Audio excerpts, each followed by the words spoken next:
Rosanna Kuku after more cleaner. Marocra, Angry fix. Cleaner after money. Yeah, okay, open.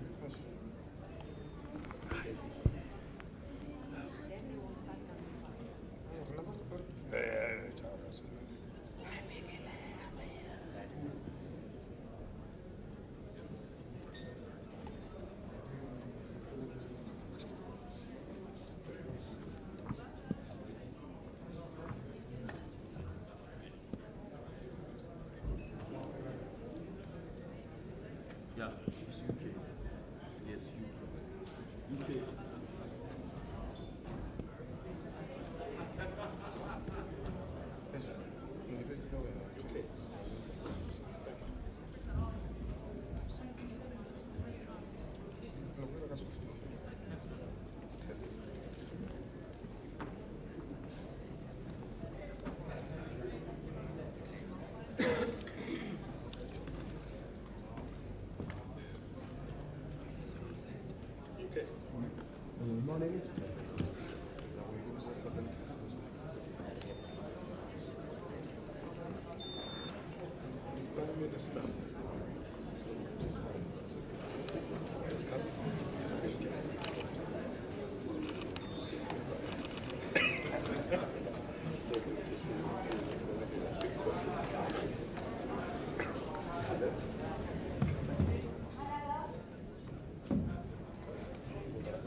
Does Canada come in?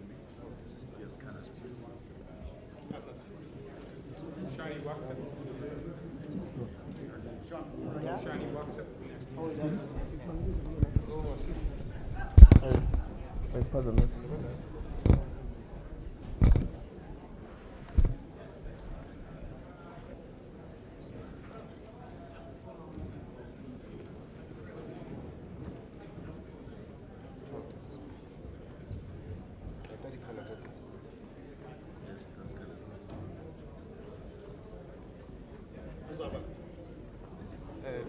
Canada. Canada. Canada. Canada. Yeah. I should become where you go.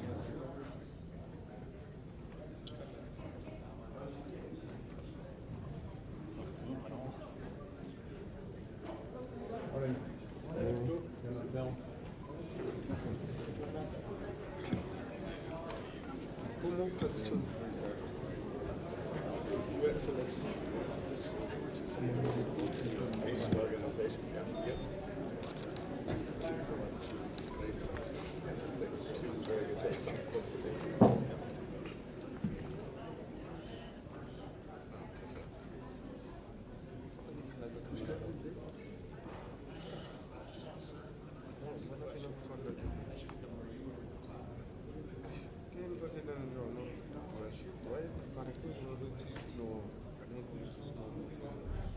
Russia. That's Russia. Russia.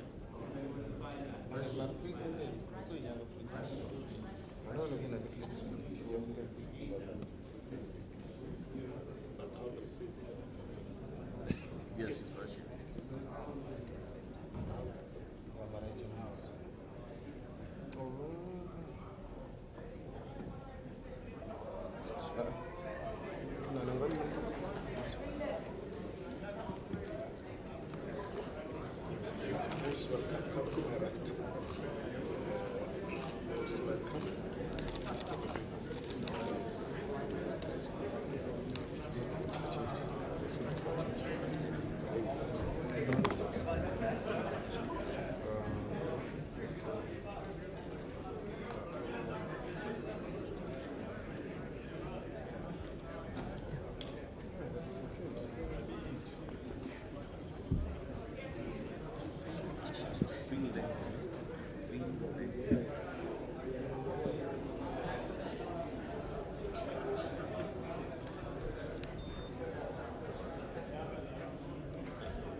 But at least they focus.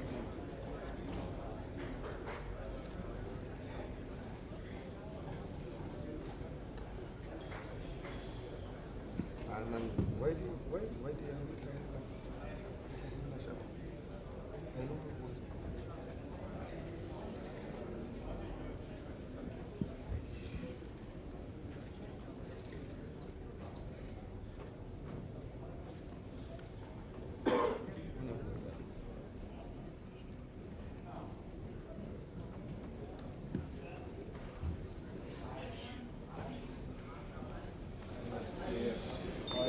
It's so good to see you. So good. Thanks for looking forward to it. We'll see you just next time. Thanks.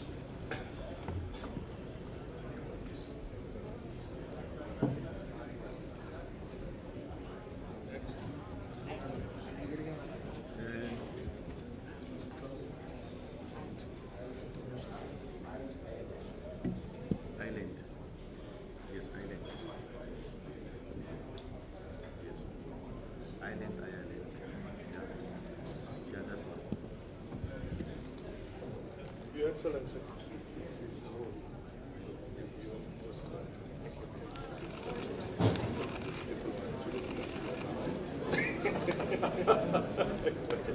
Thank you very much.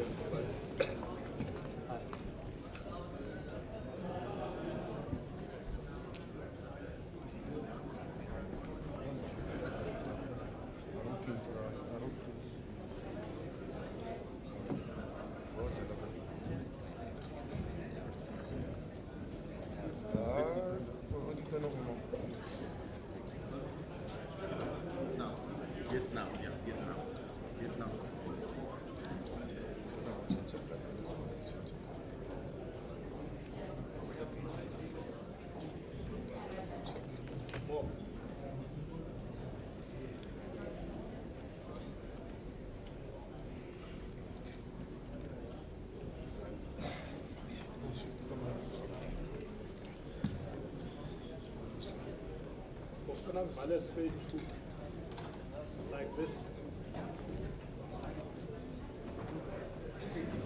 Right.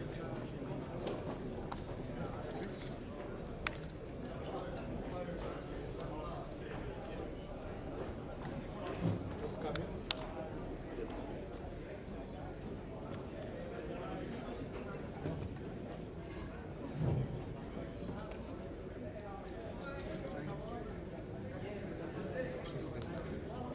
Prime Minister, so good to see you again.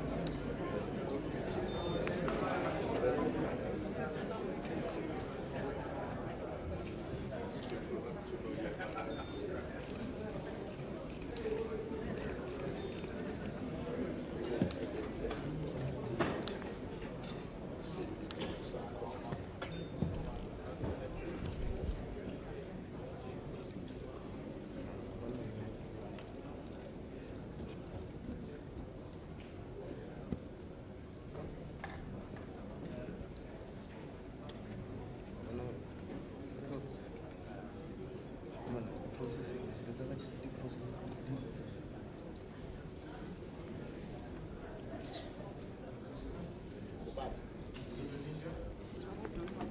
Indonesia.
Germany.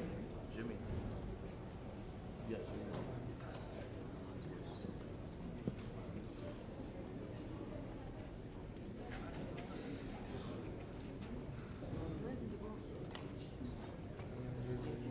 Not sure.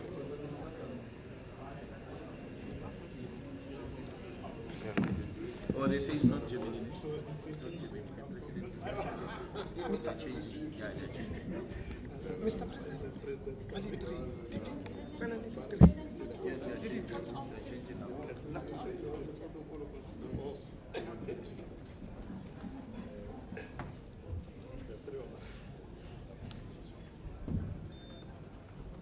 Excellencies, this way a little bit.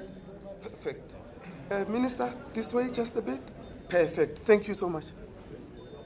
Thank you. Thank you.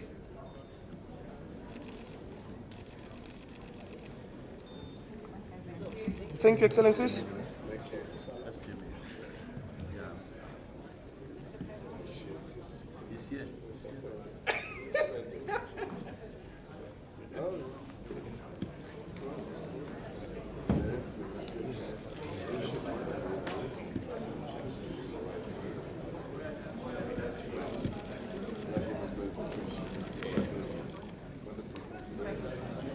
Thanks for your leadership.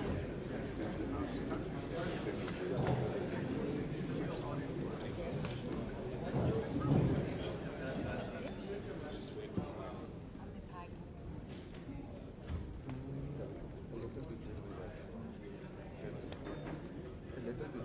Under the 20. Under the...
Yes. EU, yes. Let me find out.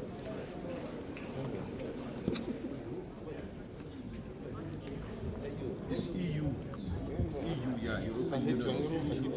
Yeah, bro.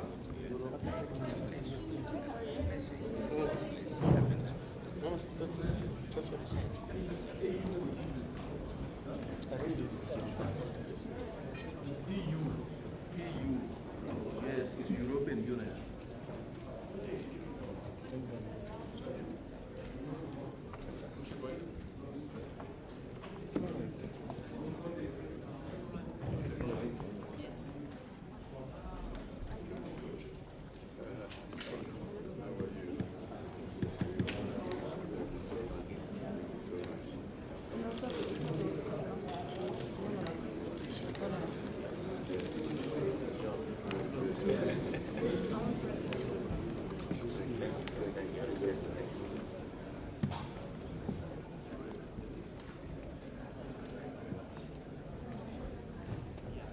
Oh, my friend.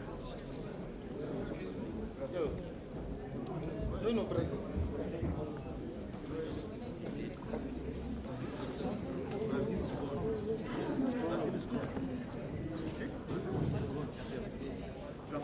This one's come, this one goes straight.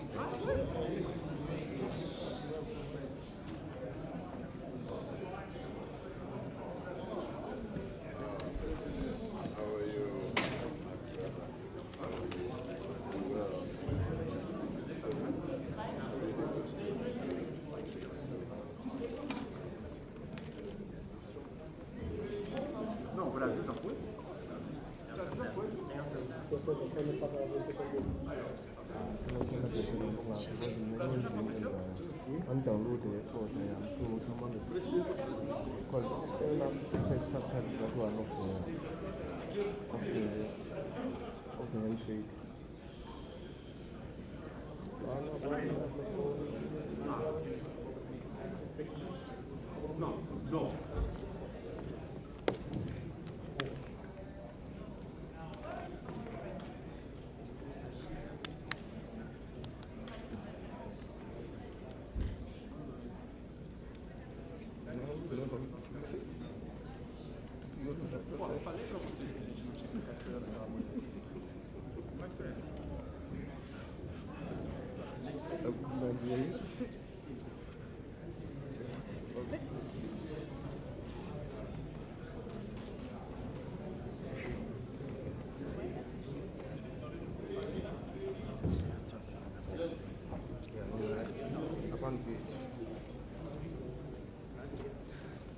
Yeah.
the flower. South African Union President.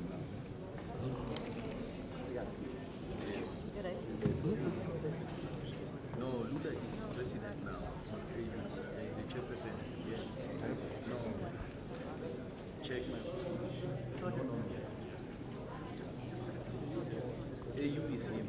Now is him.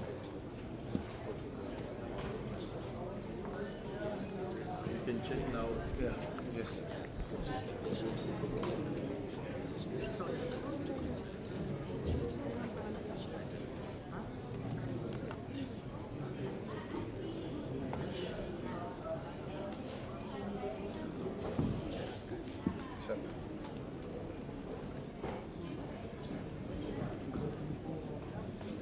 Saudi. It's Saudi Arabia.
This is China.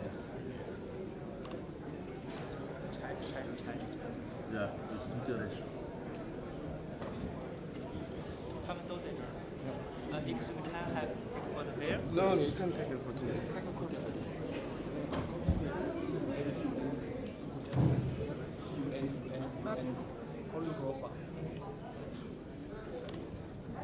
No,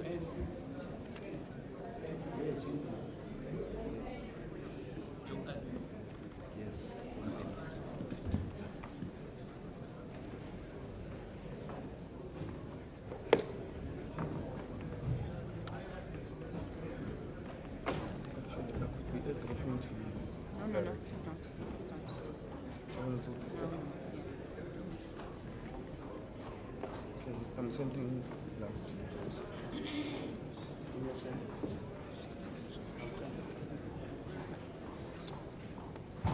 Oh, it's G. It's the president. That's G.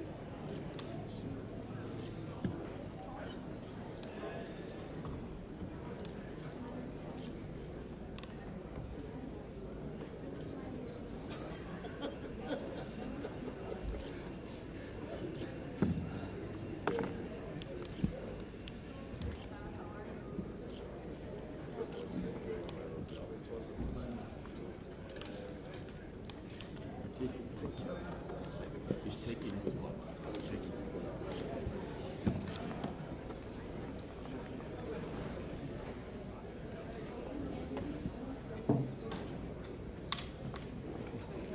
We are moving at it.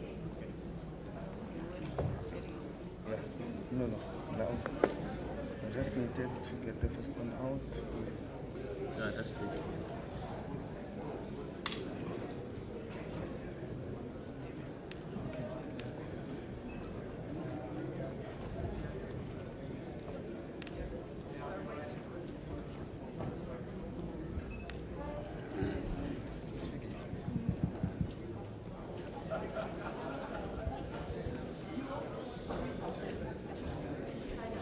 Okay.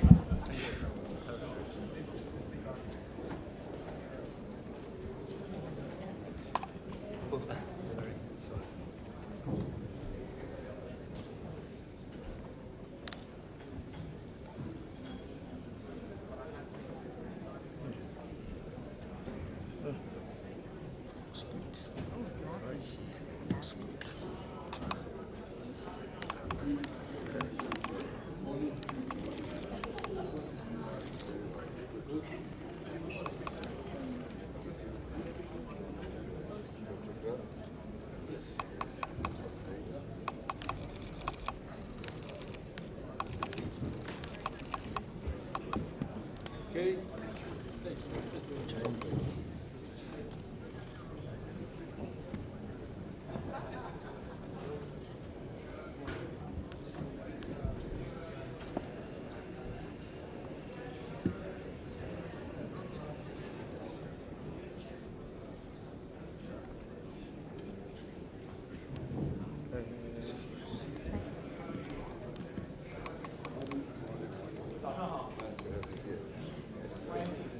Mr. President, let's take this way.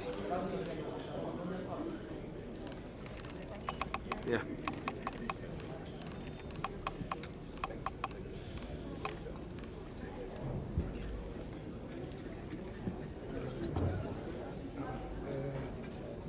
Get the one that I have. I'll show you.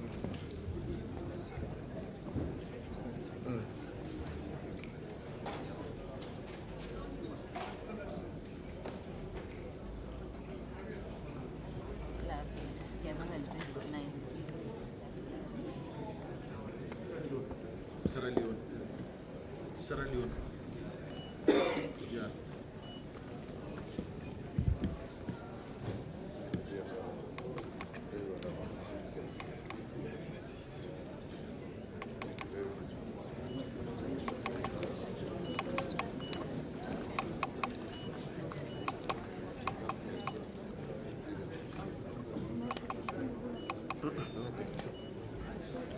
I'm from you.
Yeah, I think it's next.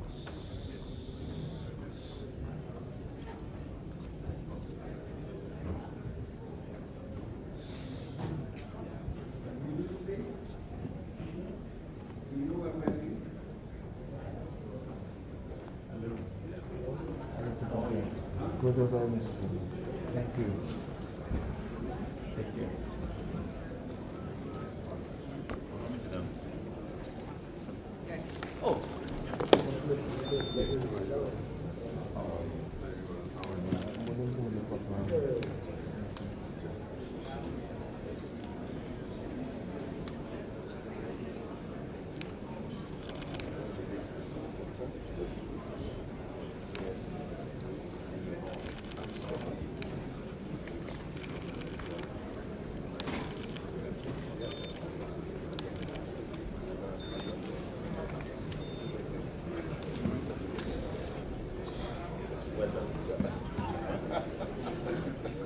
Well done.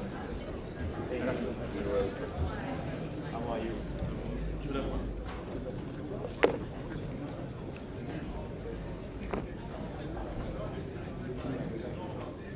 European Union. European Union. Let me check it. That's European Union.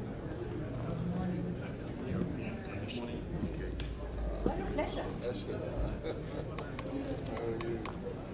You wonderful, as always. As always. What on the sector? Secretary? Yes. let's be proper.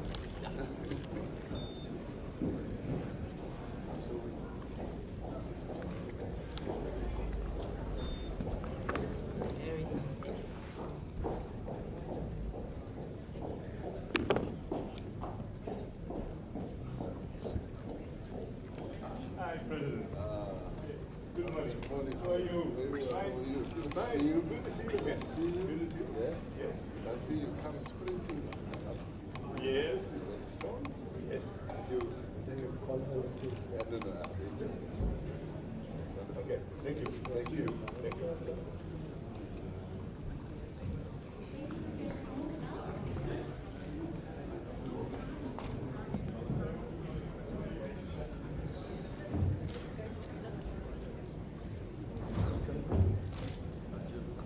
Algeria.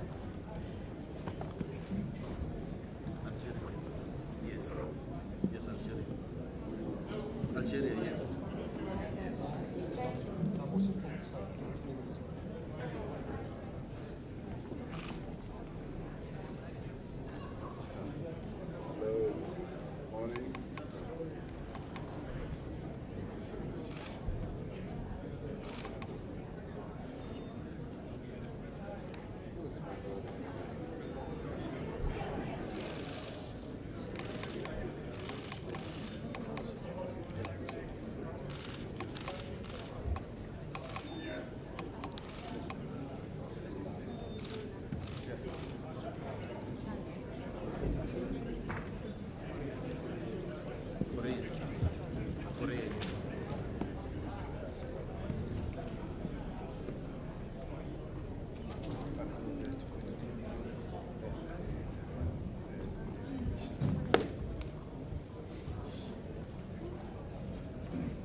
Ati, ufuna kusikhapha kuphi?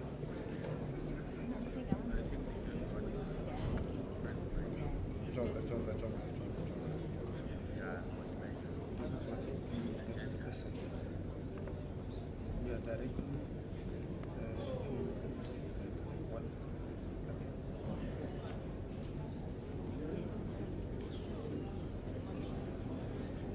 Amadolos.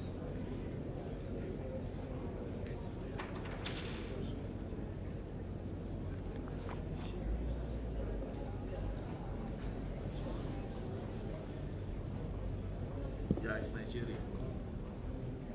Yeah.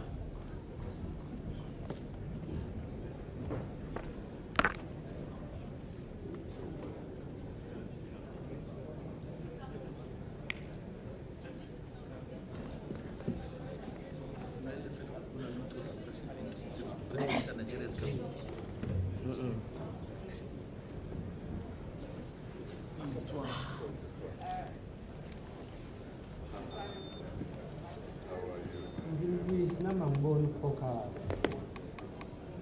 So if you get to sleep, basically, so I'm going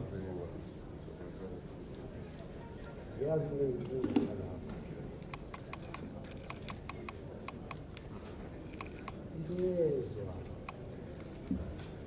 After shaking, get composed,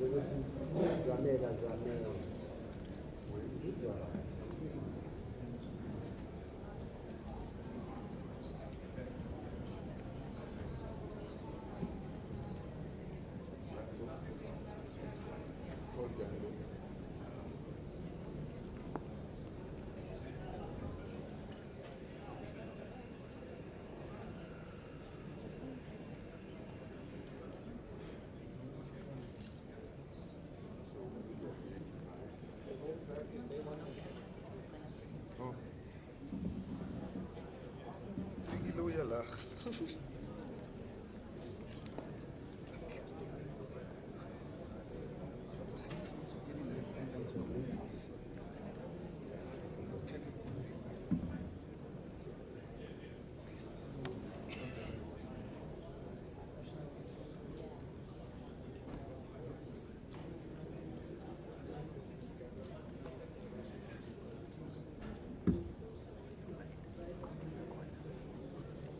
No.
Yeah, but just stand by.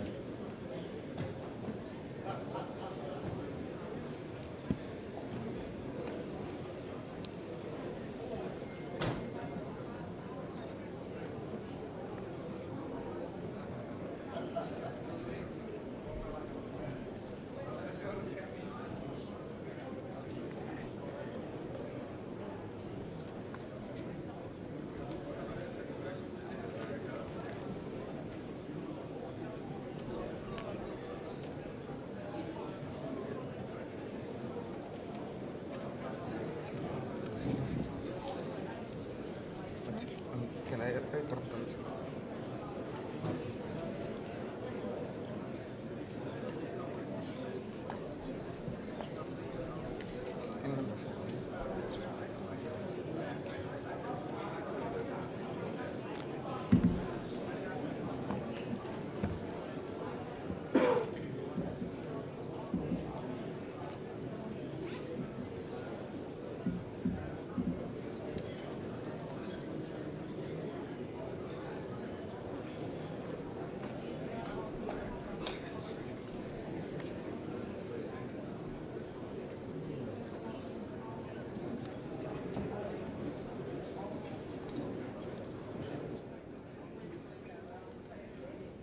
Yes, it's India.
Just want to ask if you are done to make sure, because it seems like we are done.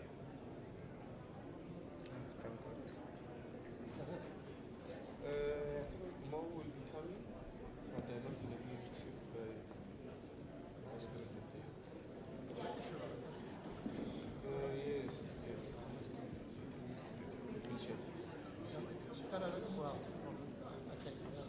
Yeah, but just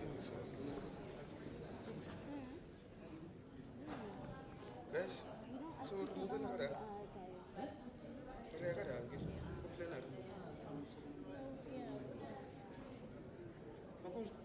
No one at all. Arvai.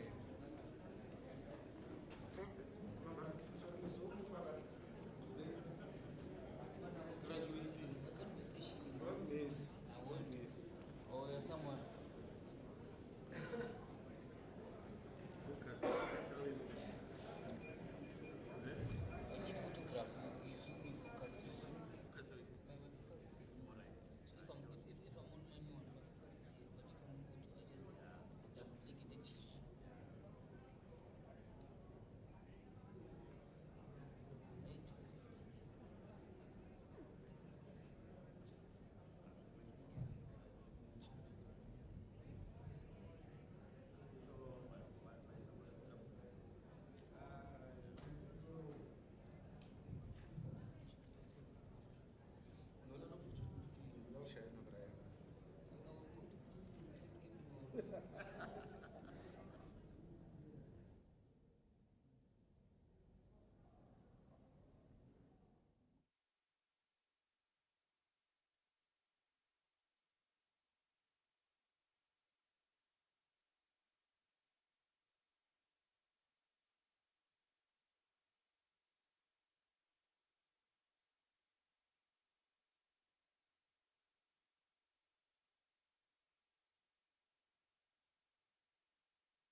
Ladies and gentlemen, excellencies, the heads of state are joining us. If everybody could please take your seats.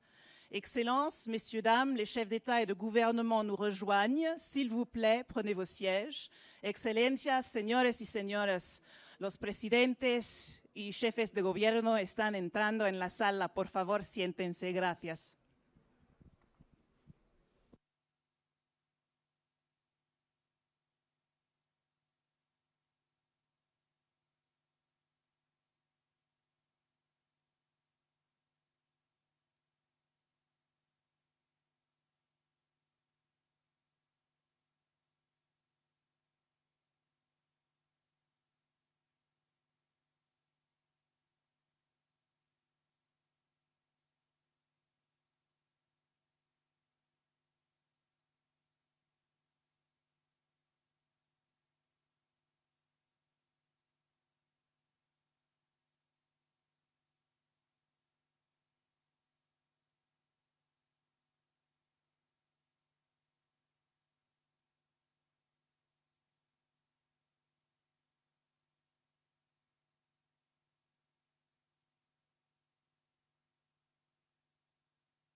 Your Excellencies, ladies and gentlemen, we are about to start. Please take your seats. With regards to the interpretation services, kindly touch the screen in front of you and scroll until you find your language of choice. Vos Excellences, Messieurs, Dames, nous allons commencer. Je vous prie de vous asseoir. S'il vous plaît, touchez l'écran pour ce qui est des services d'interprétation et le rouleau devrait vous apporter à la langue qu'il vous convient. Excelencias, señores y señoras, vamos a comenzar. Por favor, siéntense. Si quieren utilizar el sistema de interpretación, por favor, está me ouvindo tocar, aqui, Cris? El screen y el rolo va a dirigirle a la lengua que necesitan. Gracias.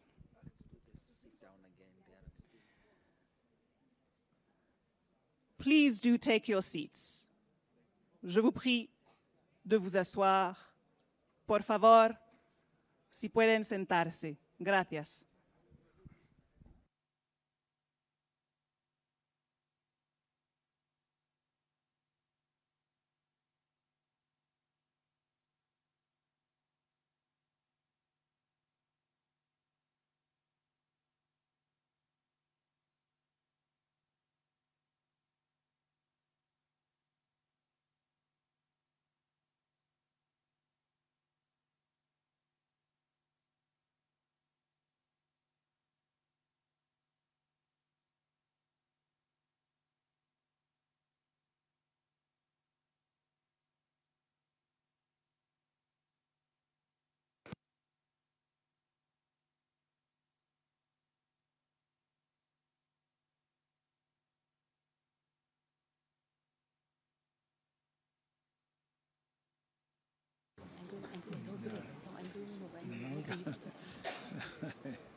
Bao giờ cũng nghe chúng ta phải thống nhất với nhau. Rất là cảm ơn tất cả các vị đại biểu đã có cái trao đổi, có cái hợp tác và trên cơ sở đó chúng ta cùng làm, cùng bàn, cùng hưởng, cùng đoàn kết thống nhất trong cái bối cảnh như này. Rất là cảm ơn vào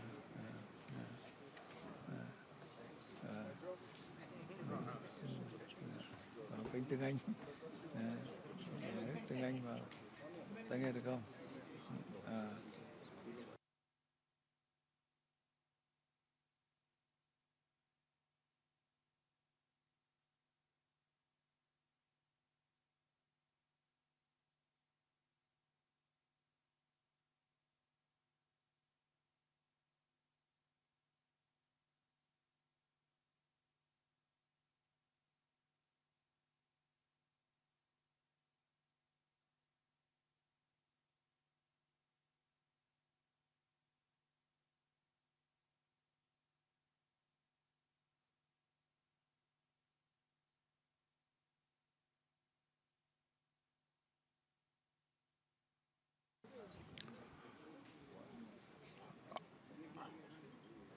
Good morning, Your Excellency, Heads of State and Government, members and invited guests, heads of regional economic communities, the Secretary General of the United Nations, Mr. Antonio Guterres, all guests who are gathered here. It is an honor and a privilege to welcome you as South Africa to this very first G20 Leaders Summit to be held on African soil. We gather here at the cradle of humanity in Africa to affirm our common humanity. We gather here to affirm the value of partnership and cooperation to finding common solutions to shared problems. Shortly before the dawn of democracy in South Africa, the father of our democracy, Nelson Mandela, said, The time has come for South Africa to take up its rightful and responsible place in the community of nations. Today, as we open this G20 Leader Summit, South Africa is deeply aware of the profound responsibility that membership of the community of nations places upon us. We also understand the responsibility of being entrusted with the presidency of the G20. In the execution of its task as president of the G20, South Africa has, throughout the past year, through its stewardship of some 130 meetings in various parts of South Africa, in other countries on the African continent, and beyond our shores, including at the United Nations, we have sought to undertake this task with care, with dignity, and with diligence. We have sought at all times to preserve the integrity and the stature of the G20, a premier forum of international economic cooperation. From its initial focus on broad macroeconomic issues, the G20 is now engaged on matters such as trade, sustainable development, health, education, science and technology, agriculture, energy, the environment, climate change, and many others. It has therefore broadened its scope as the challenges of the peoples of the world requires that they should be addressed. As the G20 countries, we understand that progress on each and all of these issues is a necessary condition for strong, sustainable, balanced, and inclusive growth. In pursuit of and in conformity with the founding mission of the G20, South Africa adopted the theme Solidarity, Equality, and Sustainability for its presidency in 2025. Through solidarity, we can create an inclusive future that advances the interests of people around the world who are at the greatest risk of being left behind.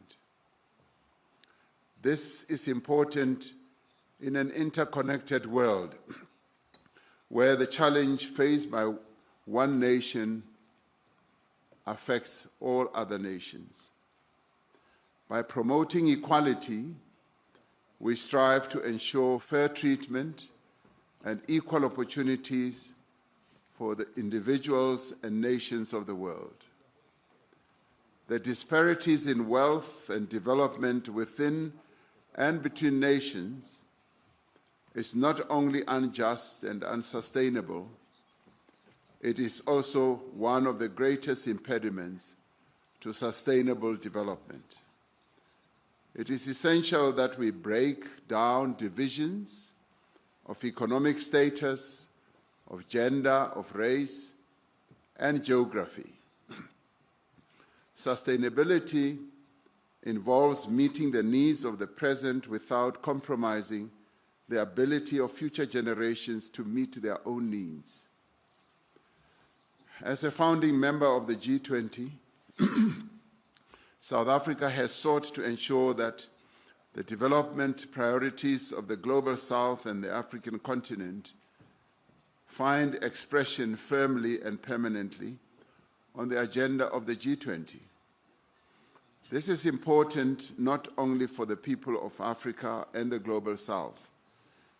It is vital for global stability and security, alleviating resource pressures, managing population movements, and reducing the risk of conflict. We seek stability because it attracts investment, it improves planning and reduces the risk of global economic shocks. And we prioritize inclusive and vibrant markets because they are able to drive innovation and efficiency. Thriving economies lift people out of poverty. They encourage greater investment and trade, and they generate the revenue needed to invest in public goods. The threats facing humanity today, from escalating geopolitical tensions, global warming, pandemics, energy and food insecurity, to inequality, unemployment, extreme poverty, and armed conflict, jeopardize our collective future. It is therefore essential that we make greater and faster progress towards the achievement of the United Nations Sustainable Development Goals by 2030. We welcome the Seville Commitment adopted in June this year, which sets forth a renewed global framework for financing for development. We must use this framework to catalyze development investments at scale in developing economy countries. We must continue the reform of the international financial architecture, ensuring that institutions are strengthened and are more inclusive and are equipped to meet the challenges both of the present and the future. At the beginning of our G20 presidency, we identified 4 high-level priorities. Firstly, we focus on action to strengthen disaster resilience and response. While climate-induced natural disasters affect countries around the world, they have a particularly devastating impact on countries that cannot afford the costs of recovery and rebuilding. We have agreed that it is essential for the global community, international finance institutions, development banks, and the private sector to scale up post-disaster construction. Secondly, we agreed that we must take action to ensure debt sustainability for low-income countries. The G20 needs to renew its efforts to advance debt sustainability while at the same time laying emphasis on those countries in the global south that are suffering from debt repayments.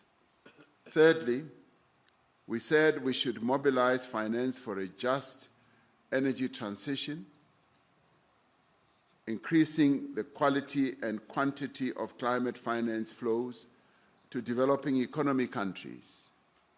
Fourthly, we emphasized the importance of harnessing critical minerals for inclusive growth and sustainable development through the beneficiation of the minerals at the place of extraction. In addition to these 4 priorities, we have prioritized issues of inclusive economic growth, industrialization, inequality, unemployment, and security and artificial intelligence. Much of the work of the past year will be presented and considered at this meeting. We commend in particular the G20 at 20 review, which provides a detailed account of the path that this organization has traversed as the G20.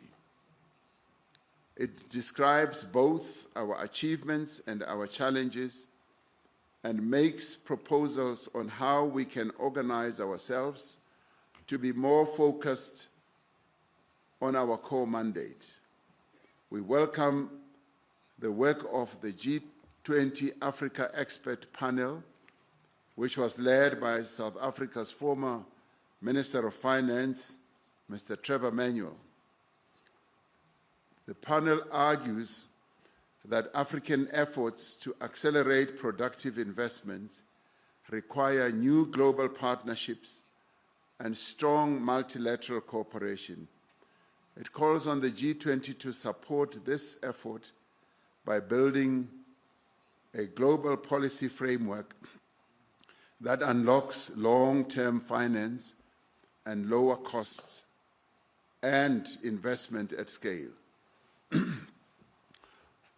We are also grateful for the work of the G20 Extraordinary Committee of Independent Experts on Global Inequality that was led by Professor Joseph Stiglitz, a Nobel laureate.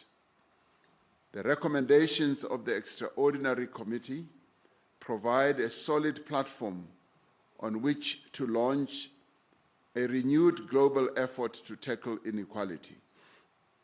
As this is the first G20 Leaders Summit to be held in Africa, it carries the hopes and must reflect the aspirations of the people of this continent and of the world. We should not allow anything to diminish the value, the stature, and the impact of the first African G20 presidency. This G20 Leaders Summit has a responsibility not to allow the integrity and the credibility of the G20 to be weakened.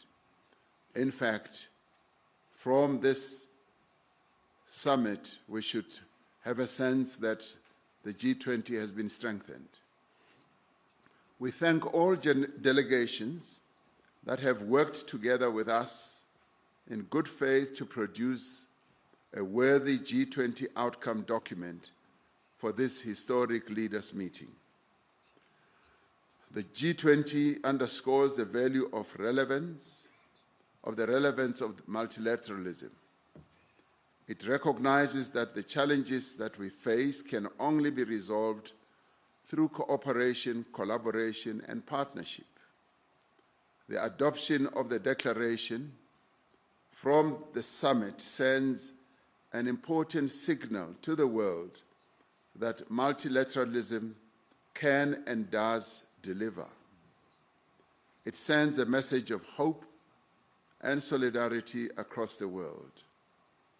It tells the world that as the leaders of the G20, we will keep fast to our solemn pledge to leave no person, no community, and no country behind.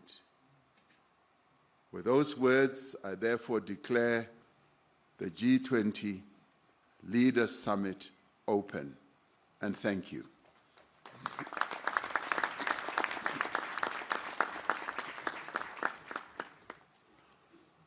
Your Excellencies, please allow me to take you through day one of the program.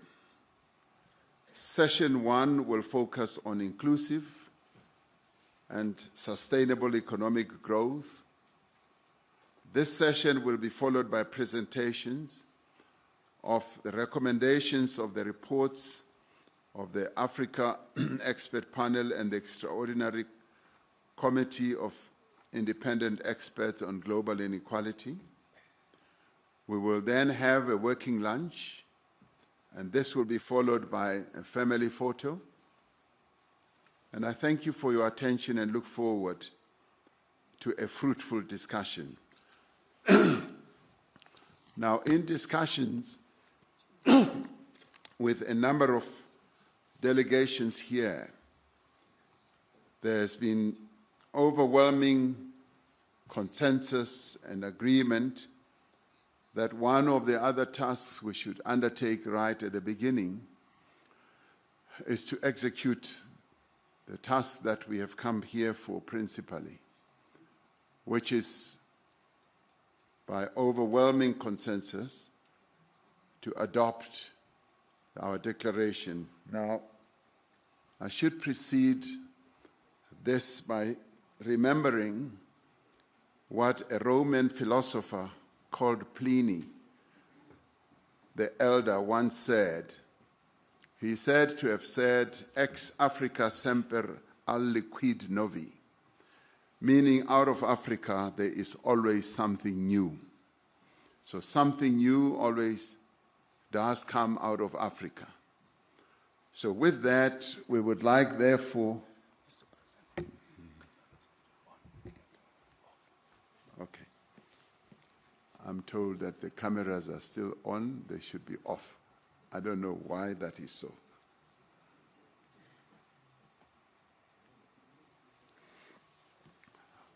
With that, we would like, therefore, with the consensus that has emerged through the work that has been done over the whole year and the 130 meetings that have been held where each sector has been able to reach agreement, would like, therefore, to put the proposed declaration as the G20 South Africa Summit Leaders Declaration, to put it forward for your adoption.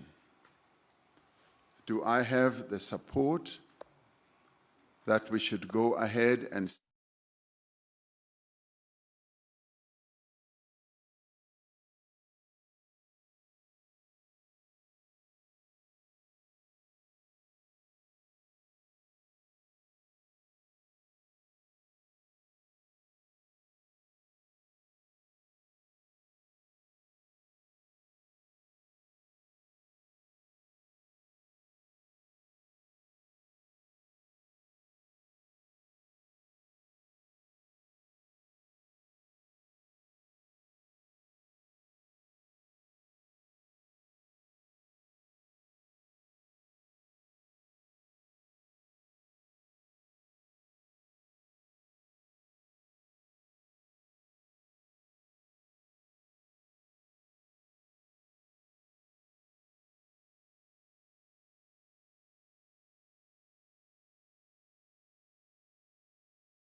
The Republic of Korea will fully support your efforts for a successful summit this year. Honorable colleagues, the world today is faced with complex economic crises characterized by low growth and imbalances. And if the current disparities and imbalances were to intensify, none of us, nor would any of our neighbors, be able to guarantee their futures. In order to close the gap, address inequalities, and open the doors of opportunity so we can all walk towards a prosperous future, there are 3 solutions I'd like to share with you. First, economic fundamentals need to be strengthened for continuous growth. To venture into the future, we must allocate our resources into sectors with high growth potential, creating a virtuous cycle that generates wealth and lowers debts. And to this end, the Republic of Korea is investing in future growth sectors such as AI with the aim to increase gross production and decrease long-term debt by pursuing a performance-based fiscal policy. Developing countries, however, are weighed down by excessive debt, which limits their capability to invest in growth, ultimately weakening their potential for sustainable growth. In order to address these problems faced by developing nations, we must not halt our efforts to strengthen debt sustainability. And the President of Angola mentioned this, and I fully agree with what he said, in that the Republic of Korea will actively partake in various G20 efforts, including the implementation of the Africa Engagement Framework. Second, to enhance our growth potential, a predictable trade and investment environment should be created. The WTO's recovery of its functions is in the interest of all of us. The Republic of Korea will actively support the successful hosting of next year's WTO Ministerial Conference to be held in Africa. Also, Korea will make efforts to ensure that the Investment Facilitation for Development Agreement, which we have led in advancing, is formally adopted at next year's WTO Ministerial Conference. Third, to drive the growth of developing countries, the effectiveness of development cooperation must be enhanced. By hosting the Busan Global Partnership Forum, Korea has been developing the ways to enhance development effectiveness. As we have led the effort to adopt the MDB Roadmap Monitoring and Reporting Framework, Korea will continue to participate in the efforts to reform multilateral development banks. Korea will continue to work closely with G20 members to ensure more benefits are distributed to developing countries. Dear colleagues, we must unite together to move toward a sustainable future. As a member of the Group of 20, the Republic of Korea is committed to fulfilling our responsibilities and roles. By pursuing inclusive growth that enables everyone to enjoy opportunity, Korea will make our utmost efforts to minimize the number of countries that are left behind. Thank you.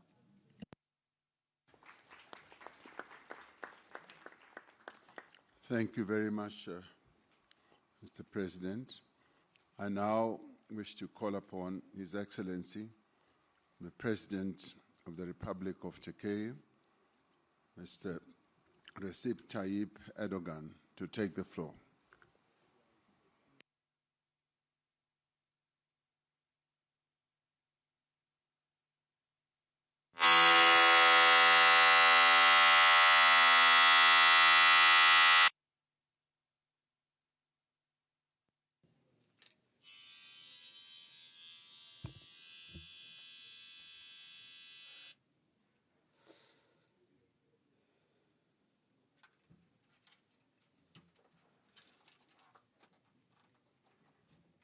Testing, relay for English. Testing, relay for English.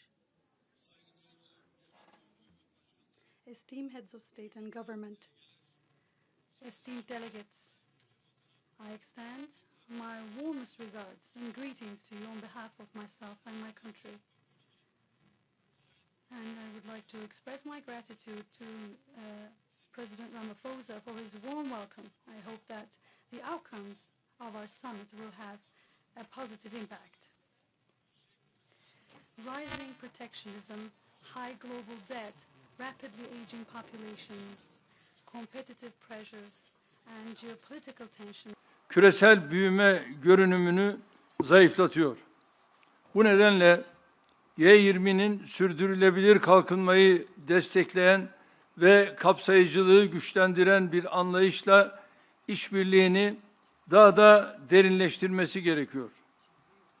2030 sürdürülebilir kalkınma hedeflerinin esasını oluşturan kimseyi geride bırakmama taahhüdümüze rağmen bugün dünya genelinde her 10 kişiden biri hala aşırı yoksullukla mücadele ediyor.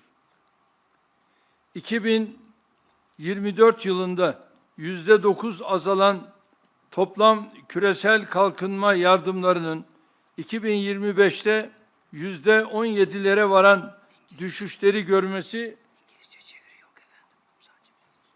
bekleniyor. Bu durum maalesef Afrika kıtası için çok büyük kayıplara işaret ediyor.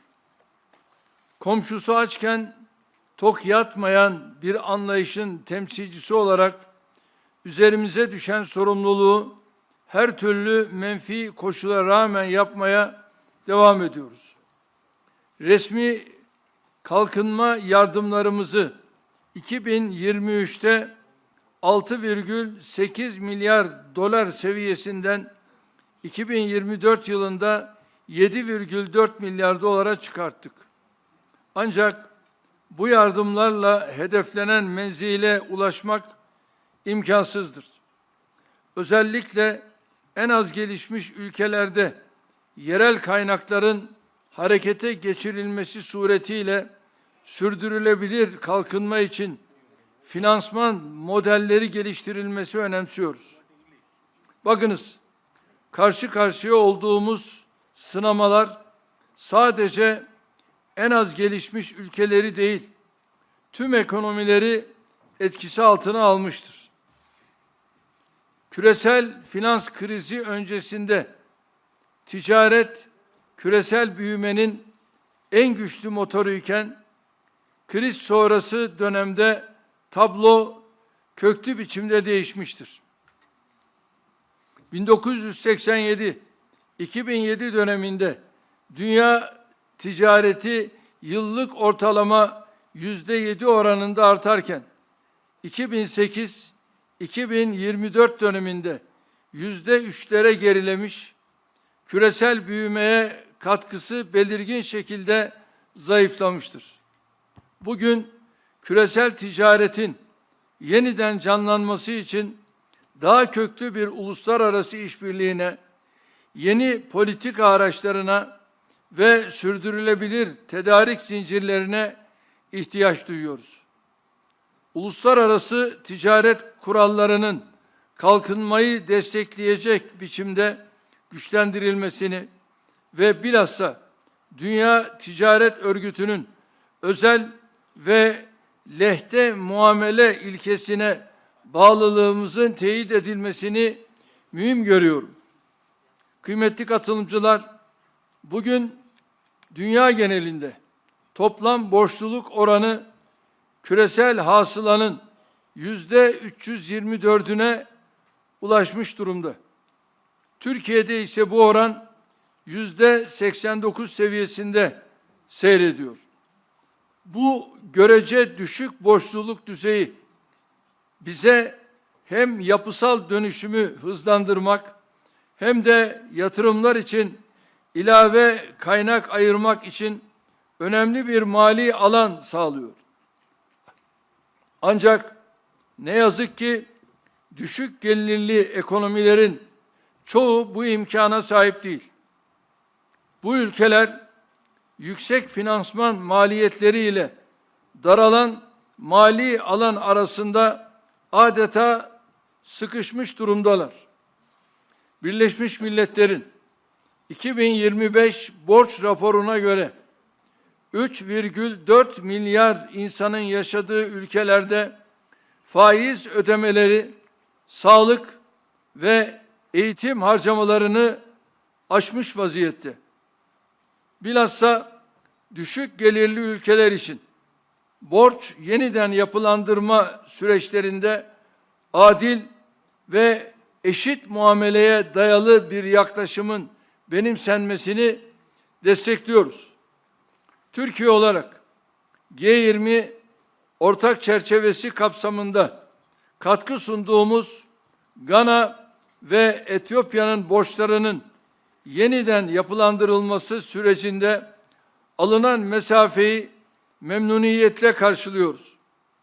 Bu örnekten hareketle kimsenin geride bırakılmadığı, daha kapsayıcı bir küresel ekonomi inşasında tüm G20'yi daha fazla sorumluluk üstlenmeye davet ediyorum. Sizleri sevgiyle, saygıyla selamlıyorum. Kalın sağlıcakla.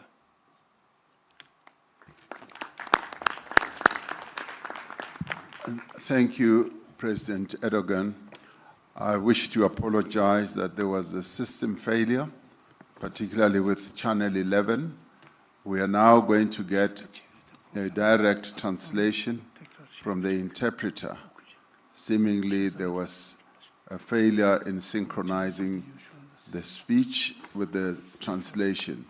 So we will allow the interpreter to interpret what President Erdogan was saying. Please go ahead. Distinguished heads of state and government, distinguished delegates, I would like to extend my warmest greetings to all of you. And I would like to extend my gratitude to President Ramaphosa for his kind hospitality, and we hope that the outcomes of this summit will bring positive results. I also would like to wish success to the United States of America, which will assume the G20 presidency next year. With issues such as rising protectionism, elevated debt levels, a rapidly aging population, and intensifying competition, in addition to geopolitical tensions, all of these issues are creating a major weight on global growth outlook. And therefore, in this vein, the G20 must further deepen cooperation with an approach that supports sustainable development and contributes to enhancing inclusivity. Despite our commitment to leave no one behind, which forms the core of the 2030 Sustainable Development Goals, today, 1 out of 10 people worldwide faces extreme poverty. Official development assistance in global level, which declined by 9% in 2024, is expected to fall by as much as 17% in 2025. Unfortunately, this situation points to substantial losses for the African continent. As Turkey, we continue to fulfill our responsibilities despite all these negative circumstances. We increased our official development assistance from $6.8 billion in 2023 to $7.4 billion in the year 2024.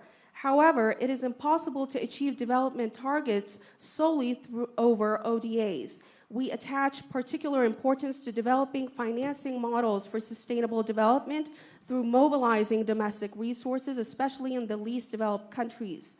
And let us be clear, current challenges affect all economies across the globe. Trade used to be the strongest engine of global growth prior to the global financial crisis. However, the situation has fundamentally changed in the post-crisis period. Between 1987 and 2007, world trade expanded at an average annual rate of 7%. However, during 2008 and 2024, this slowed to around 3%, significantly weakening its contribution to global growth. Today, reviving global trade requires deeper international cooperation, new policy tools, and sustainable supply chains. Strengthening international trade rules in a manner that supports development, and in particular to reaffirm our commitment to the World Trade Organization's principle of special and differential treatment, is very crucial. Excellencies, the total debt to GDP ratio now stands at 324%. In Turkey, however, this ratio is at 89%.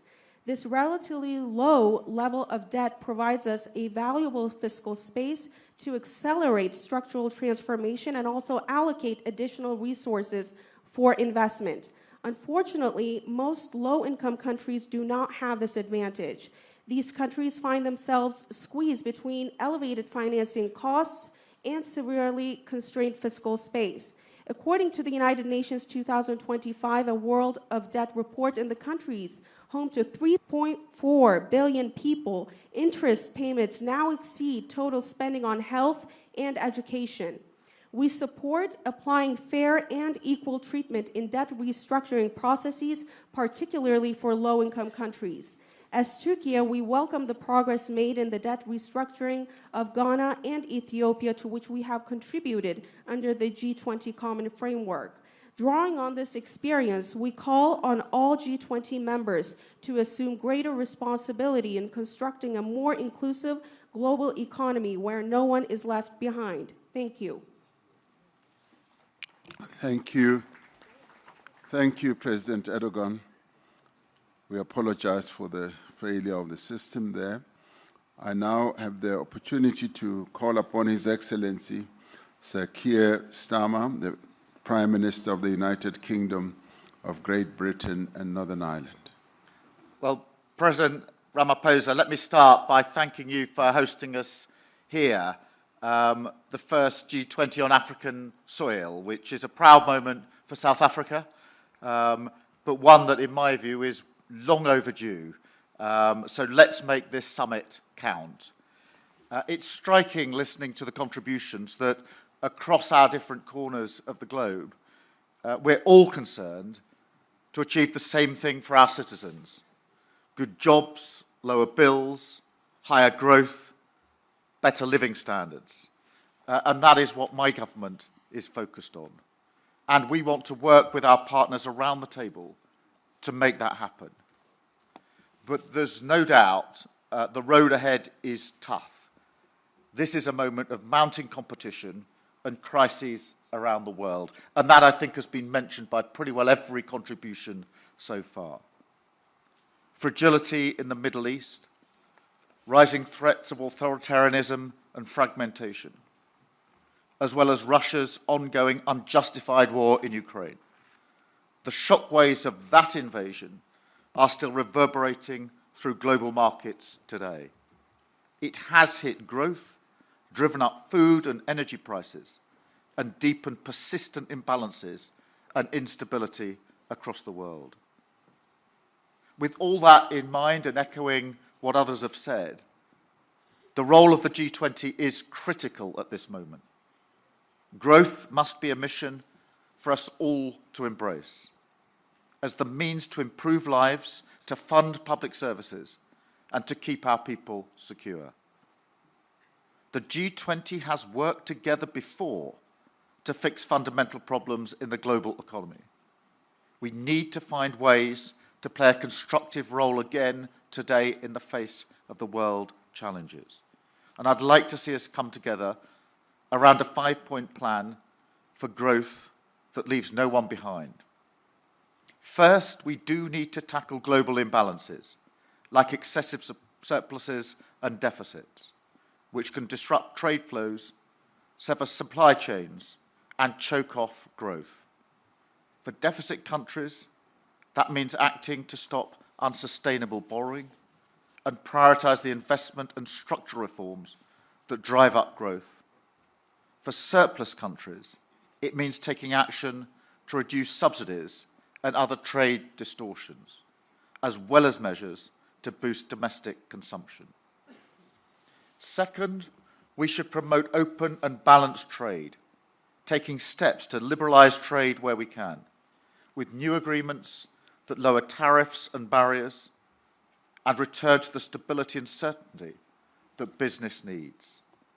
This is a real priority for my government, and I'm proud of the agreements we've reached and the progress that we've made with partners like India and the EU, benefiting our economies and creating new opportunities for our people. Third, in an era of instability, we need to make our economies more resilient. In the UK, this means an unshakable commitment to fiscal discipline.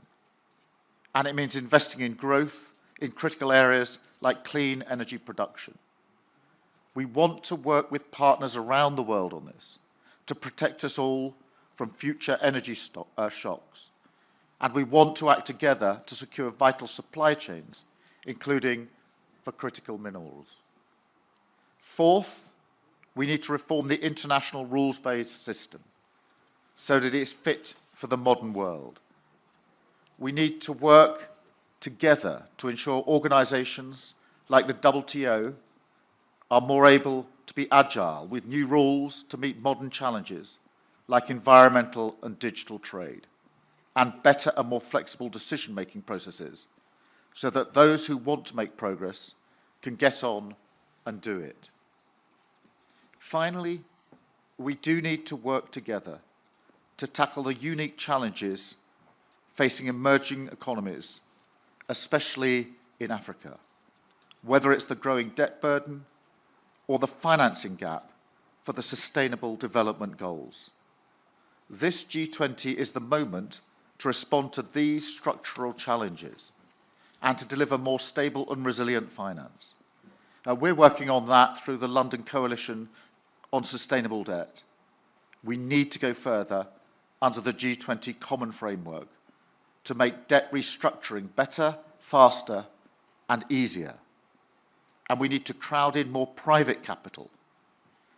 We're working with the industry to break down regulatory barriers in the United Kingdom, and we want to see multilateral development banks take more risk and partner more with the private sector in new, innovative ways to mobilise finance. AJ and I have been discussing this in some detail, and I think we agree there's huge potential for this to go further. For the good of all our people, it is time to make it happen. So let me thank you once again, President Ramaphosa, for your presidency of this G20. I wish the US the best of luck next year in 2026, and I look forward to taking forward the agenda during our presidency in 2027. Thank you.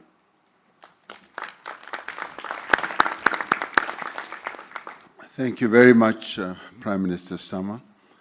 I now have the opportunity to call upon the Vice President of the Republic of Indonesia, His Excellency, Mr. Gibrian Rakabamung Raka, to take the floor.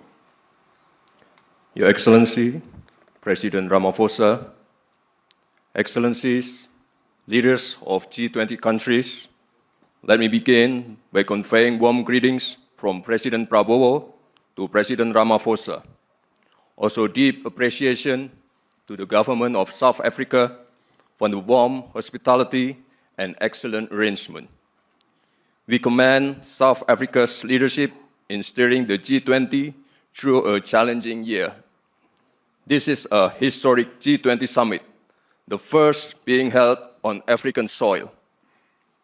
This milestone marks a profound shift where the Global South is no longer a bystander, but a co-driver of Global South. Excellencies, Indonesia believes that global growth must not only be strong, but also fair and inclusive to uplift each and every nation. Indonesia welcomes the G20's focus on sustainable finance, yet ambition must go further to close gaps and to pursue adaptation, mitigation, and transition that is just and fair. The world needs financing that is more accessible, predictable, and equal, especially for developing nations, through debt relief, innovative financing, blended finance, and green transition mechanism.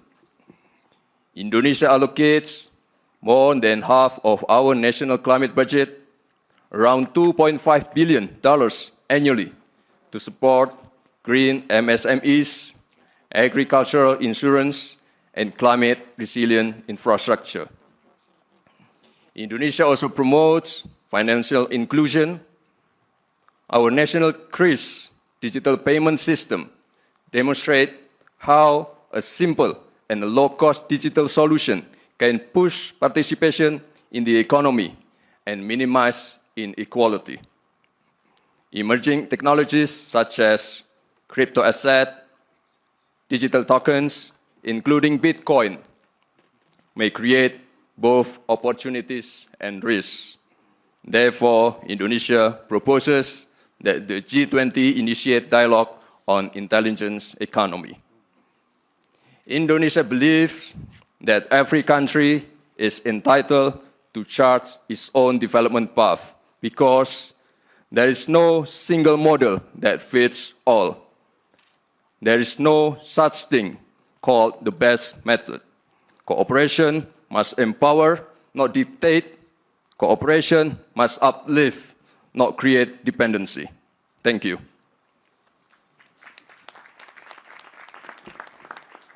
Thank you very much, Vice President.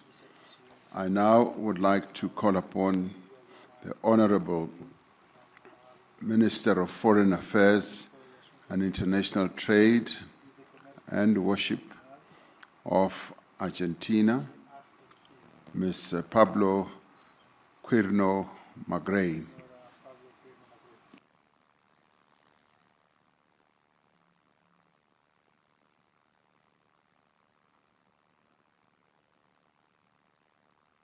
Oh, Mr. Thank you.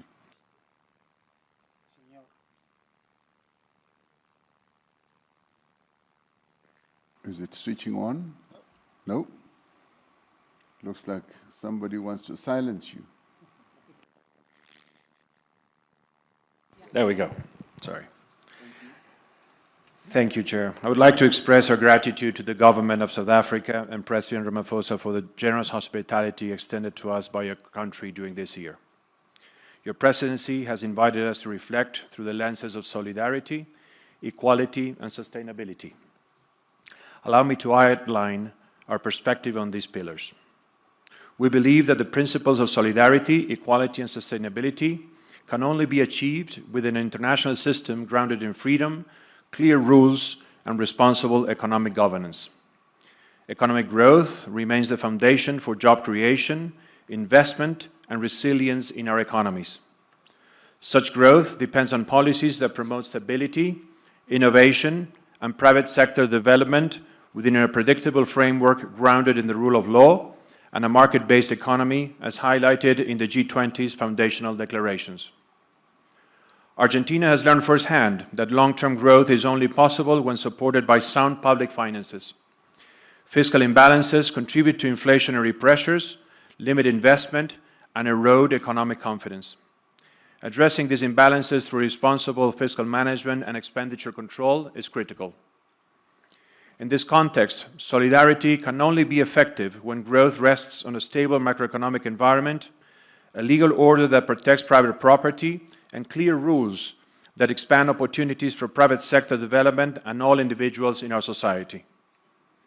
Associated with this is equality of opportunity, which is both achievable and desirable when grounded in the principle of equality under the law. Achieving this requires structural reforms that foster solid institutional and regulatory frameworks, laying the groundwork for markets to function efficiently, attract investments, encourage job creation, and boost productivity. Equally important is creating opportunities through education, which serves as a powerful equalizing tool and equips individuals with the skills needed to fully benefit from these economic reforms. Technology is a strong ally in this effort. We must maximize the opportunities it provides while mitigating its risks. This includes fostering digital transformation and ensuring that job creation aligns with the needs of the future economy based on the upskilling and reskilling of labor. It is therefore necessary to design policies that facilitate investment by establishing conditions for the development of a market policy, vocational training, and education for work that facilitates growth, the creation of wealth, and quality jobs, accompanied by labor flexibility policies. Development policies must be directed toward creating an environment that encourages private investment by reducing risks and taxes, protecting individual property rights, ensuring predictability, and enabling all people to pursue the success of their ventures based on merit, effort, vision, and innovation. When the foundations of growth are respected, solidarity and equality of opportunity become achievable and sustainable over time. Distinguished Chair, esteemed leaders, finally, I wish to draw to your attention to the draft document circulated yesterday. As we all recognize, this G20 represents an important opportunity to demonstrate our collective commitment to the development of the African continent and its people. Argentina has sought to contribute meaningfully and constructively to the consensus-building process. We have shared the red lines we identified in this context, aiming to support the G20's broader goals. Those red lines remain until this time. We all know that the G20 is a premier global forum for coordinating economic actions. Its core principle is consensus, which reflects a reality that all of us must work together to accomplish our shared objectives, ensuring financial stability, fostering economic growth, and strengthening collective development.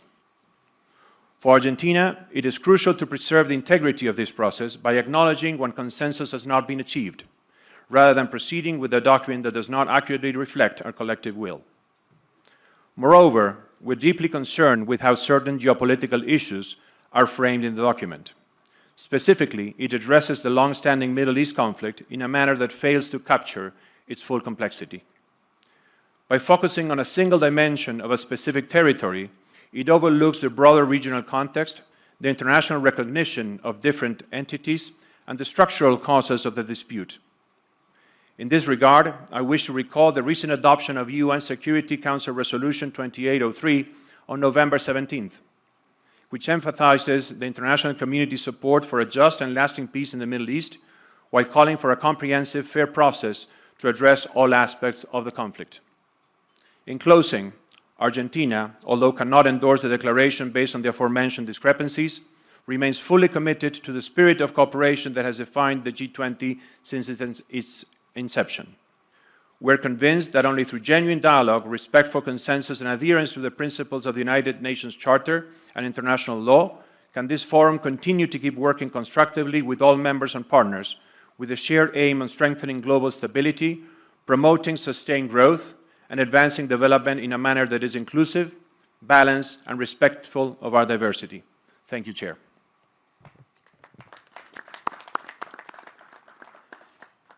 Thank you very much, Minister.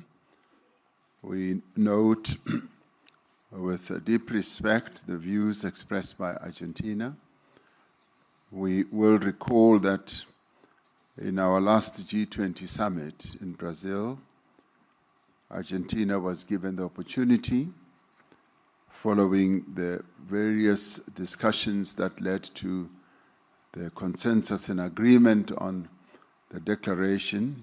It was given the opportunity to voice its misgivings about certain parts of the declaration as it was adopted.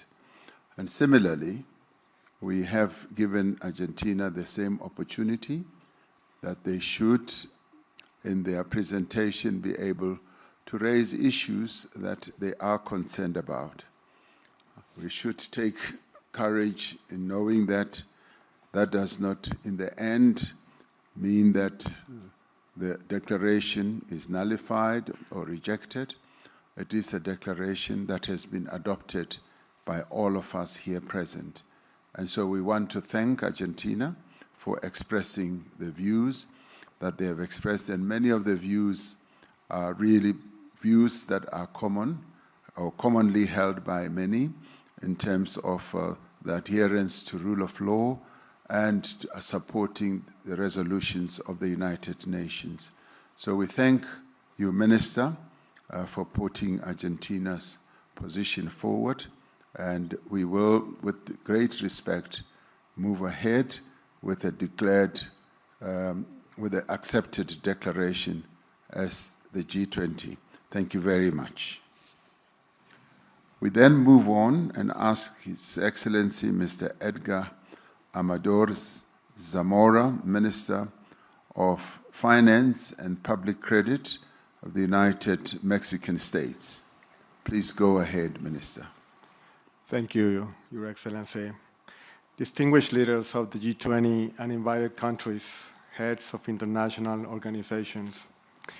On behalf of the President of Mexico, Claudia Sheinbaum, I wish to extend our sincere congratulations to President Cyril Ramaphosa and to the South Africa team for an outstanding leadership of the G20 this year. and for convening the historic Leaders Summit, the first ever held in African soil. Mexico is a country deeply involved in the promotion of peace as a basis for justice, fair trade, social equity, gender equality, cooperation for development, and respect for human rights. Economic welfare and cooperation for development are shared responsibility among nations. In a world defined by interdependence, no country can isolate itself or prosper at the expense of others. Choosing cooperation is, in essence, choosing a common future grounded in justice. The expansion of trade can drive employment, raise incomes, and reduce poverty, all core dimensions of sustainable development. Moreover, international trade fosters the global adoption of green technologies, serving as a powerful mechanism to accelerate the transition toward low-carbon, resource-efficient economies. However, the expansion of global trade also brings complexities. While it has fueled global economic growth, its benefits remain unevenly distributed. It promotes the exchange of knowledge and culture, yet disparities persist in labor protection and social inclusion, particularly for women and underserved communities. Environmentally, trade can advance green standards and technologies, but it also contributes to emissions, overexploitation of resources, and biodiversity loss. The question, therefore, is how to ensure that global trade benefits are shared equitably and if directly contributes to sustainable development and shared prosperity. The multilateral trading system recognizes that when trade is fair, transparent, and properly regulated, is a key driver of development and a tool for lifting millions out of poverty. Trade must serve people, generating well-paid jobs, fair wages, and opportunities that foster social inclusion. In the economic sphere, Mexico promotes a strategy of shared prosperity that places workers at the center of decision-making processes, recognizing that decent work is the foundation of a better quality of life. In this sustainability dimension, our priority is to prevent, reduce, and reverse environmental degradation while fostering a circular economy. Our national energy policy advances renewable sources and accelerates the transition toward cleaner production and consumption patterns, while ensuring equitable access to water as a fundamental human right. Through the Plan Mexico, we are empowering MSMEs by integrating them into national and global value chains, facilitating access to credit, digital tools, and capacity building program is essential for equitable growth and innovation. At the same time, we are investing in human capital, aligning education and training systems with the skills needed for the green and digital transitions. Environmental sustainability lies at the heart of Mexico's industrial and trade policy. We promote investment that meets standards on water reuse, clean energy, and solid waste management, with encouraging community-centered business practices. Environmental responsibility and resource efficiency are not obstacles to competitiveness. They are its foundation.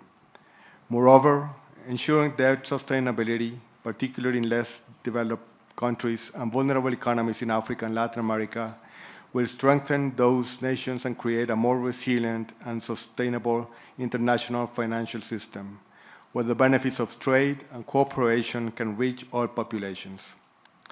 Mexico has supported instruments for debt treatment such as the Common Framework and the G20 Ministerial Declaration of Debt Sustainability.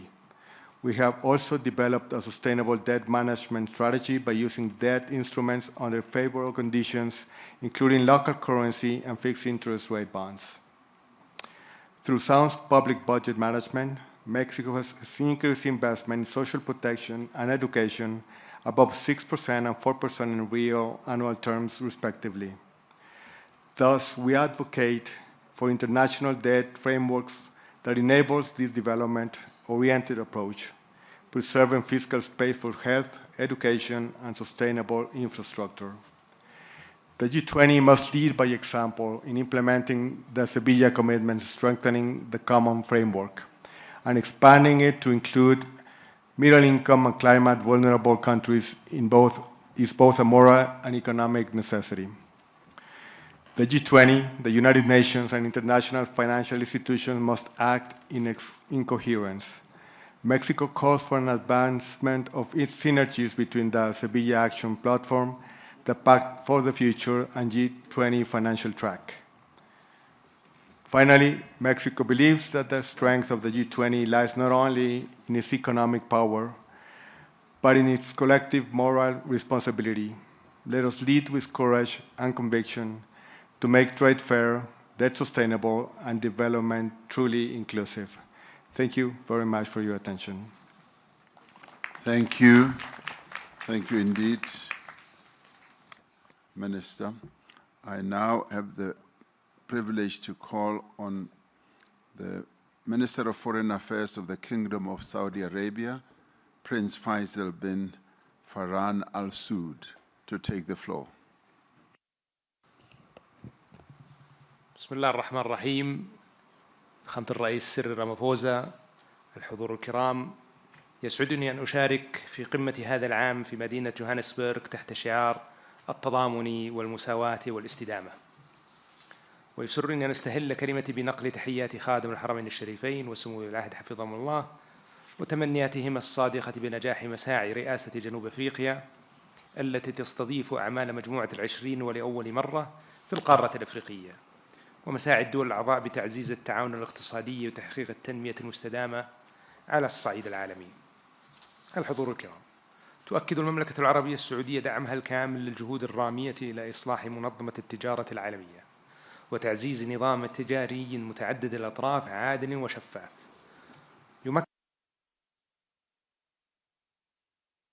يمكن كافة الدول من الانخراط بفاعلية في الاقتصاد العالمي ويحقق العدالة بين الدول الأعضاء. وترى المملكة أن التجارة الدولية ليست مجرد أداة للنمو الاقتصادي، بل هي ركيزة أساسية لتحقيق التنمية الشاملة ووسيلة لتعزيز الاستقرار الاقتصادي العالمي وضمان استفادة الجميع من منافع النظام التجاري الدولي بشكل متوازن. وفي هذا السياق وانسجاما مع مستهدفات رؤية السعودية 2030 تستمر المملكة بتطوير الأطر التنفيذية التي تشجع الاستثمار المسؤول في مختلف القطاعات بما في ذلك السياحة والتكنولوجيا والبنية التحتية المستدامة وتعزيز التصنيع المستدام من خلال تسخير الموارد المحلية وتعزيز فعاليتها وجذب الاستثمارات النوعية المتوافقة مع الأهداف التنمية المستدامة. كما تؤكد المملكة على أهمية موائمة جهود مجموعة العشرين مع أهداف التنمية المستدامة للعام 2030 لضمان تحقيق نمو اقتصادي شامل ومتوازن يعزز رفاه الشعوب ويحافظ على الموارد للأجيال القادمة. وترى المملكة أن التحديات العالمية بما في ذلك أعباء الديون على بعض الدول وأمن الغذاء والطاقة والتغيير المناخي والتحول الرقمي تتطلب تنسيقا مستمر واتباع نهج متكامل يوازن بين التنمية الاقتصادية وحماية البيئة والاستقرار المالي.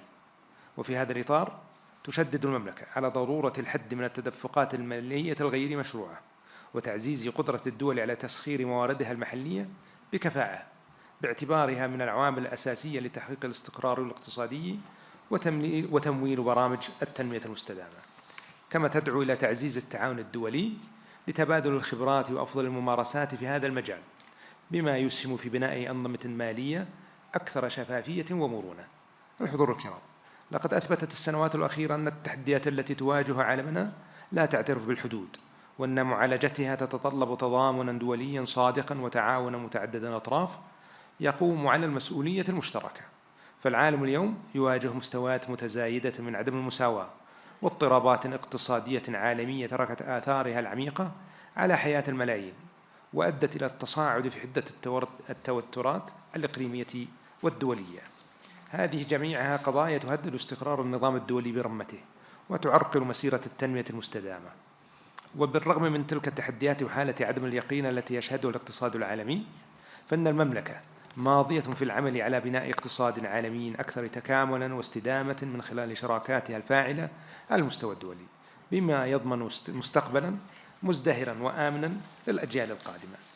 في الختام، تؤكد المملكة على أهمية دور دول مجموعة العشرين المشترك في قيادة الجهود الدولية لتعزيز التنسيق بين السياسات الاقتصادية العالمية والنمو المتوازن وتمكين الاستثمارات المستدامة وتطوير سياسات صناعية واقتصادية تدعم الاستقرار والازدهار للجميع وتساهم في حماية الدول الأكثر هشاشة من تداعيات الأزمات المالية والاقتصادية. والسلام عليكم ورحمة الله وبركاته.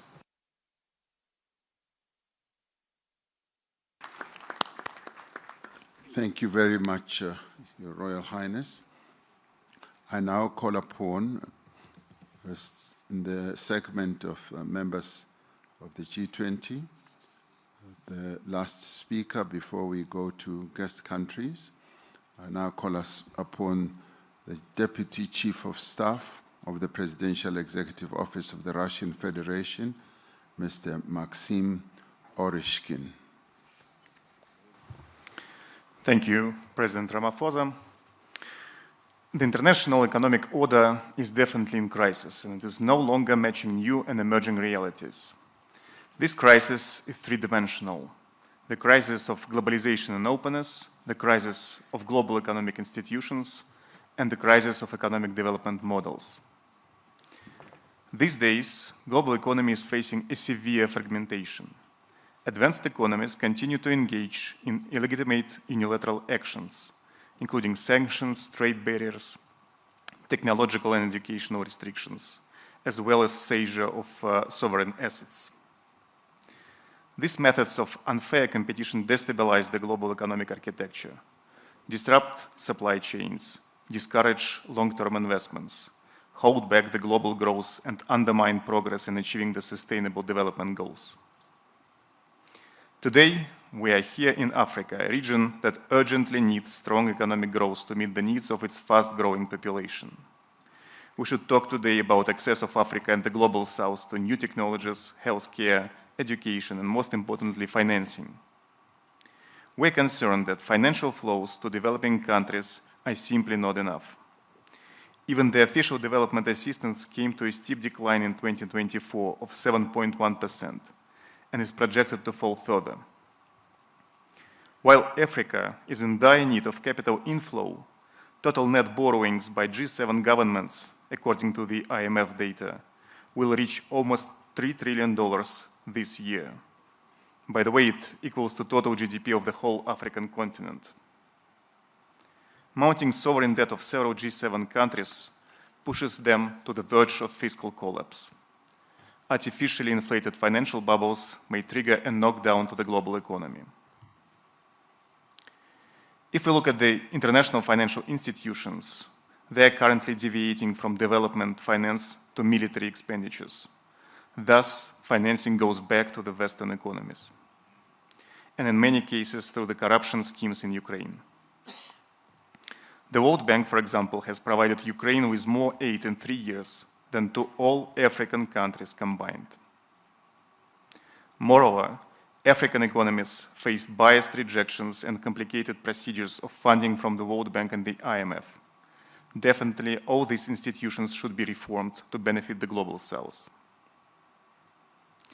Dear colleagues, global economy and its growth structure has already changed. BRICS and countries of the Global South now form the dominant driver of global growth. We have the talent, the resources, the technology, and the capacity to drive growth and improve the lives of our people. Unlike in previous decades, the Global South economies are ready this time to move forward with their own platform for economic growth, based on their own solutions. In technology and education, in trade and connectivity, in finance and investments. The rise of this emerging platform of growth becomes more evident with each passing year. The fact that growth in the 21st century will come mainly from the Global South is indisputable. We call the G20 to get back to the fundamentals of sustainable development. It means poverty reduction, social inclusion, and environmental sustainability. This should be based on sound economic development, which includes fighting protectionist and illegitimate unilateral measures, including sanctions, tariffs, technological and educational restrictions. To fulfill this mandate, the G20 should stay a multilateral platform for coordinated action acting in solidarity, equality, and sustainability. Russia is ready to play an important role in this process. Thank you. Thank you. Thank you very much. Thank you, Your Excellency. That concludes for us the segment of the members of the G20 speeches. We now move on to section B, which is guest countries, who will, as we have to conserve time, be limited to 3 minutes each. And I do hope that we are able to keep to that to the extent that we can. I now call upon His Excellency, Dr. Abiy Ahmed Ali, the Prime Minister of the Federal Democratic Republic of Ethiopia. Your Excellency Cyril Ramaphosa, Your Excellencies, Heads of State and Government, distinguished delegates, let me begin by extending my appreciation to President Cyril Ramaphosa for his extraordinary leadership. I also would like to acknowledge Johannesburg, a city of opportunity and progress. Excellencies, it is with humility and hope that I address you on African soil at this historic G20 Summit. Humility because Ethiopia's journey is still unfolding. Hope because our story, like that of many nations here, shows that transformation is possible even in difficult circumstances. Ethiopia is a land of ancient civilization, defined by resilience and prospects still being written. Our homeland has sheltered faiths. Our people have built lasting societies. From this legacy comes Maddamar, a philosophy of unity in diversity, of synergetic collaboration that multiplies potential and of progress shared by all. Guided by this spirit, Ethiopia is moving toward inclusive growth. Our cities are becoming hubs of innovation. Industrial parks reshape economies. Farmers use tools their parents could never imagine. Young entrepreneurs and building businesses that were impossible to dream of a generation ago. For too long, countries like ours have been labeled fragile or poor. Yet our story is a quiet revolution of bold actions rewriting what is possible. Because growth is the achievement of people who refuse to be left behind. In Ethiopia, we have learned that inclusivity is not charity, it is efficiency. When every farmer, entrepreneur, and innovator shares in progress, the economy becomes self-sustaining. Our journey has been tested by drought, conflict, and global shocks. Yet from those tests emerges transformative renewal. We are investing in renewable energy that powers both homes and hope, digital infrastructures that connect citizens, and green agriculture turning smallholder farmers into climate champions. Excellencies, we're not here to speak of despair. We're here to speak of possibility and of shared responsibility. In that spirit, let me highlight 3 priorities. First, debt. Ethiopia has engaged actively with the G20 common framework to unlock resources. Debt relief must translate into investments that empower people and secure the future, including educated children, modern hospitals, and resilient infrastructure. Second, climate. Through our Green Legacy Initiative, Ethiopians have planted over 48 billion seedlings, restoring soils, watersheds, and hope ecological restoration must become the new global investment landscapes, supported by debt for climate swaps and green value chains that reward nature and communities. Third, energy and digital transformation. The Grand Ethiopia Renaissance Dam symbolizes Africa's renewable ambition. We are expanding into solar, wind, geothermal, and nuclear power, and we envision an Africa energy network that drives industrialization while achieving net zero emissions. Through Digital Ethiopia, we have liberalized telecom expanded broadband, and advanced digital finance, by 2030, we aim to complete our national digital public infrastructure, integrating IDs, payments, and data platforms to serve citizens. For Ethiopia, artificial intelligence is a tool for inclusion, helping predict droughts, diagnose diseases, and support local language, ensuring technology works for all. Excellencies, Ethiopia's journey mirrors that of many emerging economies.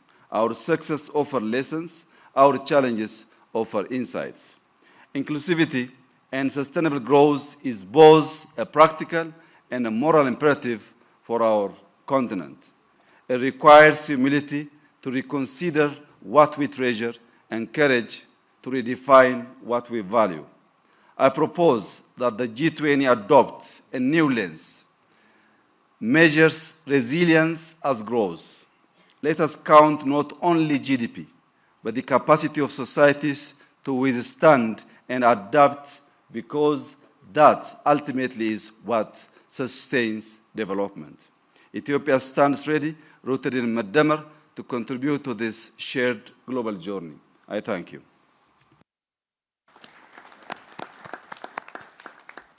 Thank you, Prime Minister Ahmed Ali. I now have the privilege to call upon His Excellency, Mr. Teodoro Obiang Nguema Basogo, the President of the Republic of Equatorial Guinea and the President of the Economic Community of Central African States, to address us.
Okay, there seems to be a problem there, which they will fix in a little while. I will come back to President Basogo. I now want to move on to His Excellency, the President of the Republic of Finland, Alexander Stubb. Thank you very much, Cyril, and thank you for the invitation. You know that Finns are famous for two things. One, they speak very shortly, and two, they love rules. And I hope I will stick to both. It's a great privilege to be here for the first time representing Finland. We've never been at a G20 meeting before, and we really appreciate the invitation. Jonas Störe and I both come from Nordic countries, and we once calculated that the Nordics would be G10. So perhaps I'll speak in that spirit. Cyril, for me, this meeting is very much a symbol of multilateralism. And what you are trying to do here is to bring a group of key countries together that have both demography and economy on their side.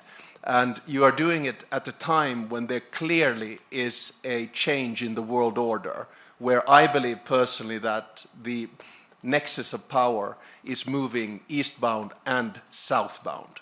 And now I think all of us pretty much have a choice. And the choice is between multilateralism, which you are representing, and multipolarity.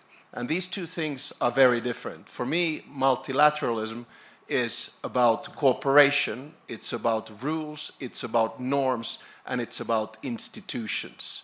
I like these rules because they are the ones that bring exactly the thing that you have up there on the board: solidarity, equality, and sustainability. My big worry right now is that the world is moving more in a multipolar direction. And multipolarity, though it gives power to nation states as such, is problematic because it's more transactional. It's more about deals, and therefore it's more prone to conflict.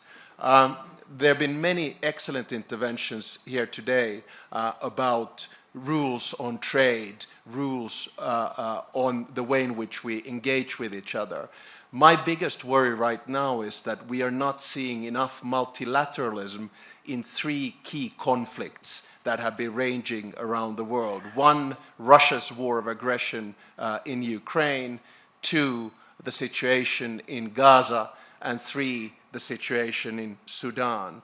So I hope that we lean towards multilateralism. And let me say, coming from a small country, what I believe the West should do in this. I think the West should understand that the multilateral institutions that were created after World War II and that were upheld after the Cold War, the power structure of them is right now unfair. It needs to be changed. We need to distribute power in a world that exists today, not the world that existed in 1945. That is the best way for us to drive multilateralism and get it back on track. Thank you very much. 3 minutes and 12 seconds.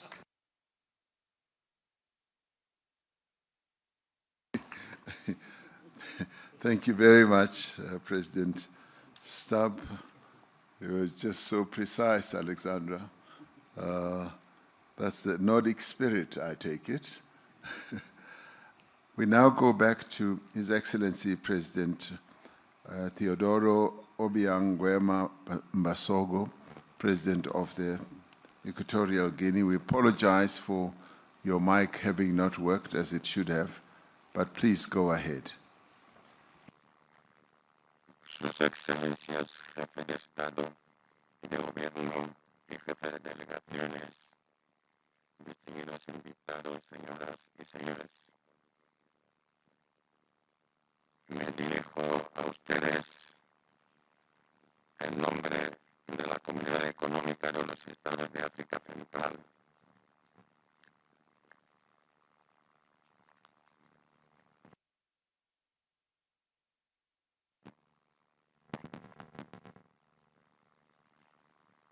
There is still a problem for President Basogo.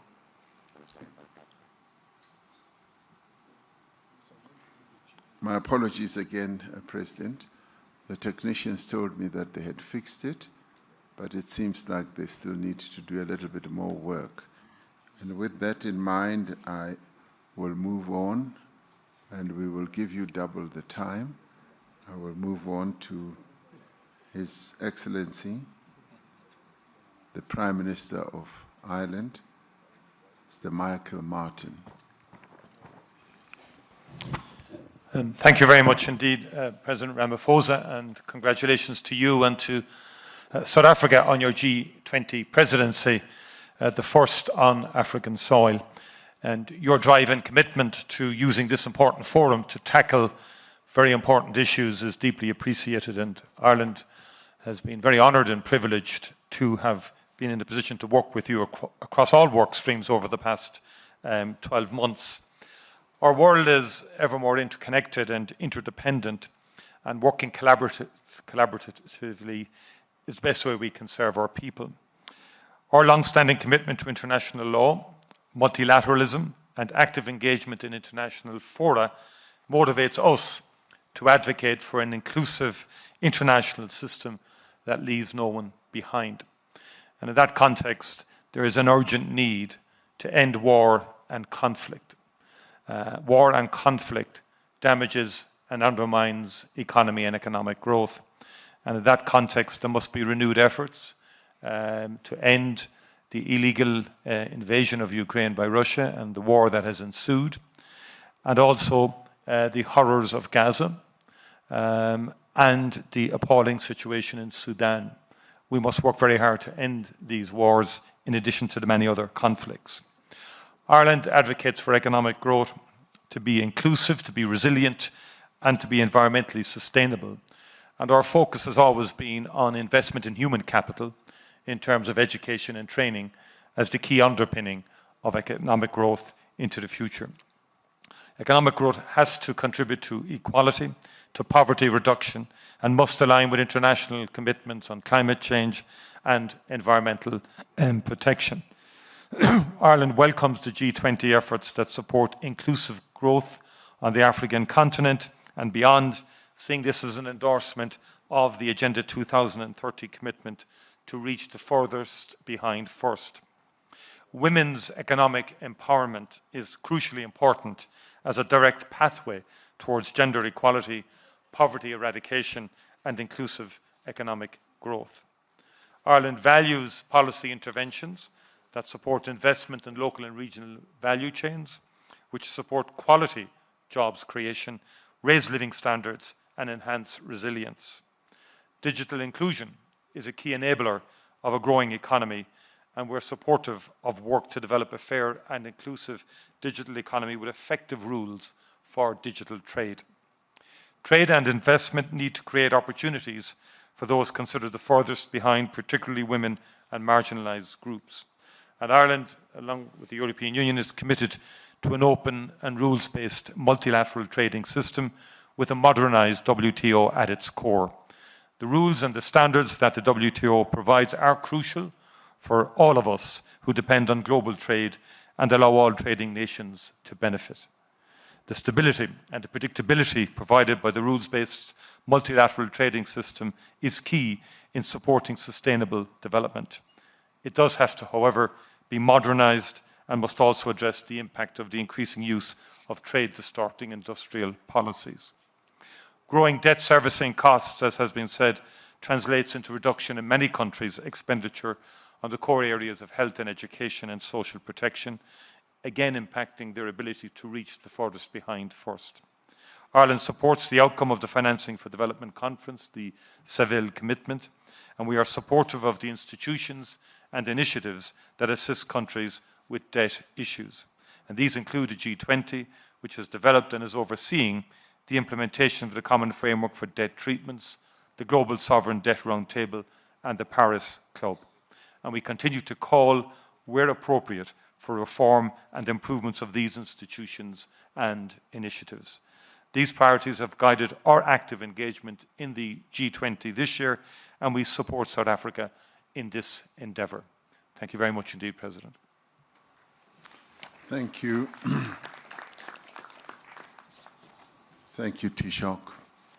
I now would like to go back to His Excellency, President Ngwema Basoko. He will have been given a roving mic so that he can make his input. The fixed microphone does not seem to be working as well as it should. Go ahead, Your Excellency. Sus Excelencias, Jefe de Estado y de Gobierno y Jefe de Delegaciones, distinguidos invitados, señoras y señores. Me dirijo a ustedes en nombre de la Comunidad Económica de los Estados de África Central. Permítanme expresar mi agradecimiento a la República de Sudáfrica por su liderazgo y por el tema elegido para su presidencia del G20, a saber, solidaridad, igualdad y sostenibilidad. Esta cumbre de Johannesburgo tiene lugar en un momento en que la arquitectura de la economía mundial aumenta las desigualdades en lugar de reducirlas entre las naciones. Durante décadas, nuestros pueblos han soportado los costos de un sistema desproporcionalmente a unos pocos y castiga a los más vulnerables. Sin embargo, nuestra región de África Central también ofrece soluciones globales. A modo de ejemplo, la cuenca de Congo constituye la segunda mayor masa forestal tropical del planeta y uno de los últimos grandes sumideros de carbono. El Golfo de Guinea garantiza la seguridad de rutas marítimas vitales. Nuestros suelos y minerales críticos desempeñan un papel clave en la transición energética y nuestra juventud representa un motor de innovación, siempre y cuando logremos liberar todo su potencial. Nos reunimos hoy en el G20, un foro que pretende ser el espacio donde las economías más influyentes del planeta dialogan sobre el futuro global. Sin embargo, permítanme recordar que ese futuro no puede constituirse ignorando las voces del sur global, ni repitiendo las fórmulas que han perpetuado las desigualdades entre las naciones. Para que el crecimiento económico sea inclusivo y sostenible y que no deje nadie atrás en nuestra comunidad, quisiera ofrecer a esta cumbre unas soluciones que pueden ayudar para los más necesitados. Primero, hacer que la arquitectura financiera mundial sea más justo. Esto significa facilitar el acceso al capital para las economías en desarrollo, establecer un marco de solución de la deuda, reformar los bancos multilaterales del desarrollo y promover la justicia fiscal. La CAC apoya la propuesta de Sudáfrica de crear una comisión sobre el costo del capital del G20, con el fin de diagnosticar y corregir las deficiencias estructurales en la evaluación y fijación de riesgo soberano. Segundo, transformar los minerales críticos en prosperidad compartida mediante la creación de valor en origen. Esto implica claramente desarrollar cadenas de valor locales, establecer normas que generen oportunidades, dividendos comunitarios y que garanticen la integridad ambiental, así como el vínculo entre lo humanitario, el desarrollo y la paz. La transición energética no debe reproducir los antiguos modelos extractivos. Tercero, garantizar la seguridad alimentaria y nutricional mediante inversiones desde la producción hasta la distribución. La CAC necesita socios para apoyar la agricultura climáticamente inteligente, el sistema de riesgo y la producción regional de fertilizantes para reducir la dependencia de las importaciones y la volatilidad de los precios, invertir en el almacenamiento de cadenas de frío y servicios de asesoría digital dirigidos a los pequeños productores, sobre todo las mujeres y los jóvenes. Asimismo, abogamos por la creación de una reserva alimentaria general y de un sistema de alerta temprana. Solicitamos el apoyo financiero del G20 para promover una seguridad alimentaria basada en la cadena de valor para ser autosuficientes. Cuarto, reconocer y recompensar los bienes públicos mundiales, en particular la cuenca del Congo, cuyas selvas absorben miles de millones de toneladas de carbono y protegen los regímenes de lluvias más allá de nuestra región. En efecto, proponemos la creación de una ventana de financiamiento específica basada en los resultados complementarios al Fondo de Pérdidas y Daños. Invitamos al G20 a contribuir en la creación de mecanismos automáticos de desembolso rápido para la reconstrucción post-desastre. Quinto y último, poner al ser humano en el centro de la transición digital y de la inteligencia artificial. Esto debería impulsarnos a la inversión en infraestructuras digitales, públicas y en la innovación inclusiva. Proponemos, por tanto, establecer un mecanismo de G20 para ampliar el acceso a la conectividad y a lo conjunto de datos abiertos para la inteligencia artificial de interés público, priorizando las lenguas y los contextos del sur global.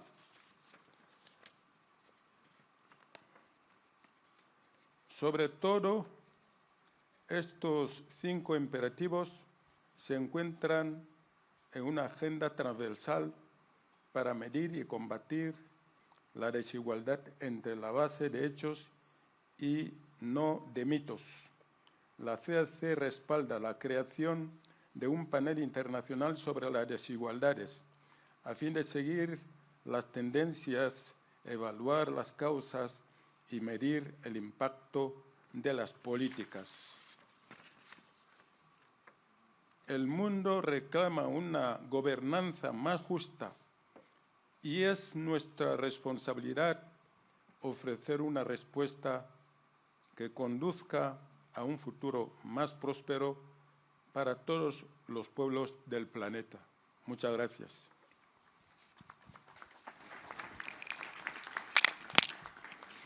Thank you very much, President Basago. I now would like to call upon the Prime Minister of Jamaica and the Chair of the Caribbean Community, CARICOM, Dr. Andrew Michael Holness, to take the floor. President Ramaphosa, thank you for the kind invitation to participate in this important meeting. Please accept our commendations on South Africa's presidency. Excellencies, Jamaica supports the global agenda to make economic growth not only strong and sustainable, but also inclusive and resilient. Jamaica's story is one of social partnership and sacrifice. We transformed our economy after decades of instability through disciplined macro-fiscal reforms anchored in responsible debt management, institutional strengthening, and targeted pro-growth initiatives. We reduced our debt, lowered poverty and unemployment, contained inflation, stabilized foreign exchange, and built robust reserves. Now, our focus is on translating the dividends of sacrifice into investments in our people. Getting the policy mix right is both an economic and moral imperative. Yet, one external shock can undo years of progress. Hurricane Melissa, a Category 5 storm, has devastated 7 parishes. Its impact will negatively affect our debt trajectory, and the road ahead will be challenging. This is our reality today. but it is also the recurring story of vulnerability told by small island developing states in CARICOM and indeed across the world. Global partnership will be essential to our recovery. The G20 commitment in 2021 to recycle SDR allocations led to the creation of the IMF Resilience and Sustainability Trust. This facility provides developing countries with relatively low-cost financing and longer maturities. We urge the G20 to preserve and strengthen this mechanism. We also call for innovative, flexible financing solutions, such as thematic bonds for climate adaptation and blended finance structures to support resilient infrastructure designed to meet the unique needs of climate-vulnerable economies. Jamaica further calls on the G20 to advance a rules-based, equitable, global trading framework that enhances predictability, flexibility, and resilience for small economies. This should include expanding access to targeted financing and risk insurance instruments tailored to the needs of SIDS, supporting technological upgrading and productive capacity enhancement, integrating multidimensional vulnerability indices into eligibility and financing terms across IFIs and climate funds, so countries can invest in resilience without compromising fiscal stability. Establishing a loss and damage financing window with clear rules-based triggers for timely and predictable support. Advancing a global skills and trade compact for SIDS to strengthen human capital, competitiveness, and inclusive growth. Excellencies, through these actions, the G20 can ensure that global trade and financial systems become more than engines of growth. They can become forces for shared prosperity, resilience, and sustainability, leaving no nation behind.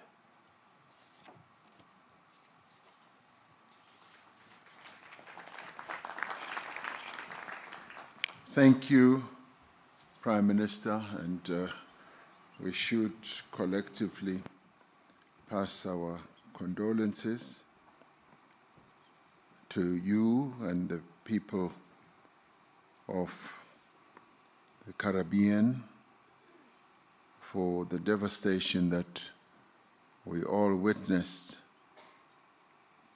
as you faced a huge calamity. We thank you for your steadfastness, and we thank you, and please pass on our greetings to the people of the Caribbean. We now call upon His Excellency, the Prime Minister of Malaysia, the Chair of the Association of Southeast Asian Nations, ASEAN, Mr. Anwar bin Ibrahim. I thank President Cyril Ramaphosa for his leadership and for South Africa for inviting Malaysia and as ASEAN chair to this summit. We meet in a country and continent that has endured the most dehumanizing aspect of apartheid and colonization. The expectations from countries in the South is for G20 to pursue an agenda that is just and fair,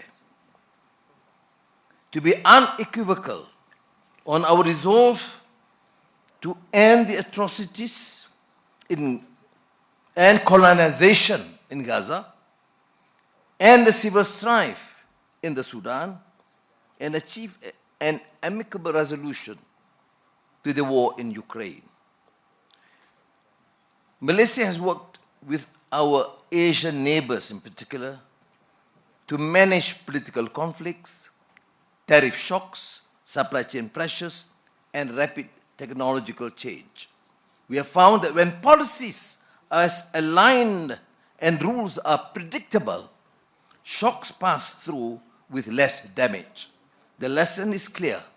Resilience comes from common preparedness, not isolation. This lesson matters because the next disruption will likely to be harder to burden. Artificial intelligence will recognize labor markets at a pace our institutions will struggle to match. Without early investment in transitions, workers, especially the young and women, will face these shifts alone. We have seen the consequences before when societies were unprepared for globalization. Poor governance, grinding poverty,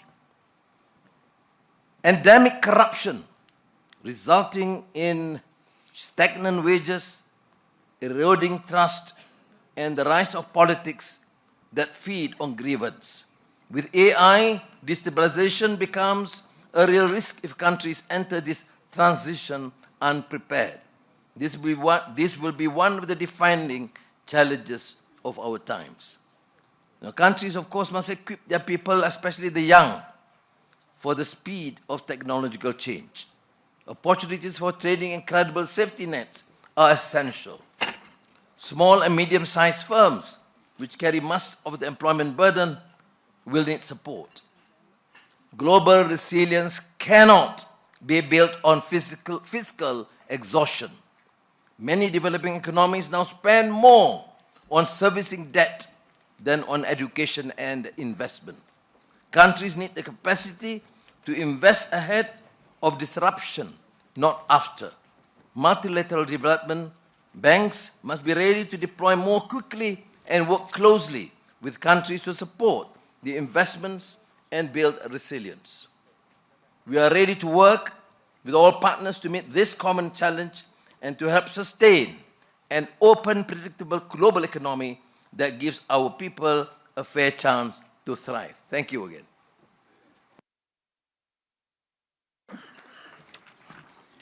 Thank you, Prime Minister. It now gives me pleasure to ask His Excellency Dr. Pedro Sanchez Perez Castijon, the President of the Government of Spain, to take the floor. Thank you for giving me the floor, President Ramaphosa, my dear friend, and allow me to congratulate you for the adoption of the declaration. We meet at a moment of deep uncertainty for the global economy, for sustainable development, and for multilateralism. Earlier this week, a Spanish think tank reported that more than 22 million people could die all over the world by 2030 due to cuts in official development assistance. Those figures are truly horrifying and only one example of the tragic, real-world consequences of the trends we are witnessing. Yet, as we have also seen this year, when we choose cooperation over fragmentation, progress is possible. The 4th International Conference on Financing for Development held in Spain was a powerful reminder of that. There, countries endorsed the Compromiso de Sevilla and launched the Seville Platform for Action with more than 100 concrete initiatives to implement our joint commitments. Not just words and wishes, but tangible actions that will make a real difference on the ground. Among them, there are 3 initiatives led by Spain that respond to one of the great challenges of our time, debt sustainability. They are the Global Hub for Debt Swaps, the Debt Post-Close Alliance, and the Sevilla Forum on Debt. These are 3 very pragmatic tools born out of real-world constraints that can really help rebuild trust in international cooperation and solve the burden of debt in developing countries. But financing alone is not enough. Trade disruptions, fragmentation of supply chains, and rising protectionism are eroding the foundation of global growth, and they need to be urgently tackled. Let me be clear, tariffs are not a weapon, they are a barrier. Yes, industrial overcapacity and unfair competitions are real challenges, both for advanced and developing countries, but responding to them with tariffs leads only to collective defeat. This is why it is more urgent than ever to strengthen the multilateral trading system, restore the central role of the World Trade Organization, and update it for the world we live in. Inequality must also be at the center of our agenda. The Stiglitz report, commissioned under South Africa's G20 presidency, has delivered a stark warning. We face an inequality emergency just as severe and systemic as the climate emergency. Extreme concentration of wealth undermines growth, corrodes democratic institutions, and fuels polarization. Addressing this requires fair international taxation. The progress the G20 has achieved on global tax reform cannot be allowed to unravel. We need tax rules fit for the 21st century. Colleagues, allow me to finish with a reminder.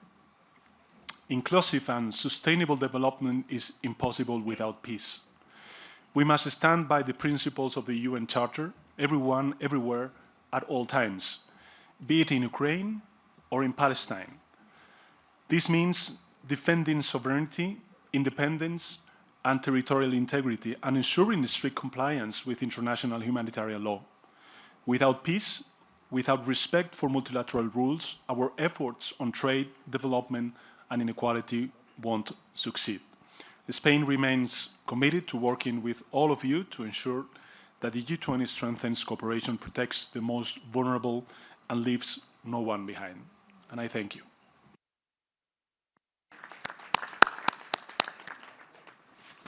Thank you, my good friend, President Sanchez. I now call upon Her Excellency Dr. Nedumbu Nandi-Ndaitwah, the President of the Republic of Namibia. Thank you, Your Excellencies. Namibia thank and congratulate Your Excellency President Ramaphosa, the government and the people of South Africa for bringing G20 to Africa, placing Africa's concern in the agenda of the summit, and for the kind invitation extended to my country. Guided by the African Union Agenda 2063 and the UN Agenda 2030 for Sustainable Development, the importance of addressing development priority from the African perspective cannot be overemphasized. Developing countries find themselves on debt trap as a result of capital high cost for developing countries based on the perceived risk that does not reflect the reality on the ground. In the face of unfair financing terms, recently Namibia honored its international obligation by redeeming its 750 million euro bond on time, signifying strong fiscal responsibilities. However, we are considered by decision makers as a risk country. We need a fair international financial institutions. Being the most meaningful way, we can place people at the heart of sustainable development. Our focus on advancing the transformation of global governance must be underpinned by the common understanding that only an inclusive and representative international system will have the capacity to respond to the present-day challenges. If our financial architecture is not fit for the purpose, we will continue to see the pressure of a looming global debt crisis that intensified imbalance between developed and developing countries. We are not seeking for free money. We want a fair and equal financing opportunities. For Namibia to grow and industrialize our economy, Namibia is welcoming investors to invest on value addition at source for our natural resources, including critical minerals, to yield a broad-based benefit for all our people. To leave no one behind, countries must mobilize adequate resources for development, apply responsible debt management, and safeguard resources for essential social and economic programs such as education, health, and infrastructures. Namibia urges the G20 leaders to strengthen debt treatment framework by providing concessional financing to countries that demonstrate commitment to sound debt management and to be innovative in strengthening others. As we strive towards reducing inequality within and among countries, fair taxation, financial inclusion, and social protection are essential tools. In Namibia, social protection coverage has expanded with old age grants reaching 98% of eligible citizens, and children grants stand at 66% of vulnerable children. These measures ensure that vulnerable groups that include people living with disability are supported in the path to prosperity. It also allows women and youth to play their role in development. As I conclude, I can say let us reaffirm our shared commitment to inclusive and sustainable economic growth guided by the SDGs by focusing on 3 pillars. 1, strengthen trade-drive economies. 2, securing financial for development while responsible managing debts and reducing inequality through inclusive policies.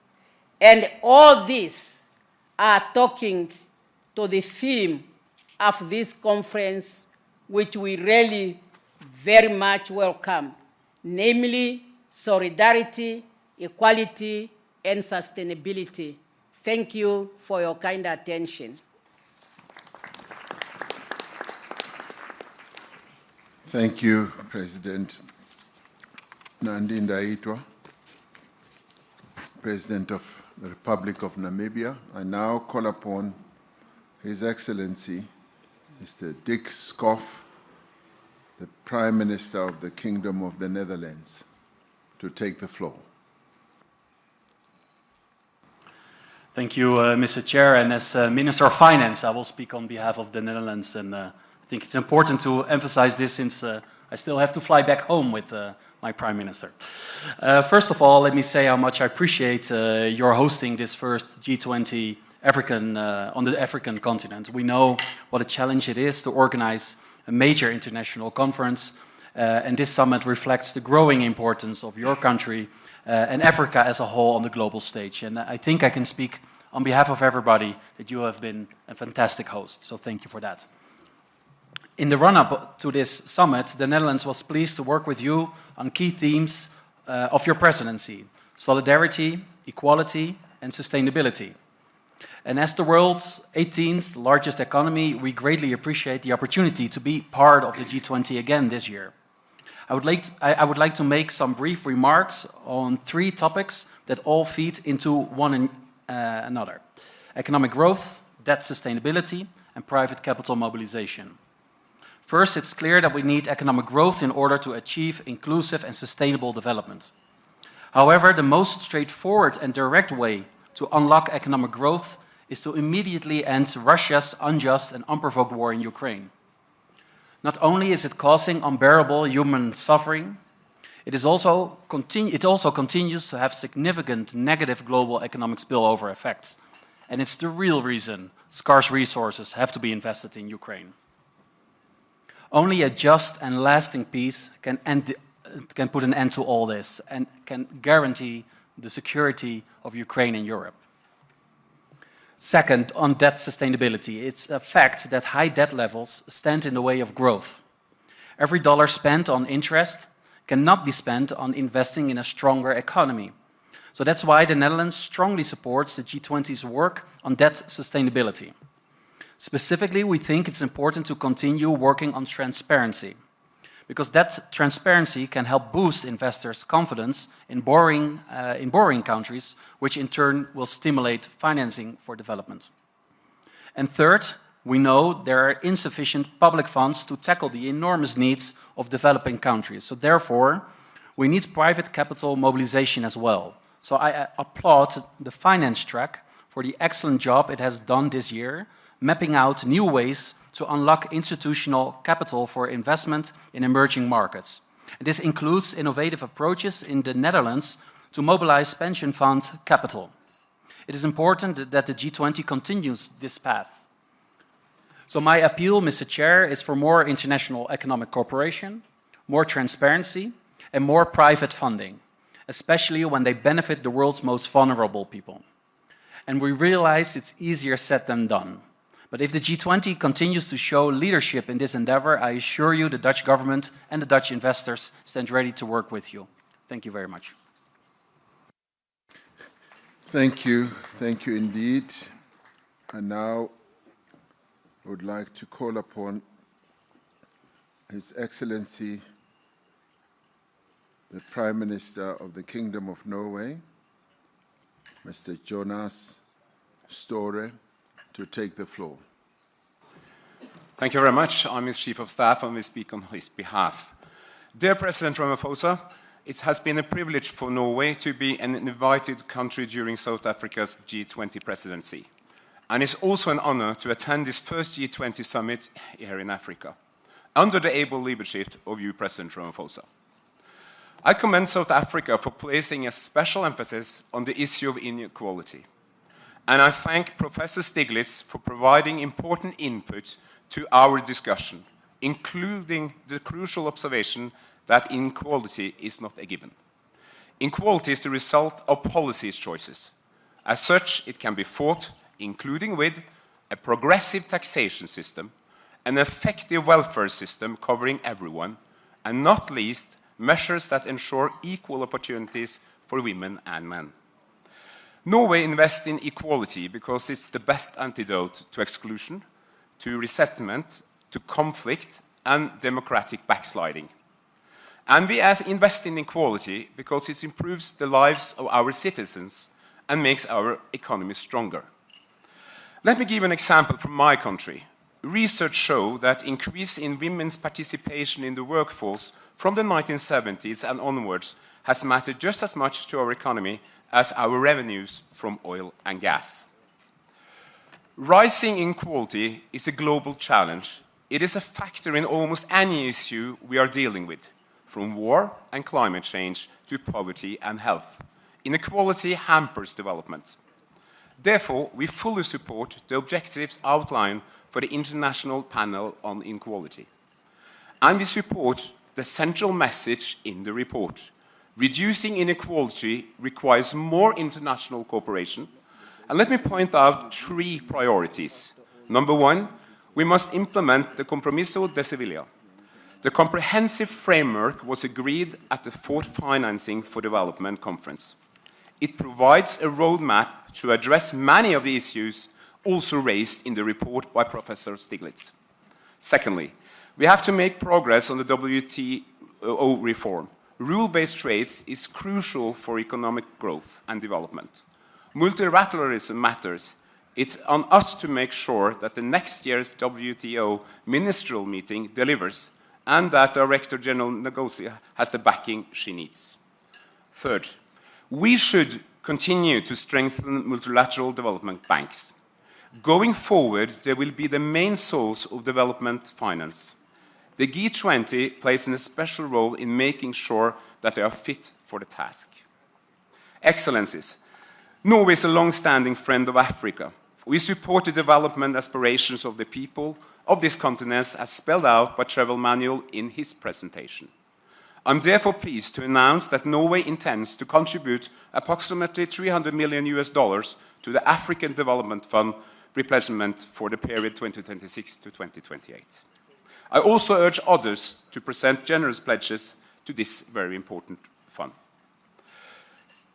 These are very critical times, as many of you here has mentioned, especially the situation in Gaza, Sudan, and Ukraine. We support peace in Ukraine, and no one wants peace more than the Ukrainians themselves. We welcome efforts for peace, but for peace to ensure, it must be just and must be rooted in international law, respect the basic tenets of the UN Charter, and provide for the future security of Ukraine and for the rest of Europe. Thank you so much for your attention.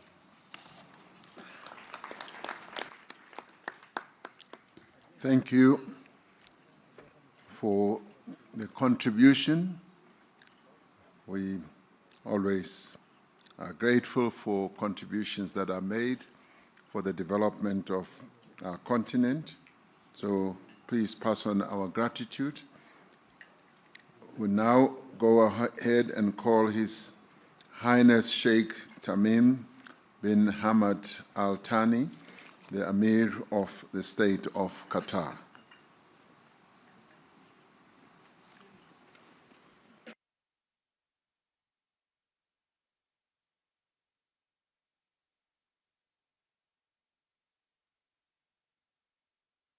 Okay, it does seem like the Sheikh should be in a bilateral somewhere.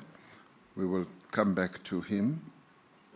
I now move on to ask His Excellency, Dr. Julius Maada Bio, the President of the Republic of Sierra Leone and the Chairperson of the Economic Community of West African States, ECOWAS, to take the floor. Thank you very much, Mr. Chair.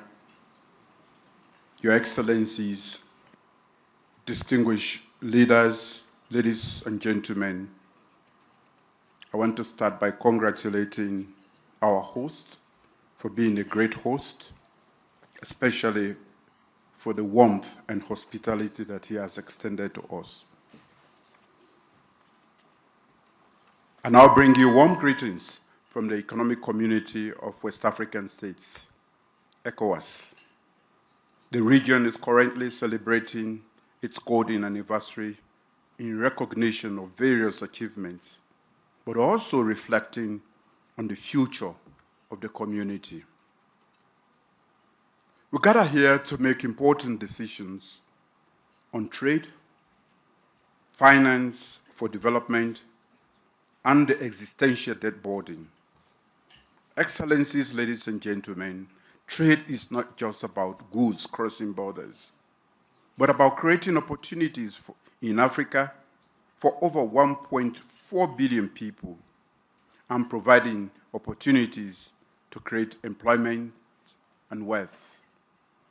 In Africa, we are committed to boosting intra-African trade through effective implementation of the African Continental Free Trade Area, a system that empowers small businesses, connects landlocked communities, and unlocks regional value chains. However, we cannot do it alone.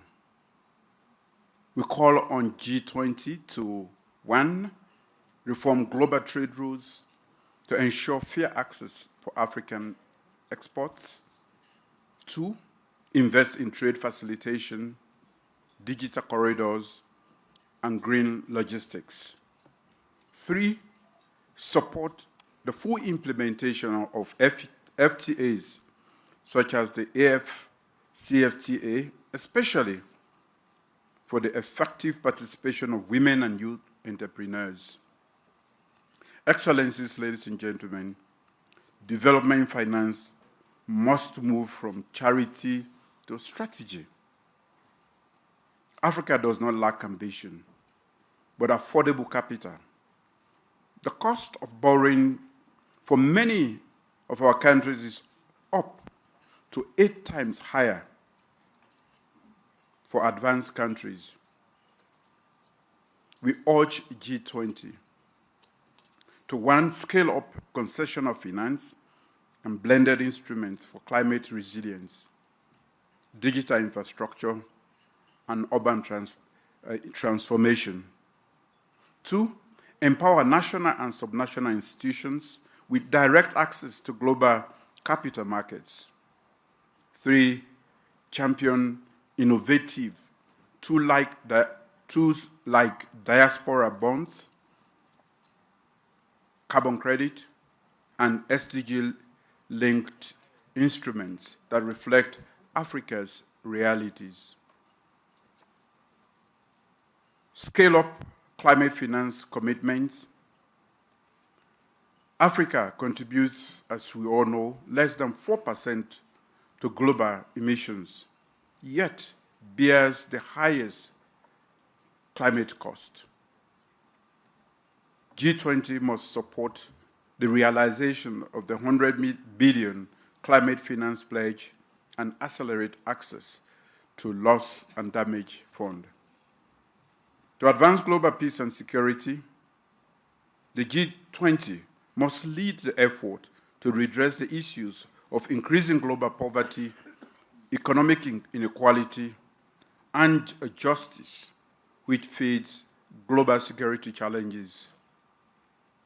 G20 must work to evolve a more peaceful world in which prosperity and advancement for all is a global goal.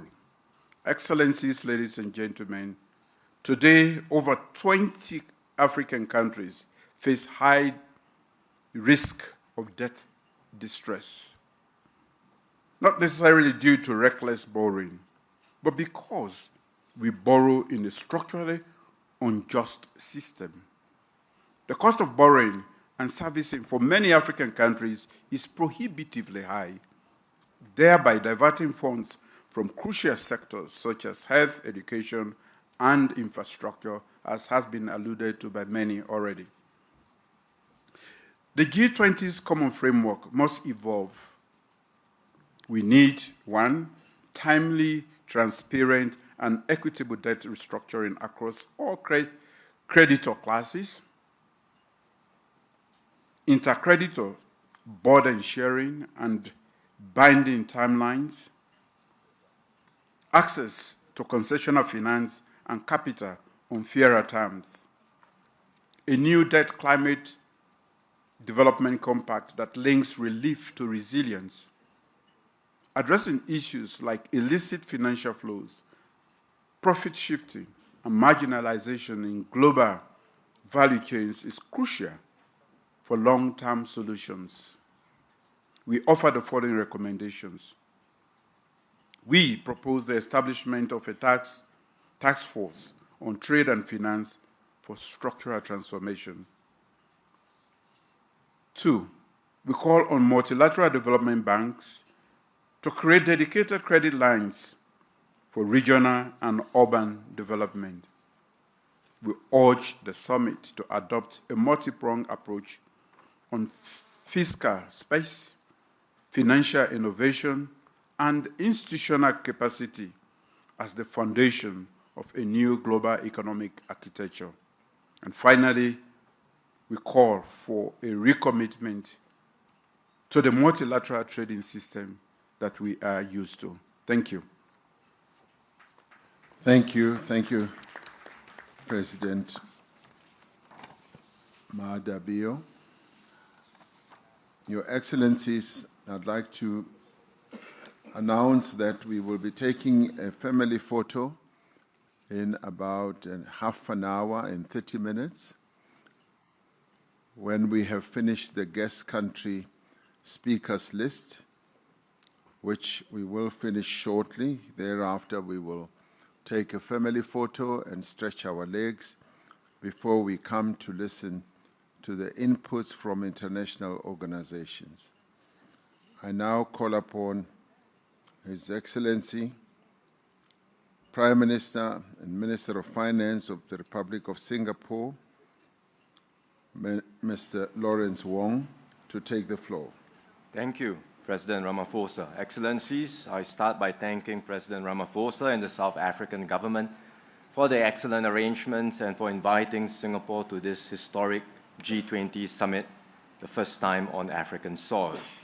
The agenda today is on growth, and growth can only be sustained in a stable global environment. For decades, the rules-based multilateral system anchored by the WTO provided this stability. But the system is now under severe strain.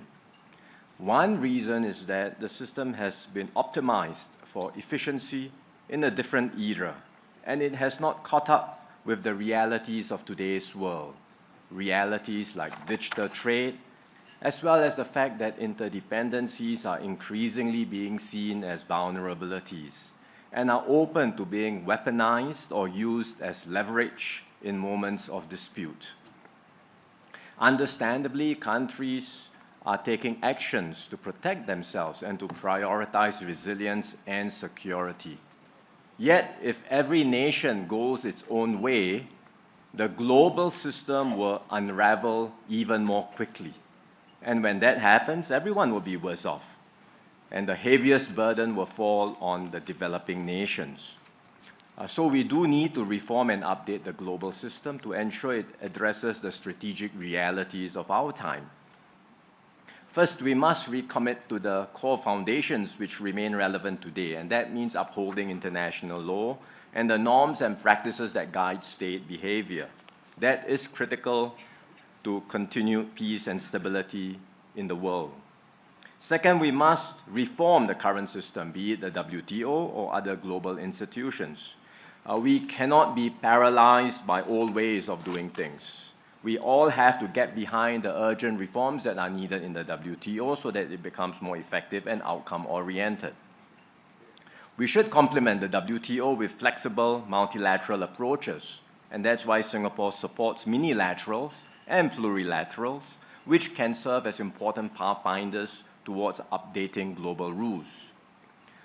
Third, we should build new partnerships, and as several colleagues have talked about just now, we are making progress with partnerships and dialogues between the CPTPP and ASEAN, as well as the CPTPP and the EU. In fact, 2 days ago, ministers came together and had a very productive trade and investment dialogue covering issues like trade and investment facilitation, digital trade, and supply chain resilience. In the same regard, we should look at ways in which we can bring the free trade areas and the free trade blocks in Africa closer with Southeast Asia and ASEAN. Recently, Singapore also joined with other countries like New Zealand, Switzerland, and the UAE to launch a new framework called the Future of Investment and Trade Partnership that brings together small and medium-sized economies to keep up the momentum of trade liberalization.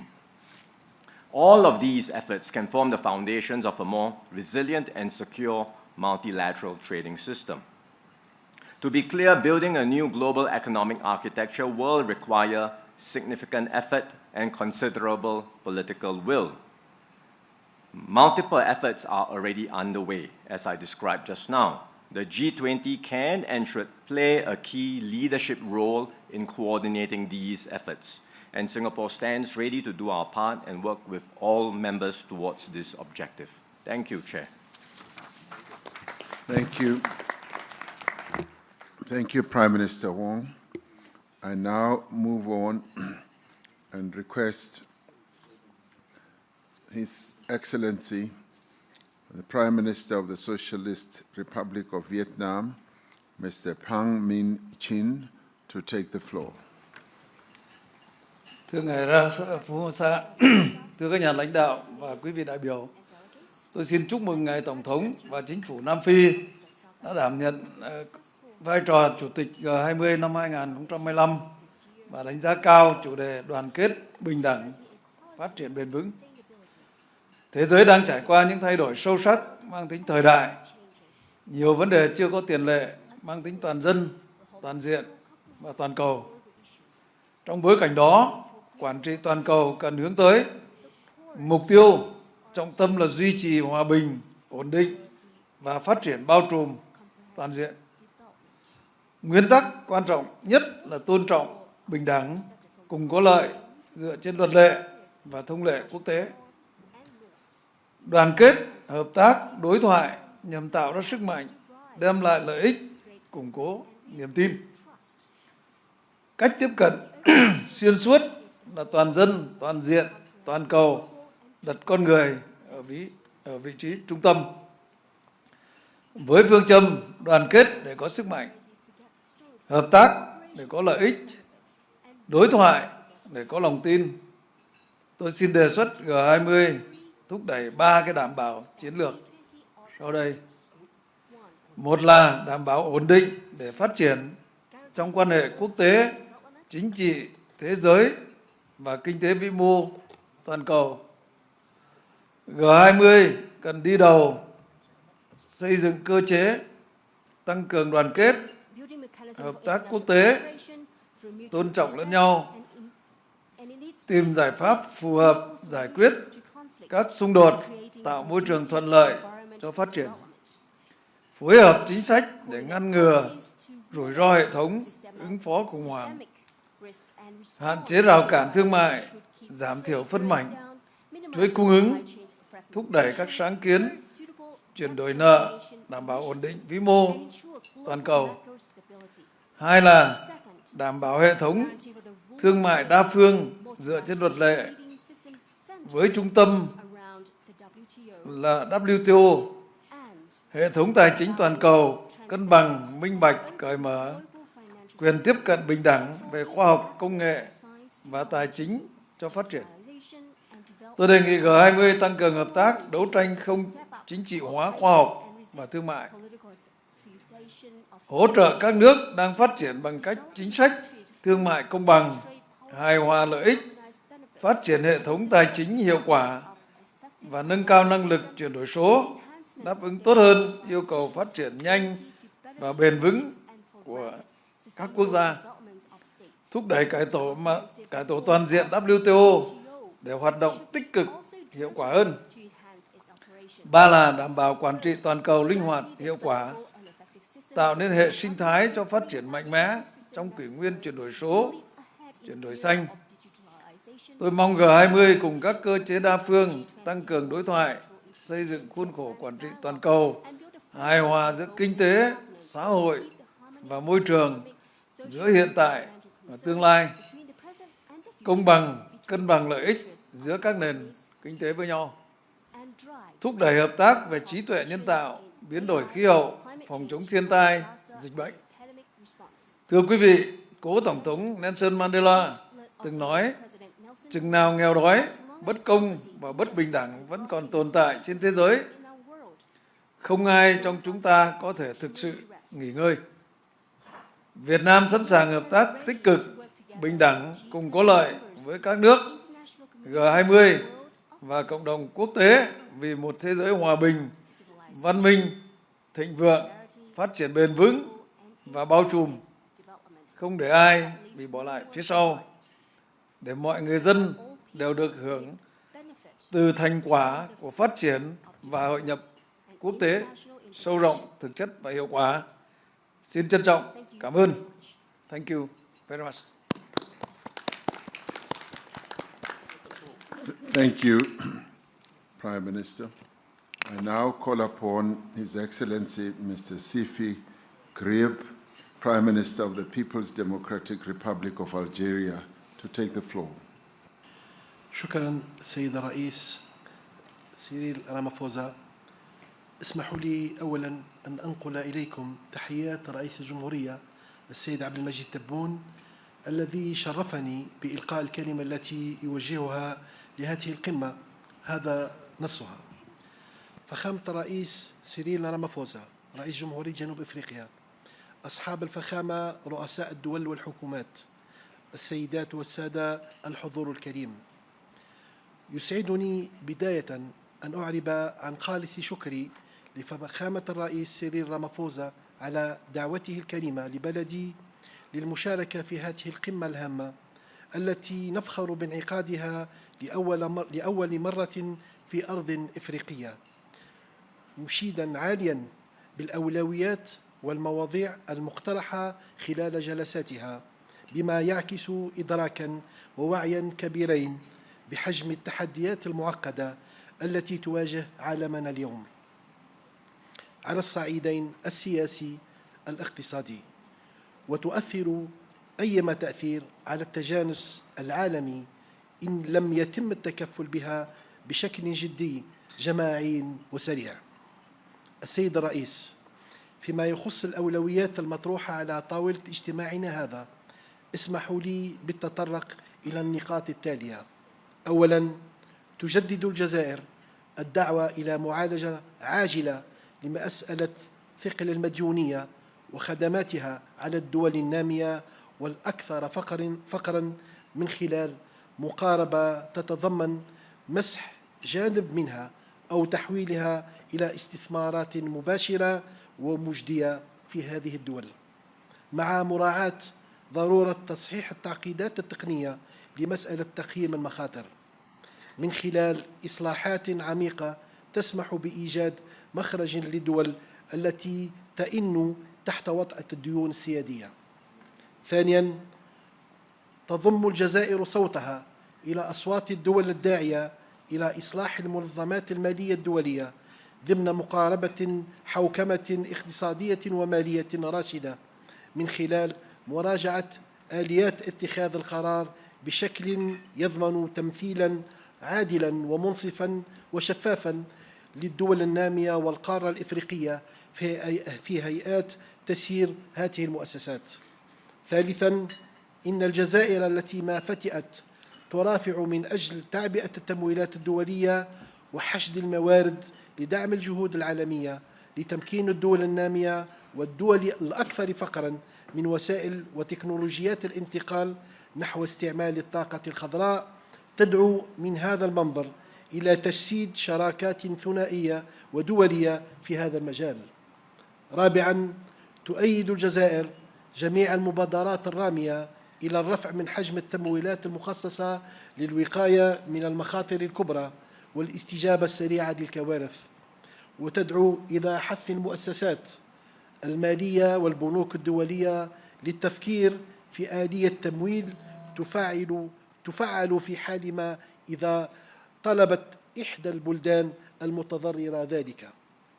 السيد الرئيس، لقد شهد العالم قرابة عامين متتاليين الجرائم الشنعاء التي ارتكبت في حق الشعب الفلسطيني الأعزل، وعاين حجم الدمار الذي خلفته هذه الحرب الهمجية، الأمر الذي يدفعنا للإعراب عن أملنا في أن تبادر دول مجموعة ال20 بإطلاق تعبئة عامة قصد بناء غد أفضل للشعب الفلسطيني، مؤكداً التزام بلادي بإعلان انضمامها إلى كل خطوة قد تتخذها بهذا الصدد. أشكركم على حسن الإصغاء.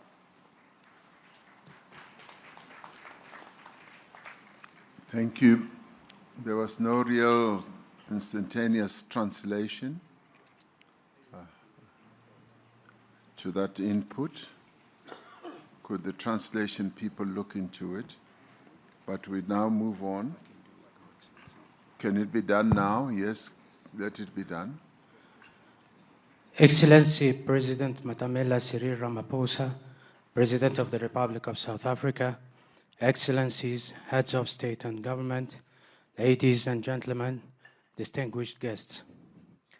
I would like to convey to you the greetings of the President of the Republic, Mr. Abdelmajid Tebboune, who entrusted me with delivering his address to this summit as follows. Excellency President Cyril Ramaphosa, President of the Republic of South Africa,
Thank you.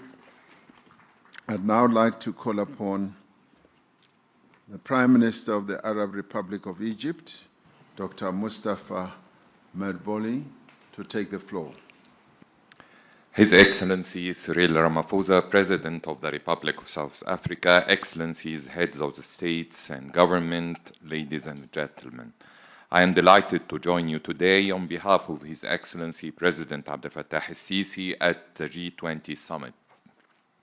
I would like to express my sincere gratitude to the sisterly Republic of South Africa for the warm hospitality and excellent organization of the first summit on African soil, and to express Egypt's deep appreciation to the South African G20 presidency for its kind invitation to participate as a guest in the G20 meetings this year. We also commend South Africa's leadership in steering the group's work and in advancing Africa's priorities. In a world faced by unprecedented global challenges, the G20 has a critical role in addressing the main global economic challenges, including the reform of the international financial architecture to ensure that it is responsive to the developmental needs of developing countries. This includes enhancing access to concessional finance through establishing new financial mechanisms while strengthening the effectiveness of existing ones, improving the business models and financing capabilities of the IFIs and the MDBs, and ensuring stronger representation of developing countries in the global economic governance. It is also imperative to reform the complicated global debt landscape by establishing new mechanisms for managing debt in a comprehensive and sustainable manner in low-income and middle-income countries. We also aspire to reinvigorate the global commitment of multilateralism, including the rule-based multilateral trading system with the WTO at its core, to promote trade as engine of sustainable development and inclusive growth. Excellencies, peace and development are strongly interlinked. The Sharm el-Sheikh Peace Summit that ended the war in Gaza paved the way for a more stable, peaceful, and prosperous Middle East. We welcome the adoption of the Security Council resolution on Gaza Strip on November 17th, and we stress the urgent need to start the implementation of the second phase of President Trump's plan to deal with the humanitarian catastrophe in Gaza through providing the necessary humanitarian assistance and to embark on the early recovery and reconstruction of the Strip without delay, while working at the same time on a final settlement of the Palestinian question based on the two-state solution. Egypt will host an international conference on the early recovery and reconstruction in Gaza, and I invite your countries to participate in it. In conclusion, I look forward to achieving constructive outcomes out of this summit to fulfill the aspiration of our peoples for a better world. Thank you very much. Thank you, Prime Minister. I now would like to request the Vice President of the Federal Republic of Nigeria, Vice President Kashim Shettima, to take the floor and address us. Mr. President, heads of state and government, excellencies, let me at the outset express appreciation to His Excellency President Matameta Cyril Ramaphosa for the warm reception in this beautiful city of Johannesburg. May I further use this opportunity to congratulate him on the successes of the South Africa G20 presidency, including his purposeful leadership in steering the affairs of the group in a number of processes and negotiations which will culminate in a leader's declaration. Nigeria, as one of the invited guest countries of this year's G20 Summit, commends the concerted efforts of the group in mobilizing action towards accelerated attainment of inclusive sustainable growth, where financing for development is guaranteed and no one or country is left behind. The theme of the Session 1 of the Leaders Summit, Inclusive and Sustainable Economic Growth, leaving no one behind, building our economies, the role of trade, financing for development, and the debt burden is apt and speaks to the challenges of developing countries. The current multilateral framework do not adequately reflect the realities of today's world. Many developing nations continue to face systematic barriers to economic growth, trade, and financial inclusivity. For trade to be truly inclusive, the G20 must take bold steps towards reforming the international financial architecture and global institutions. Only a more equitable and effective system can fairly manage global financial flows, address recurring debt crises, and respond to the needs of all nations, especially those in the global south. Africa cannot realize the positive paradigm shift we seek in its development trajectory without a collective resolve of the G20. Together, we must confront the persistent regional challenges before us, most notably the urgent need for sustainable financing to ensure effective implementation of our developmental priorities. Across many regions, rising debt burdens continue to constrain economic progress and transform local challenges into global vulnerabilities. Ensuring debt sustainability while responsibly leveraging critical minerals for inclusive and enduring development must remain central priorities for the G20. The G20 must, in the adoption of the Leaders' Declaration, take very seriously the need to advance policies that drive sustainable growth, promote financial inclusion, and tackle emerging risk. This includes support for indigenous production, export from Africa, and mechanism to enhance significant increase in FDI flows to the African region. Nigeria has in recent times demonstrated its readiness for both foreign direct and portfolio investments. This progress is driven in part by the fiscal policies introduced by the present administration, all aimed at enhancing the ease of doing business in Nigeria. We are committed to establishing 1,000 active businesses in each ward in Nigeria, with a clear objective of stimulating our local economy through grassroots empowerment, skills acquisition, and job creation. We commend the efforts of the World Trade Organization and its leadership for providing technical assistance to boost fair trade, including through the Women Exporters in the Digital Economy Fund launched in 2024. This initiative has provided grants and technical support to women entrepreneurs and strengthened their digital capabilities and access to global markets. Mr. President, as I conclude, I reaffirm Nigeria's unalloyed commitment to the G20. Let us continue to work side by side, shaping an economic future that uplifts every nation and leaves no one or country behind. I thank you. Thank you very much, Vice President.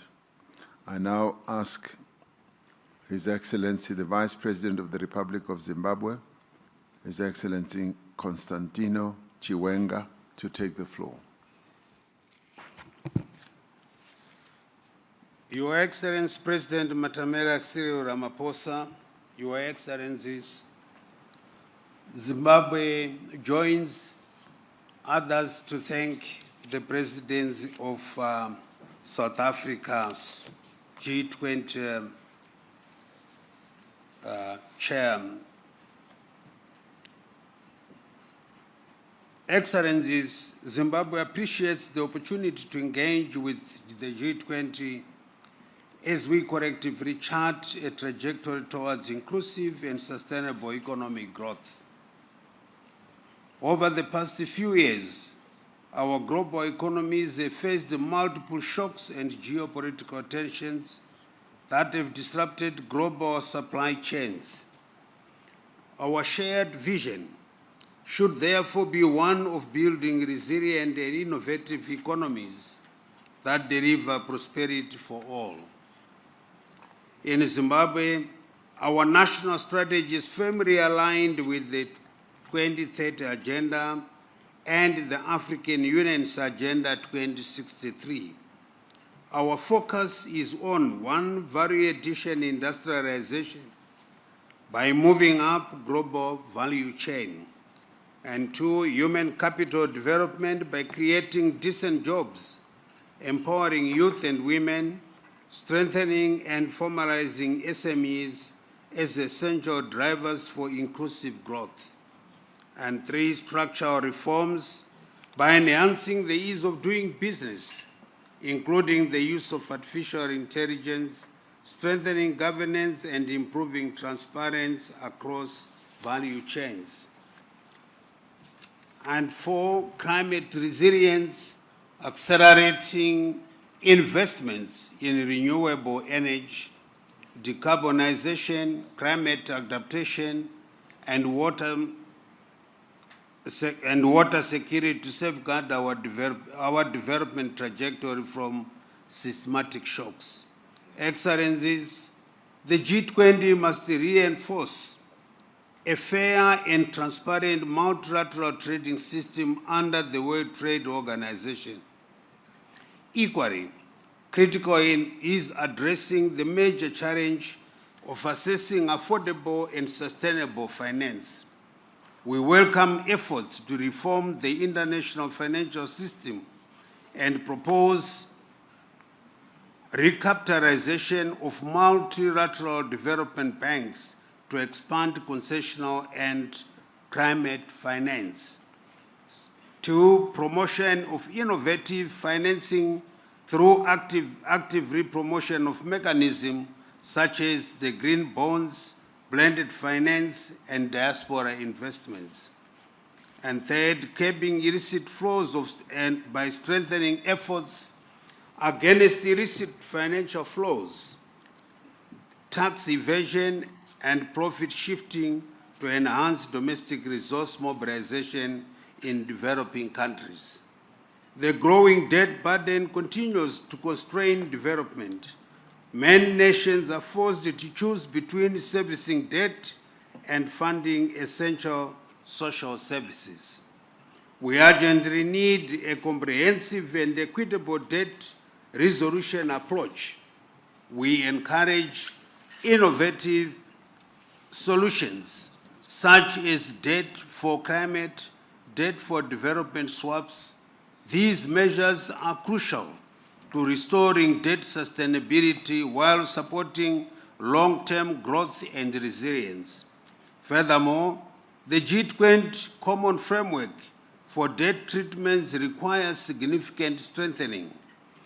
In view of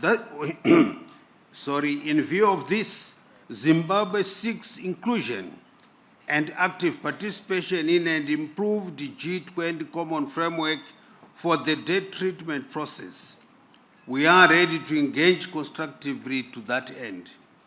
The journey for inclusive and sustainable growth demands political will and an unwavering commitment to equitable development. Let us reaffirm our collective commitment to building a stronger, fairer, greener, and more humane global economy that truly leaves no one behind. I thank you.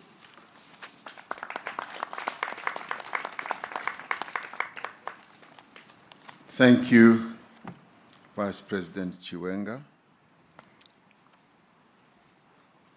I now have my last 2 speakers before we take a leg stretch break in order to go and take the family picture. Soon we will be able to stretch our legs.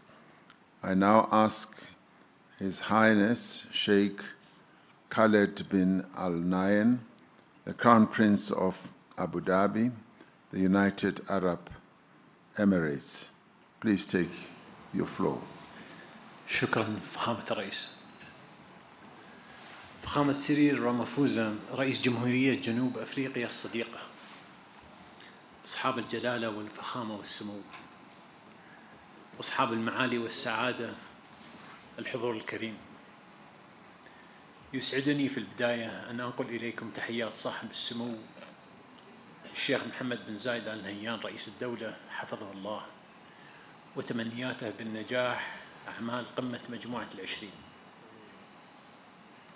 وتقدم بخالص الشكر إلى فخامة الرئيس سيريل رامافوزا على دعوته الكريمة لدولة الإمارات للمشاركة في أعمال مجموعة العشرين لهذا العام، وأعرب كذلك عن تقديرنا للجهود التي تبذلها رئاسة جنوب أفريقيا في استضافة القمة لأول مرة في القارة الأفريقية.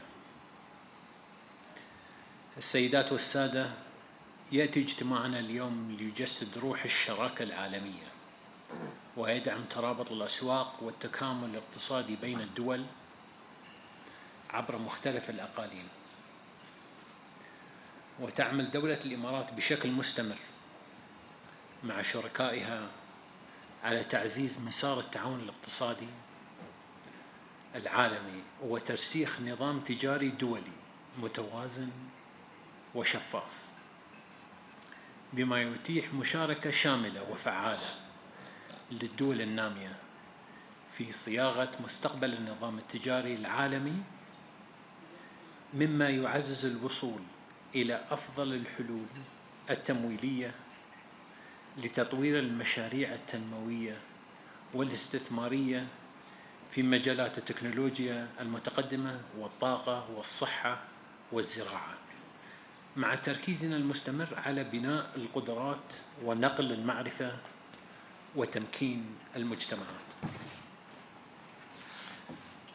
ويسرني اليوم أن أعلن عن إطلاق مبادرة دولة الإمارات الذكاء الاصطناعي من أجل التنمية، التي تخصص $1 مليار أمريكي لتمويل مشاريع الذكاء الاصطناعي في الدول الأفريقية بهدف دعم التنمية الاقتصادية والاجتماعية من خلال تعزيز منظومة البنية التحتية الرقمية والارتقاء بالخدمات الحكومية لرفع الإنتاجية وتحسين جودة الحياة. الحضور الكريم، نجدد اليوم تأكيد التزام دولة الإمارات العربية المتحدة بالعمل مع جميع شركائها في مجموعة العشرين لترسيخ مسيرة التنمية والازدهار في العالم أجمع. شكرا لكم.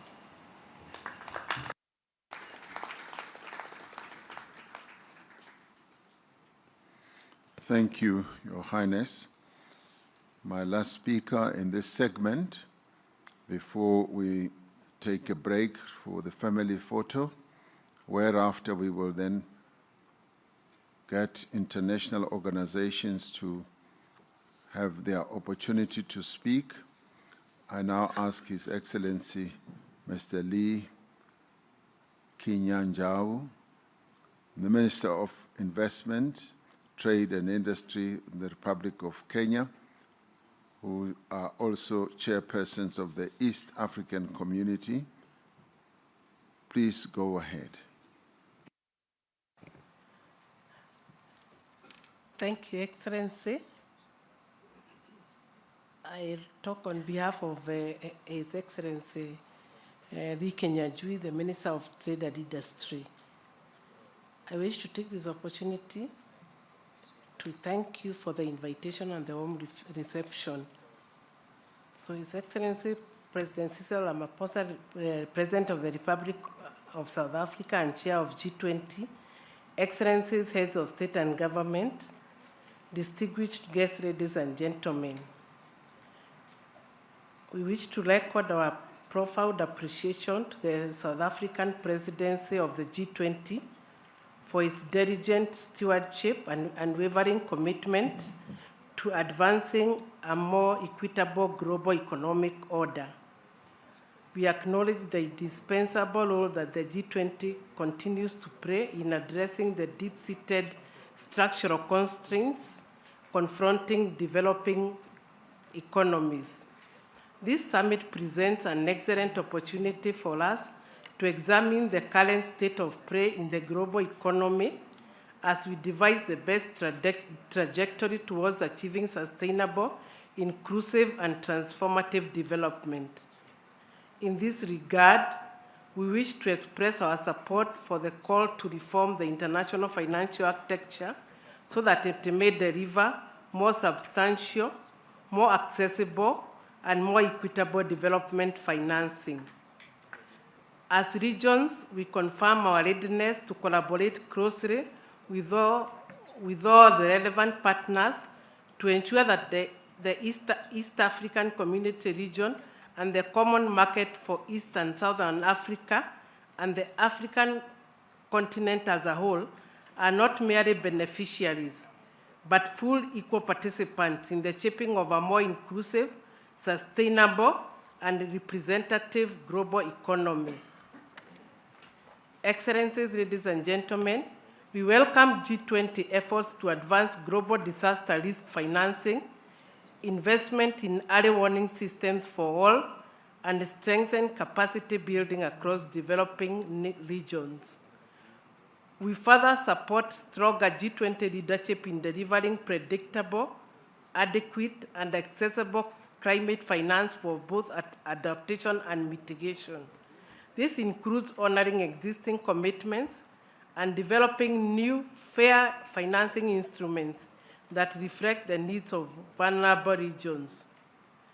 The East African Community and COMESA remain committed to transforming food systems to become more productive, climate resilient, nutrition sensitive, and inclusive, especially for smallholder farmers, women, and youth.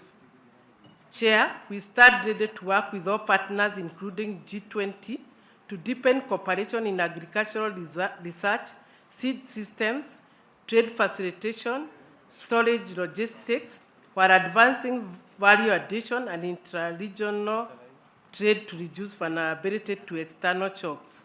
I thank you. Well, thank you very much. We will now get the announcements of how the family photo will be taken in the various segments. And thereafter, we will be able to come back, and I'd like to give us 20 minutes to have the photo taken, and thereafter come back so that we can resume the whole process of getting our international organizations to take the platform. So we will get the announcements now. Your Excellency,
Thank you. Let us proceed.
Beats.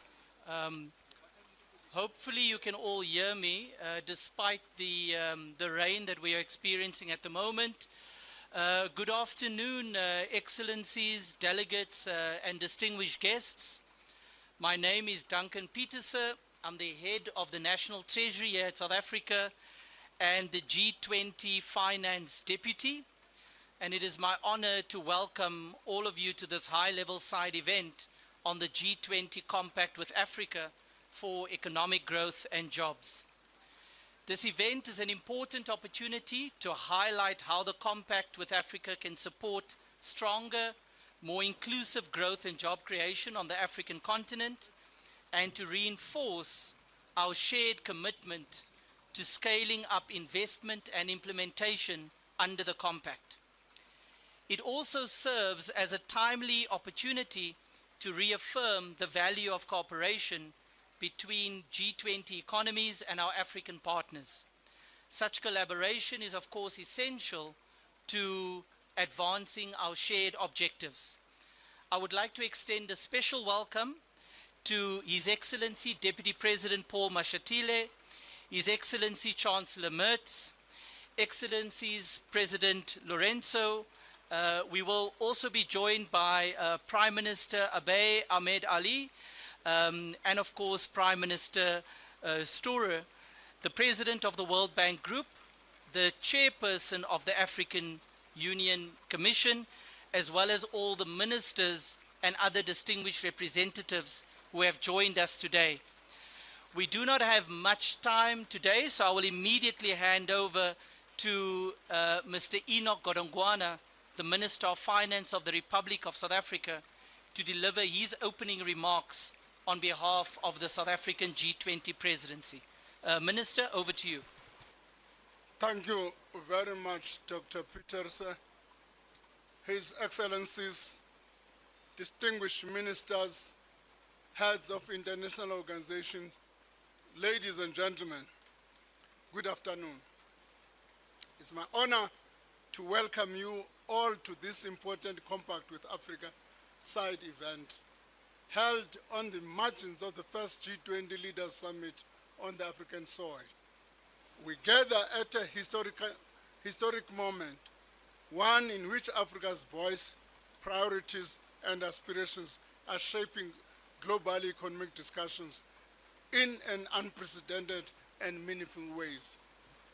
This year, the Compact with Africa was designated as one of the key priorities of South Africa's G20 presidents.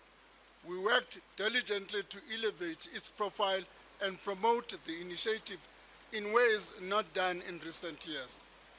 Since its inception in 2017 under the German G20 presidency, the Compact with Africa has evolved into one of the most influential platforms for partnership between African countries, the G20 and the international financial institutions.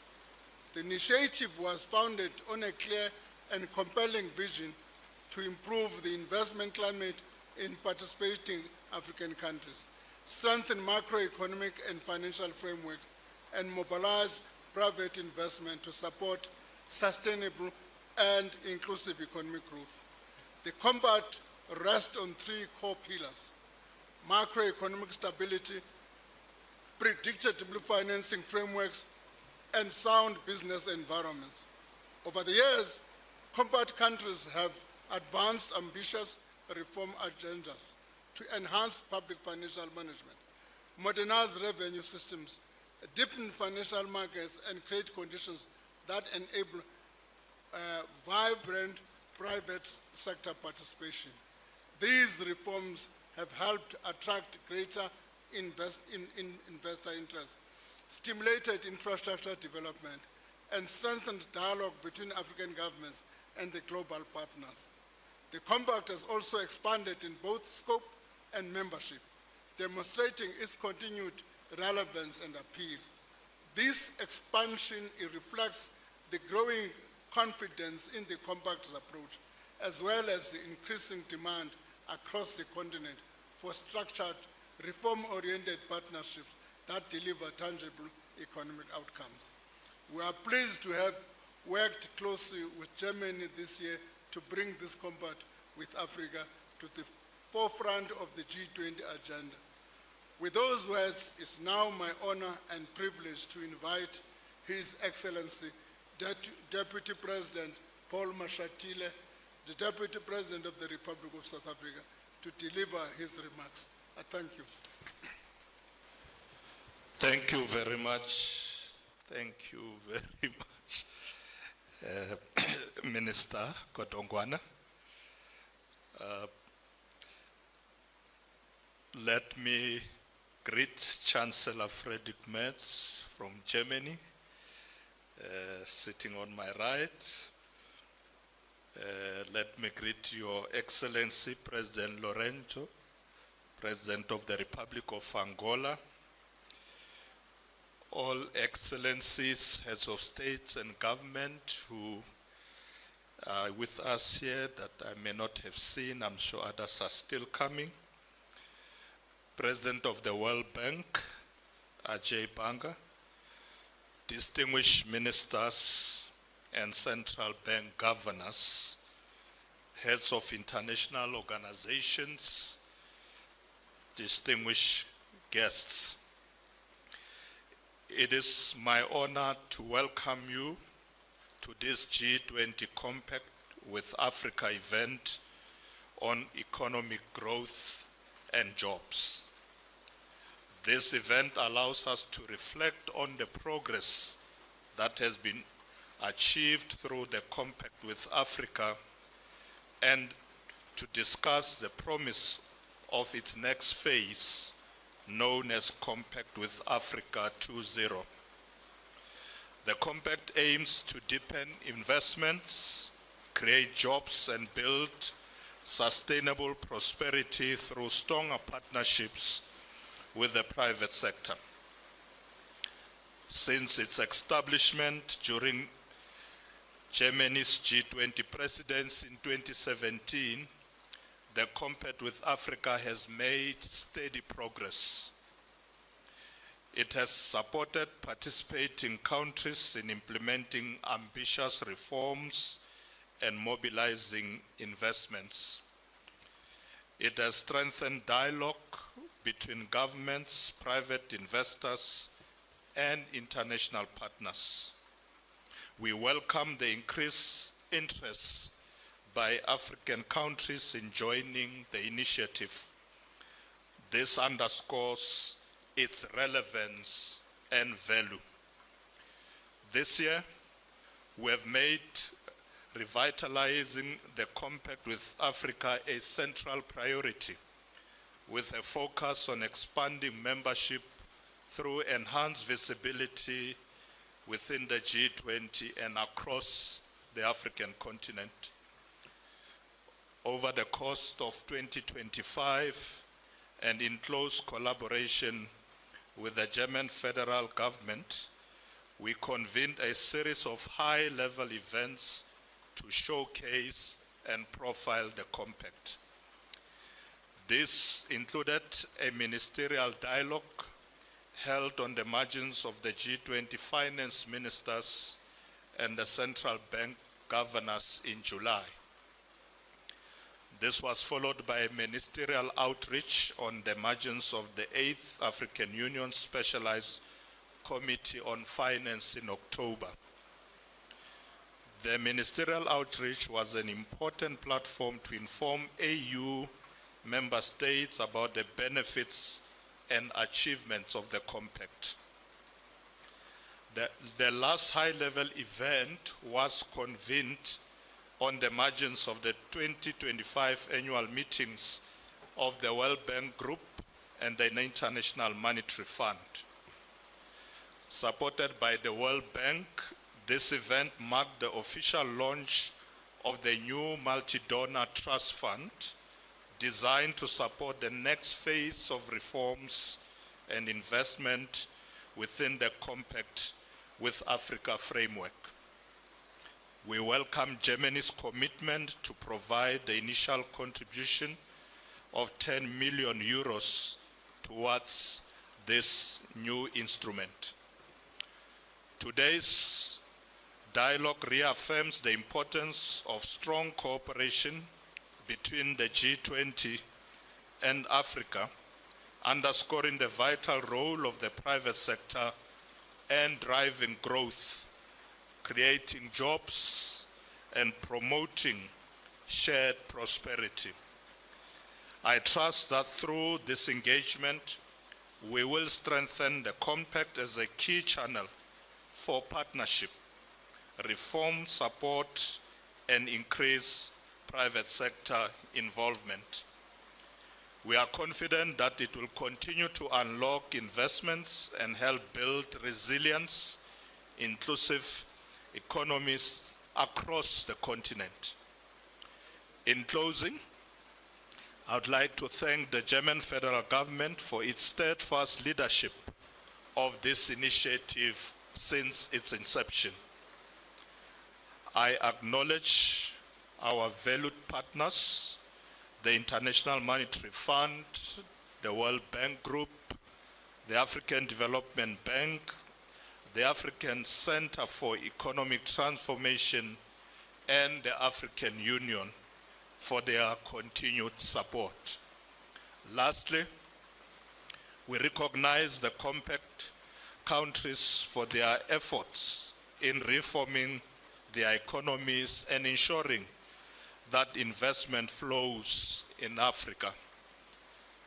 Let us move forward with renewed partnerships and new investments. Let us work together to secure growth, jobs, and shared prosperity for all Africans. I now invite Chancellor Merz to deliver his remarks. Thank you very much. So thank you so much, Mr. Vice President, for your kind introduction. I'm really happy to be here and to be here for the first time when the G20 Summit takes place for the first time in Africa. So I'm feeling very much welcomed, and I would like to say that there is no better place than Johannesburg to talk about Africa's economic future. And Mr. Vice President, I know what I'm speaking about because during my education as a lawyer, I spent a couple of months in this beautiful country, and since then I know the huge potential of this beautiful country in the southern part of the African continent. So many thanks for inviting us, many thanks for being together in this group, and it's really my great pleasure to welcome all of you to this side event on the G20 meeting with the Compact with Africa group. Africa is, as I said, a continent of opportunity. Africa is a continent of huge opportunities. Africa is a young, dynamic continent. And Africa is a continent with huge economic potential, therefore. And our partnership can unlock much more of this potential in the future. The G20 Compact with Africa builds exactly these partnerships between G20 members and African countries, between governments and the private sector, and between entrepreneurs and investors. Compact countries are pushing reforms. With support from the World Bank, from you, dear Ajay, and from many partners in the world. They are all creating conditions that attract private investment. This is good for Africa's growth, this is good for the people on the continent, and this is good for global growth. Now we see many success stories in many compact countries already. More investment, more jobs. But our task is, today and from now on, to scale this up. I would call it a new phase, or let's name it Compact 2.0. With Zambia and Angola joining this year, the compact is now a group of 15. Congratulations, President Lorenzo. Welcome on board of this group.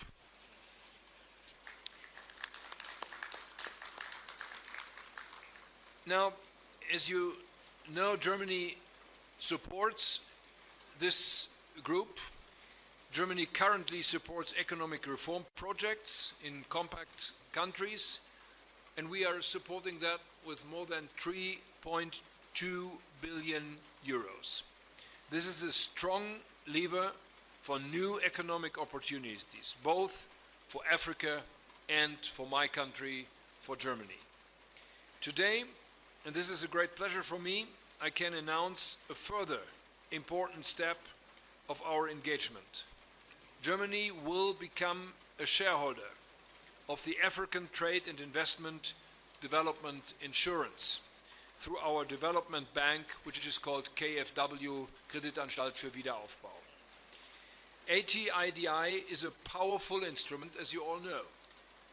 It boosts trade. It boosts private investment in Africa. It reduces risks and builds trust for investors and for new investors. Our German equity investment in ATIDI will amount to more than 37 million euros now. This will have a big impact. We will be able to mobilize an additional at least 400, potentially 430 million euros or 500 million US dollars in trade and investment. We will see even stronger trading links between Germany and African countries. More investment by German companies on the continent. More value creation in Africa. Our cooperation, ladies and gentlemen, dear friends, is here to stay. We are and we will remain partners for a better future on this continent, in my country, and together. Thank you very much. I'm really happy to be here and part of the group.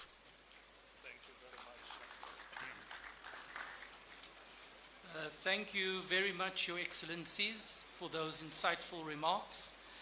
Having heard from the two co-chairs of the Compact, South Africa and Germany, it is now my great pleasure to invite His Excellency, Mr. João Lourenço, President of the Republic of Angola, the current chair of the African Union, and a newly admitted Compact with Africa member, to share his reflections on Africa's perspectives and opportunities. And it is indeed an honor to welcome the Republic of Angola as the 15th member of the Compact with Africa. Your Excellency, President Lourenço, the floor is yours. Muito obrigado. Excelência, Sr. Vice-Presidente da República da África do Sul, em representação do Presidente Cyril Ramaphosa, Sua Excelência Friedrich Merz, Chanceler da República Federal da Alemanha e co-presidente do Grupo Consultivo Africano sobre o Compacto with Africa, Excelências, chefes de Estado e de Governo dos países do Compacto with Africa, minhas senhoras, meus senhores, Excelências. Thank you very much. Your Excellency, the Vice President of the Republic of South Africa, representing President Cyril Ramaphosa, President of South Africa, His Excellency Friedrich Merz, Chancellor of the Federal Republic of Germany and co-chair of the African Consultative Group on Compact with Africa, Excellencies, Heads of State and Government of Compact African Country, ladies and gentlemen, Excellencies. Gostaria de começar por felicitar a África do Sul e a Alemanha por organizarem este importante evento paralelo em colaboração com a União Africana sobre o Pacto com a África. I would like to start by congratulating South Africa and Germany for organizing this important side event in collaboration with the African Union on the Compact with Africa. Gostaria também de felicitar mais uma vez a África do Sul por ter acolhido com sucesso o G20 em África por ter feito do Pacto do G20 com a África uma das prioridades da sua presidência do G20. I would also like once again to extend my congratulations to South Africa for the successful hosting of the G20 in Africa and for making the G20 Compact with Africa one of the priorities for its G20 presidency. A União Africana congratula-se por constatar que o objetivo de aumentar o número de países signatários do Pacto com a África durante a presidência sul-africana do G20 foi alcançado com a adesão de mais 2 países, nomeadamente a Zâmbia e Angola. The African Union is pleased to note that the objective of increasing the number of signatory countries to the Compact with Africa during the South Africa's G20 presidency was achieved with the accession of 2 more countries, namely Zambia and Angola. Gostaria, portanto, de aproveitar esta oportunidade para felicitar a Zâmbia e agradecer, em nome de Angola, por esta importante conquista. I would therefore like to take this opportunity to congratulate Zambia and thank you on behalf of Angola on this significant achievement. Com esse passo, o número de países signatários do Pacto com a África passa a ser de 15. With this step, the number of signatory countries to the Compact with Africa now stands at 15. Para aqueles que estão familiarizados com o sistema jurídico da União Africana, 15 é o número mínimo de ratificações necessárias para a entrada em vigor da maioria dos nossos instrumentos jurídicos. For those acquainted with the legal framework of the African Union, 15 is the minimum number of ratifications required for the entry into force of most of our legal instruments. Assim, posso inferir que o Pacto com a África se tornou agora uma iniciativa à escala da União Africana, o que é positivo para a integração econômica do continente. In this regard, I may infer that the Compact with Africa has now become an initiative of the African Union's scale, which bodes well with Africa's economic integration. A União Africana acredita firmemente que, à medida que mais países africanos aderirem ao Pacto com a África, implementarem reformas fundamentais, a África como um todo se posicionará como um continente reformador e aberto aos negócios, tornando os nossos países mais atrativos para os investidores, que são necessários para concretizar o objetivo de uma África próspera, baseado no desenvolvimento inclusivo e sustentável, articulado com a aspiração 1 da Agenda 2063 à África que queremos.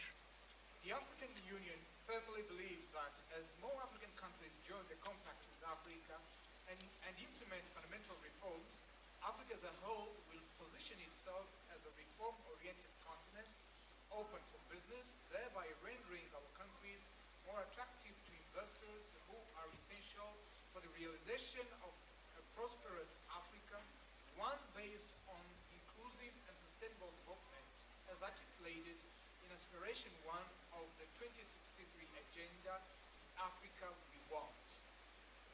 Apelo a todos os presentes para que trabalhem em conjunto e com celeridade para tornarmos esta ambição em realidade. I call upon all those present here to work together and with diligence so that we may transform this ambition into reality. Nossos povos e o mundo estão com os olhos postos em nós, portanto, não os desiludamos. Our peoples and the world have their eyes upon us. Let us not disappoint them. Obrigado pela vossa atenção. Thank you for your attention.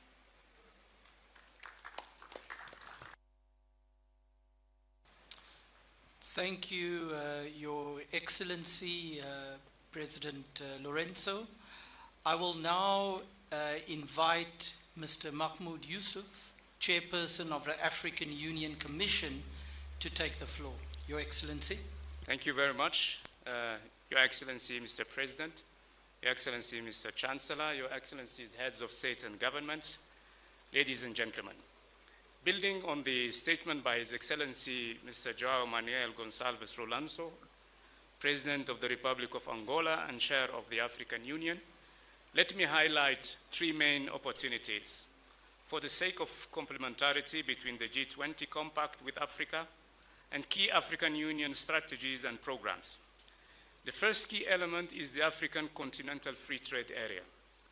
The intra-African trade and investment needs to be boosted in order to achieve the objective of an inclusive growth and a sustainable development.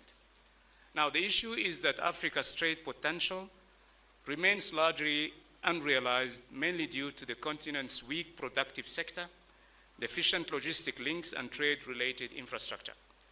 In order to address these challenges, Africa needs huge investments, both domestic and foreign, estimated at around $130 billion to $170 billion per year.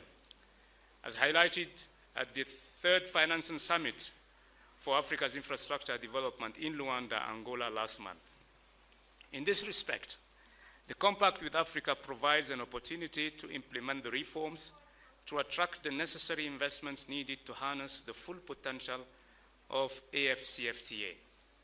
More specifically, reforms under the Compact with Africa will help achieve the objectives of the protocol of the Continental Free Trade Area Agreement on investment. Second, there's an opportunity for complementarity between the Compact with Africa and the African Virtual Investment Platform, which was launched in February 2025.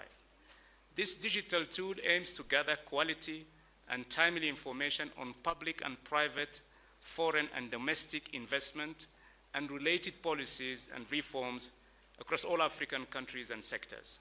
Third and last area is the sector of industrialization through manufacturing and value chains development, underpinned by the Accelerated Industrial Development for Africa Action Plan. In effect, by promoting targeted and integrated economic policy reforms, Compact Africa can help unlock investments needed to accelerate regional and continental value chains development.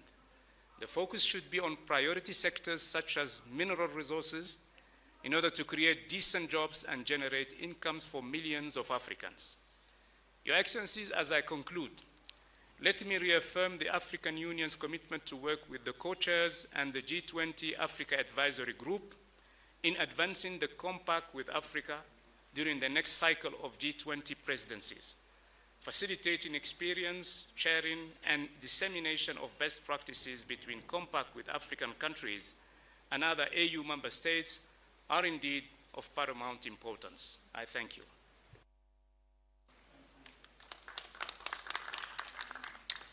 Thank you, Chairperson Yusuf.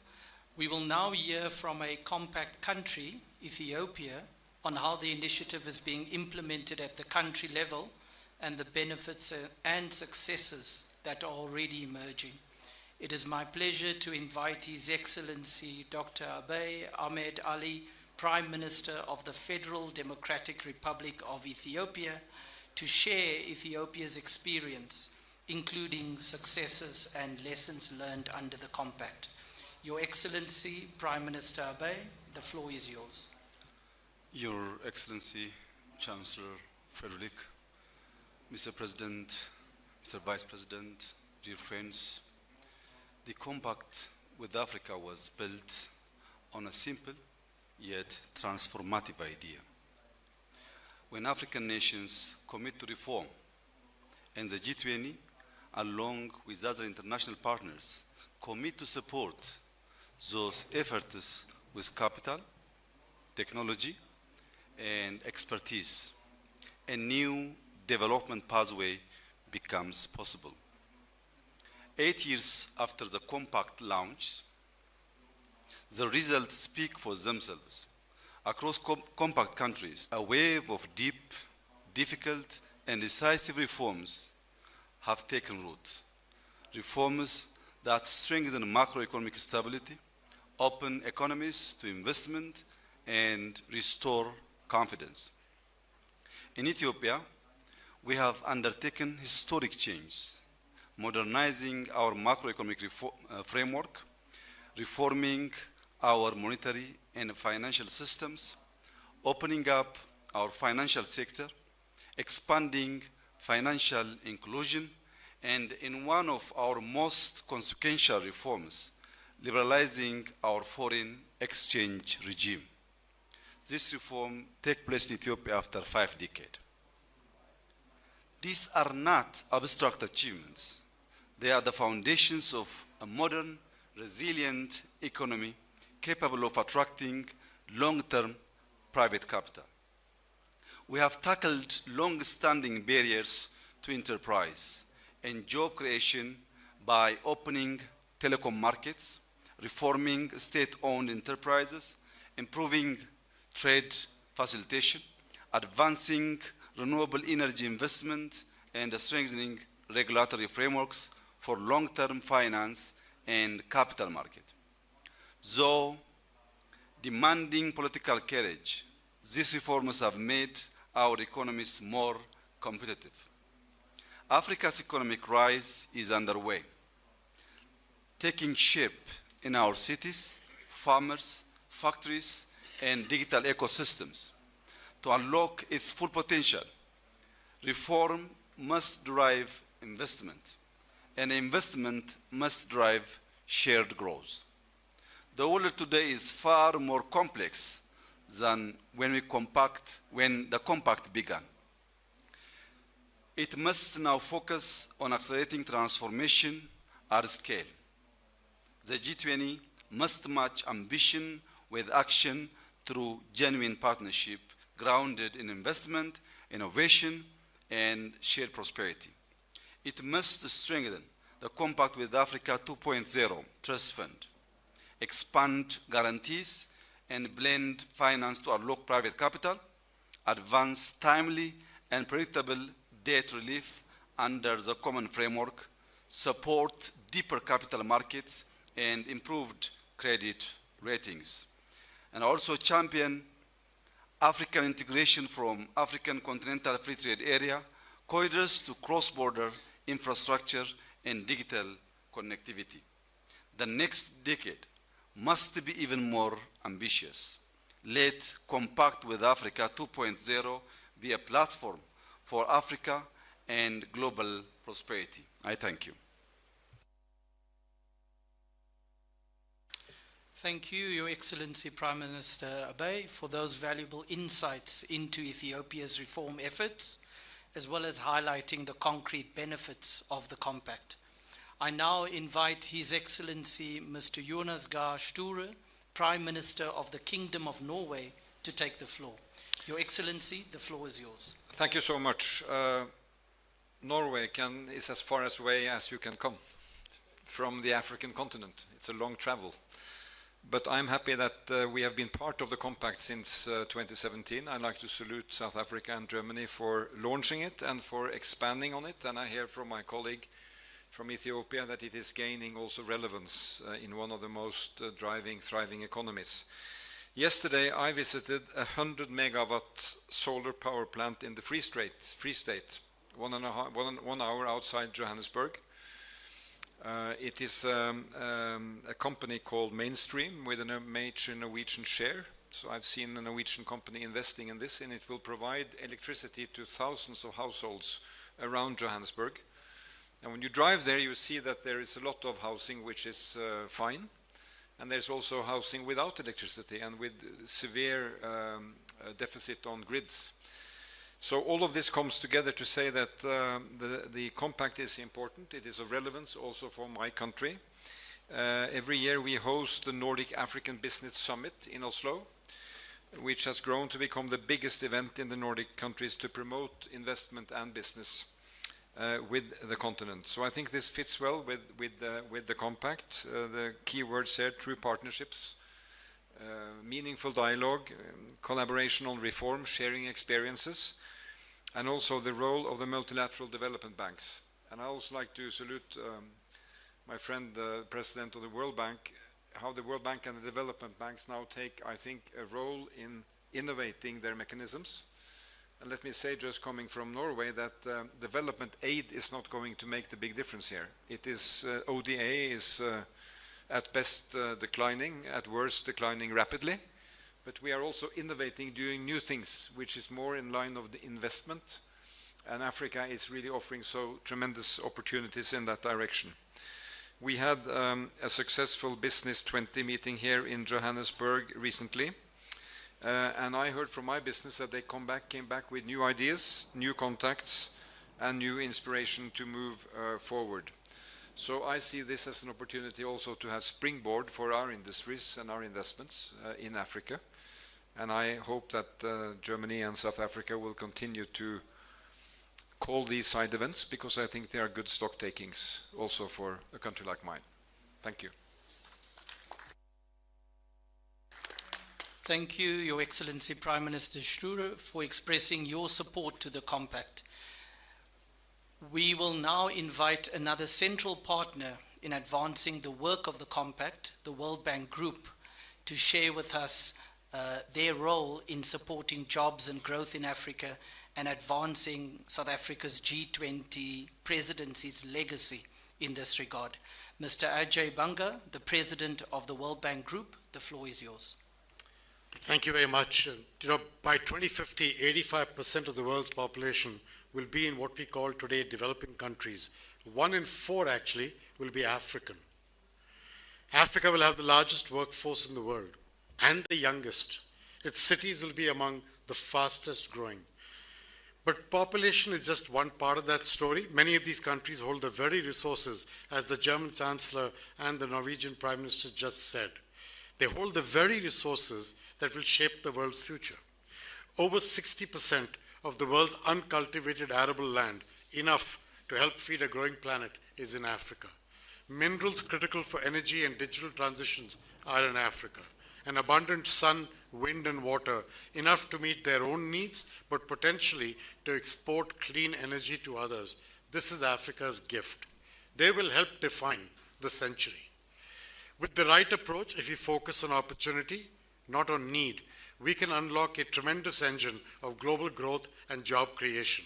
And that is why we are focused on private sector jobs, which account for 90% of unemployment, and on building the conditions that allow entrepreneurs and businesses to thrive. So we think it takes 3 things. The first is critical infrastructure, both physical and human: roads, ports, power, health, skills. That is why we are working on M300 with the African Development Bank to connect people to electricity in Africa. It is why we are doing work on healthcare. It is why we are doing work on small farmers and agribusiness. Second, a better business environment. The point that the Prime Minister of Ethiopia was making: clear, predictable rules and modern institutions. And third, a thriving private sector supported by access to de-risking tools, like in fact the Chancellor talked about ATIDI. ATIDI, which KfW has just invested in, is a partner of MEGA. And so I'm really glad to see this, because I think KfW bringing their capital to the table is a sign of great belief in ATIDI. Now the thing is, this is not about shifting jobs across borders. I'm convinced this is about creating opportunity where people live by building a middle class that drives demand, including for goods and services from developed economies. Because development is not a zero-sum game, it's an investment in our shared future, as you can see both the European leaders saying with great clarity. Germany understands that, Norway understands that. They are playing a catalytic role through the Compact with Africa. The first phase was focused on business environment. 13 countries, we worked with them to modernize customs, tax systems, and reform commercial laws. That's how the foundation for investment happened in Ethiopia, in Tunisia, in Morocco.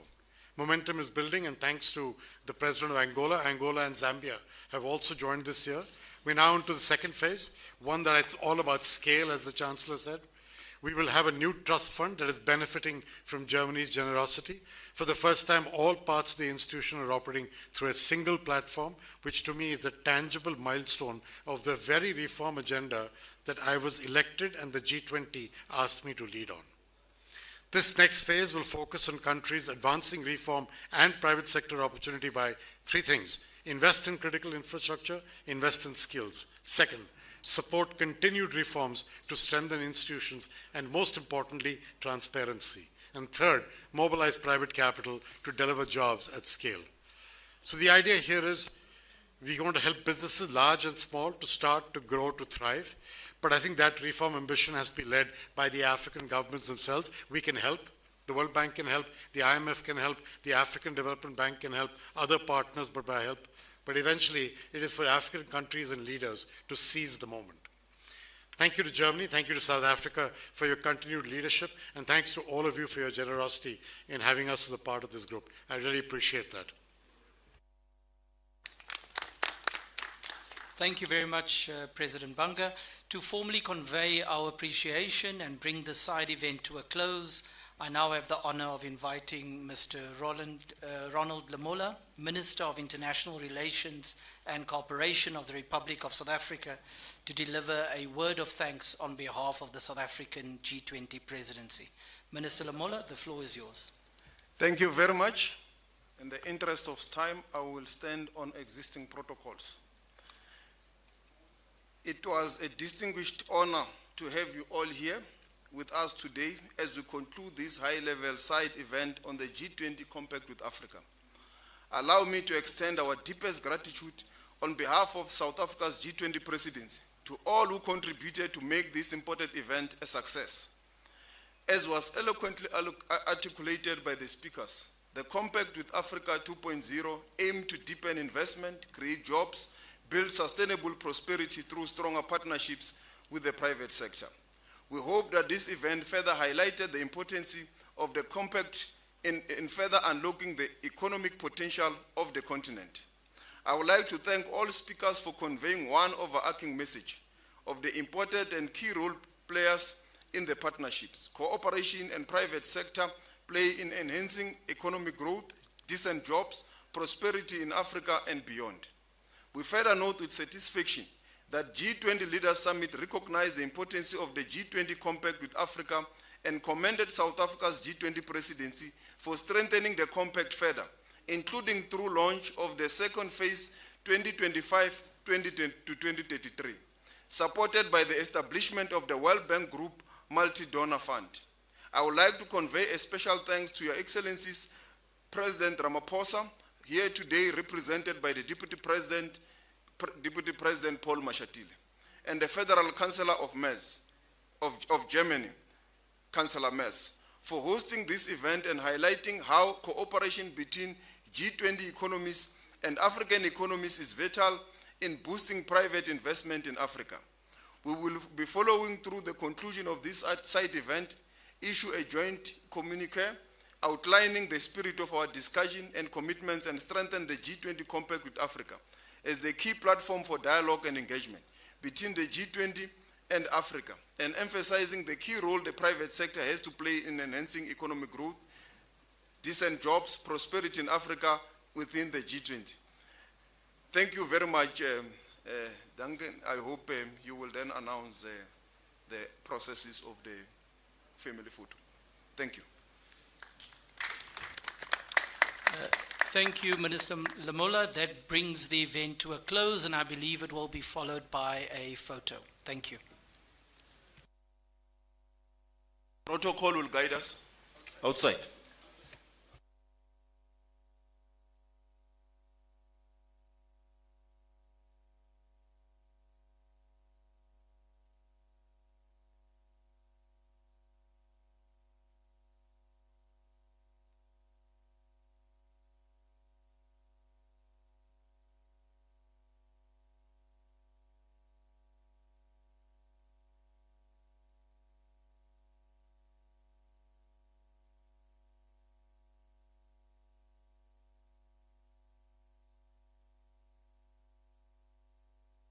Scientific and Cultural Organization, UNESCO, and the name is Al-Nani Al-Aziz.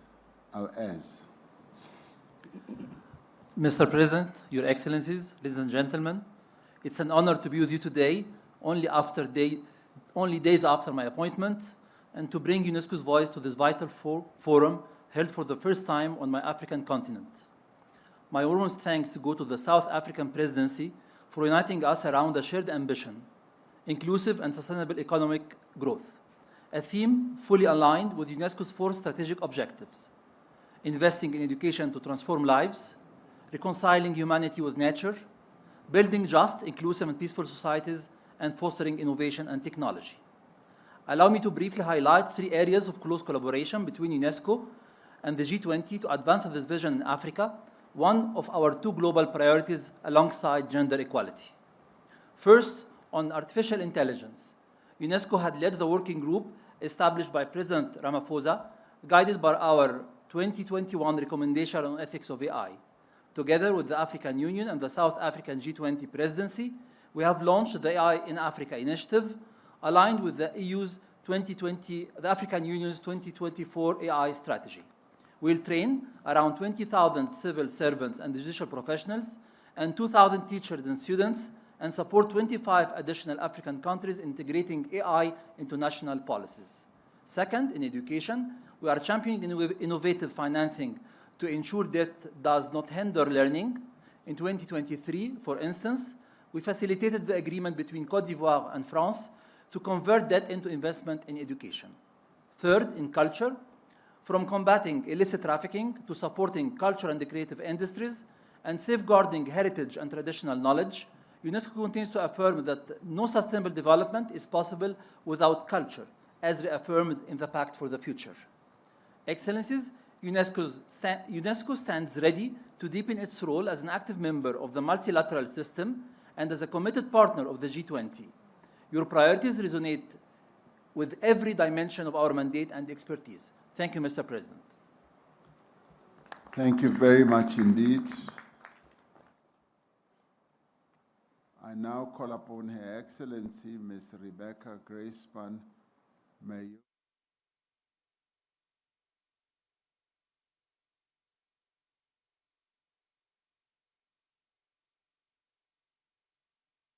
President Ramaphosa, Excellencies, being here, one cannot help but reflect on this country's trajectory. South Africa has much to teach to the world. You have used this G20 presidency to share your hard-won wisdom, that moving together is not inevitable. It is chosen, daily, deliberately. This year, you have championed the debt challenge echoed by so many economies and countries here today. You have championed fighting commodity dependence, pushing for productive diversification and value added, and you have championed the need for the Global South to have a voice, not just a presence. Thank you for your courage and conviction, Mr. President. Excellencies, since COVID, the global economy has grown by more than $30 trillion, equivalent to the entire world GDP in the year 2000. Trade will grow 4% this year, despite all tensions, with South-South trade growing twice as much. AI is reshaping entire sectors and driving investment. Clean energy is advancing faster than even optimists predicted. The motion is undeniable. But trillions in aggregate growth mean little when tariffs close markets you were starting to reach, when borrowing costs are 3 times that others pay, when debt service absorbs budgets meant for development.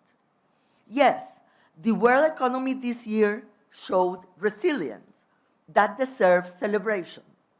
But resilience, I insist, is not necessarily stability nor prosperity. And the forces driving today's resilience aren't always the same that will sustain tomorrow's development. When some advance as others fall back, we do not move together.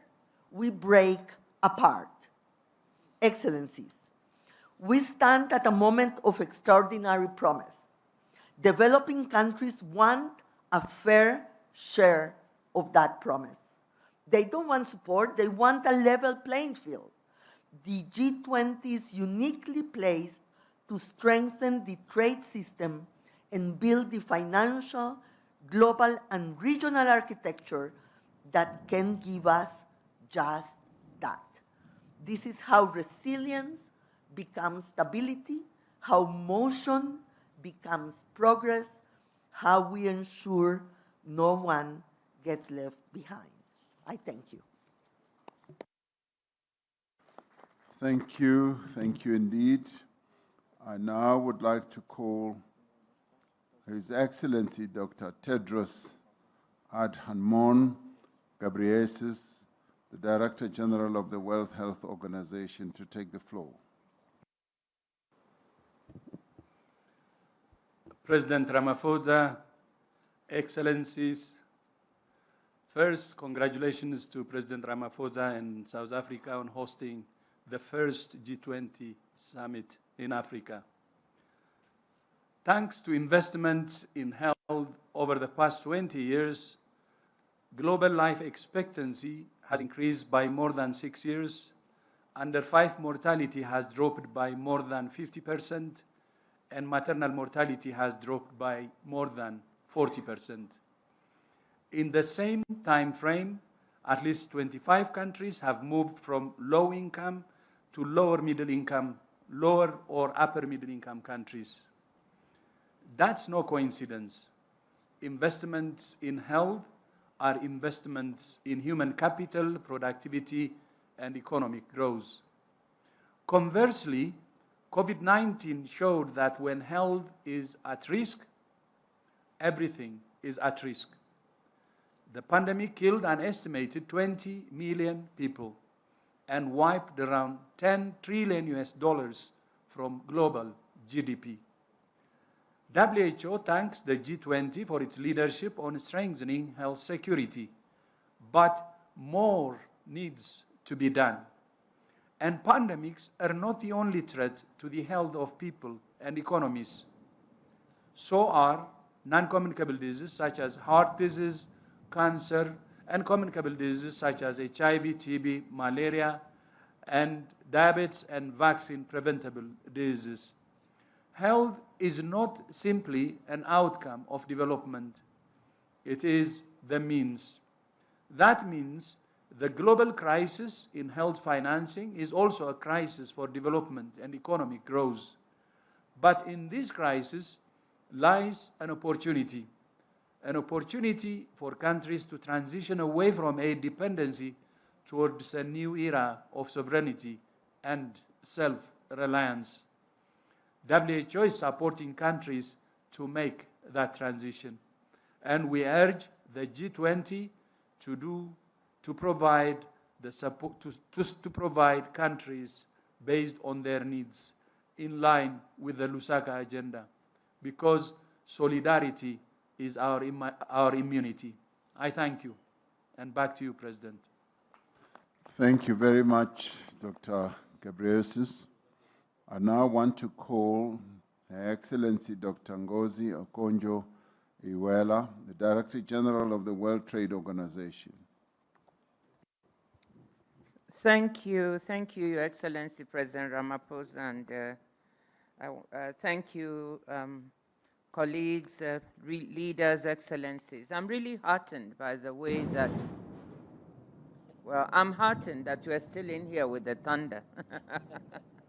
I'm heartened by the way that trade has been at the center of most of the discussion today, and the strong support for the reform of the multilateral trading system and the WTO.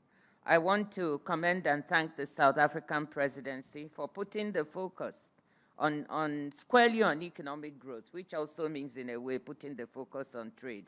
Economic growth is the precondition for progress on all the key challenges confronting us, from climate to inequality to geopolitical tensions. My message today is really simple. We cannot achieve sustained inclusive global growth without sustained inclusive global trade. We cannot support more inclusive growth for Africa if we don't support a free, fair, and inclusive global trading system. Put another way, if If trade uncertainty, fragmentation, and protectionism continue to rise, we can only Good expect afternoon, sluggish Nati. growth Well, or worse in the 3 times pages ahead. of that The declaration of contrast the leaders between the talks about periods before and energy after the global financial crisis is and telling. renewable From energy and the just 1995 to acquisition of 2008, energy, global trade grew talking about about 6% per 600 year. million Foreign direct Africans, investment, 8%, about half of the and continent, GDP, that do not have 3.5%, access to creating electricity. a virtuous circle. And so Liberalization yesterday we boosted saw the trade, European trade Union spurred President investment, and both lifted Ursula productivity and growth. von der Leyen. But since 2010, trade growth has fallen to 1/3 of its previous pace. Foreign direct investment has been flat, and GDP growth has trended around 2.8%, not 3.5%. If global growth had continued at its previous pace, the world economy would be almost a tenth larger in size in real terms today. A major reason is clear. Trade opening has slowed, integration has plateaued, and protectionism has increased. The WTO's latest G20 monitoring report shows new tariffs affecting 4 times more trade, about $2.6 trillion, between October of last year and October of this year than in the previous reporting period, the sharpest increase since WTO monitoring began. The global trading system has shown resilience. You've all heard me repeat, and I will not stop doing it, that almost 3/4 of world trade, 72%, is still on WTO terms. So the system is showing unprecedented resilience, despite the disruptions and undermining that has occurred. But its expansion has slowed. A static trading system not only means less competition, less innovation, and weaker growth, but also rising geopolitical tensions. Strong growth fosters a positive-sum mindset, the belief that prosperity can be shared. Stagnant growth fuels zero-sum thinking, the belief that one can only advance at another's expense. That is why we need pro-growth WTO reform, reform that opens markets, reduces distortions, improves transparency, provides workable dispute settlement, supports the development of poorer countries, and repositions the system to harness the 21st century economy's huge and exciting potential in green, services-led, and digitally delivered trade. If every member is not ready to move forward, then we need a more flexible WTO, so those members who want to advance can. The WTO's 14th Ministerial Conference in March 2026 provides an opportunity to lay out a clear roadmap. I want to thank the leaders today for the message that I clearly heard, that I hope will go to trade ministers and to WTO ambassadors to define that roadmap for reform at the conference. We are working on it now, and I hope it will be ready. Your support here is invaluable. Excellencies, let me conclude by saying, if the G20 wants to drive more inclusive and sustainable growth, then support for WTO reform is essential, as you've all stated, not for the WTO's sake, but for the sake of global trade, global growth and development, and above all, for the well-being of the citizens of its members. Thank you. Thank you, my sister. I now want to call His Excellency Mr. Ajay Banga, the President of the World Bank Group. Thank you, Mr. President, and thank you for the arrangements, including the thunderclap just when Ngozi began to speak, considering our focus in the WTO. In the next 10 to 15 years, 1.2 billion young people, largely from Africa, by the way, will enter the workforce in the developing economies. They will be competing for about 400 million jobs. That is a large gap. With jobs, this generation will power the economy. Without jobs, this will be a very serious challenge. Therefore, jobs have to be at the center of any development, economic, or security strategy. And for us in the bank, it is at the core of our work going forward. Our 3-pillar strategy on jobs focuses on private sector job creation, because that is where 90% of jobs are created, and on fostering entrepreneurship for the young. The first pillar is that our public sector arms help governments to develop essential infrastructure. Physical, roads, ports, power, our M300 effort with the African Development Bank is in that category. And then human, healthcare and skilling. Our work on healthcare with Tedros and the government of Japan is in that category. Our knowledge bank helps to build businesses. That's the second pillar. Friendly environments with clear and fair rules and sound economic management. And the third pillar is our private sector arms through equity, through capital, through guarantees. We help to reduce risk, allow investors to see a path for return. The thing is that capital alone cannot address the challenge, because the challenge here is also the debt issue that some of you have raised. How are we trying to help? We've helped 14 countries raise more and spend better via public finance reviews. We have got 22 more in the pipeline to be done in the next 6 months. We're deploying debt for development tools. I heard that topic come up a couple of times. To unlock resources, we started with Côte d'Ivoire. 9 more of these are in the pipeline, and we have the appetite to do more. Last year, IDA net flows hit $21 billion, overwhelming majority to Africa. I want to contradict the statement from Russia about the amount of money we put into Africa. The World Bank last year put $40 billion of our own balance sheet into Africa. That is the single largest amount ever in our history and the largest amount of any multilateral bank in Africa. This is up from, by the way, the IDA net flows are up from 12 billion just 3 years ago. A lifeline for countries that are facing liquidity challenges. And then we're working with my friend in the IMF to support countries facing liquidity pressures through domestic revenue reform, increased financing, and like I said, debt for development swaps. But I've said this a few times now, more is needed. The common framework can advance debt restructuring faster through the Global Sovereign Debt Roundtable. We are supporting a maximum 12-month goal for a country to come into the pipe and be ready at the other end. And then there is the opportunity that Japan mentioned to strengthen debt transparency if all G20 countries participate in the World Bank's debt data reconciliation exercises. Thank you very much, Mr. President. Thank you very much, my brother Ajay Banga. I now call upon Fanfen Ruanyindo Kayaringwa, Assistant Director General of the International Labour Organization. Thank you, Your Excellency.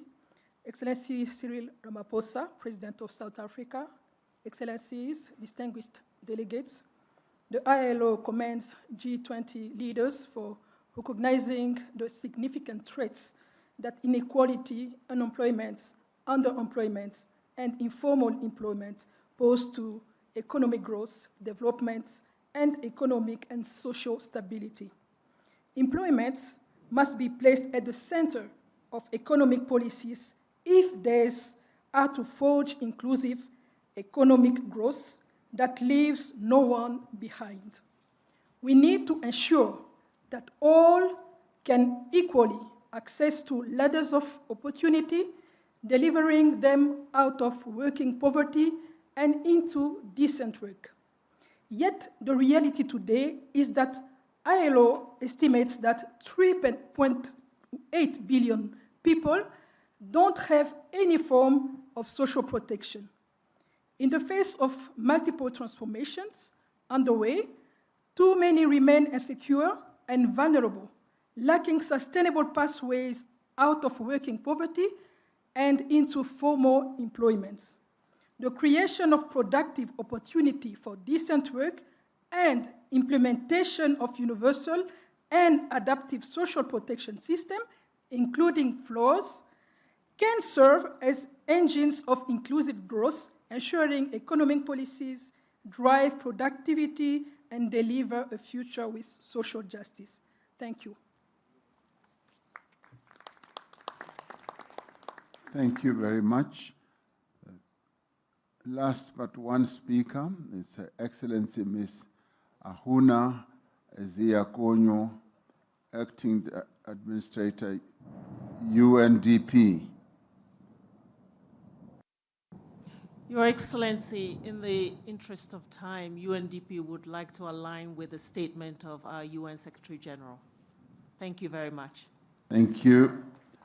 His Excellency Maximo Torino Cullen, Food and Agricultural Organization.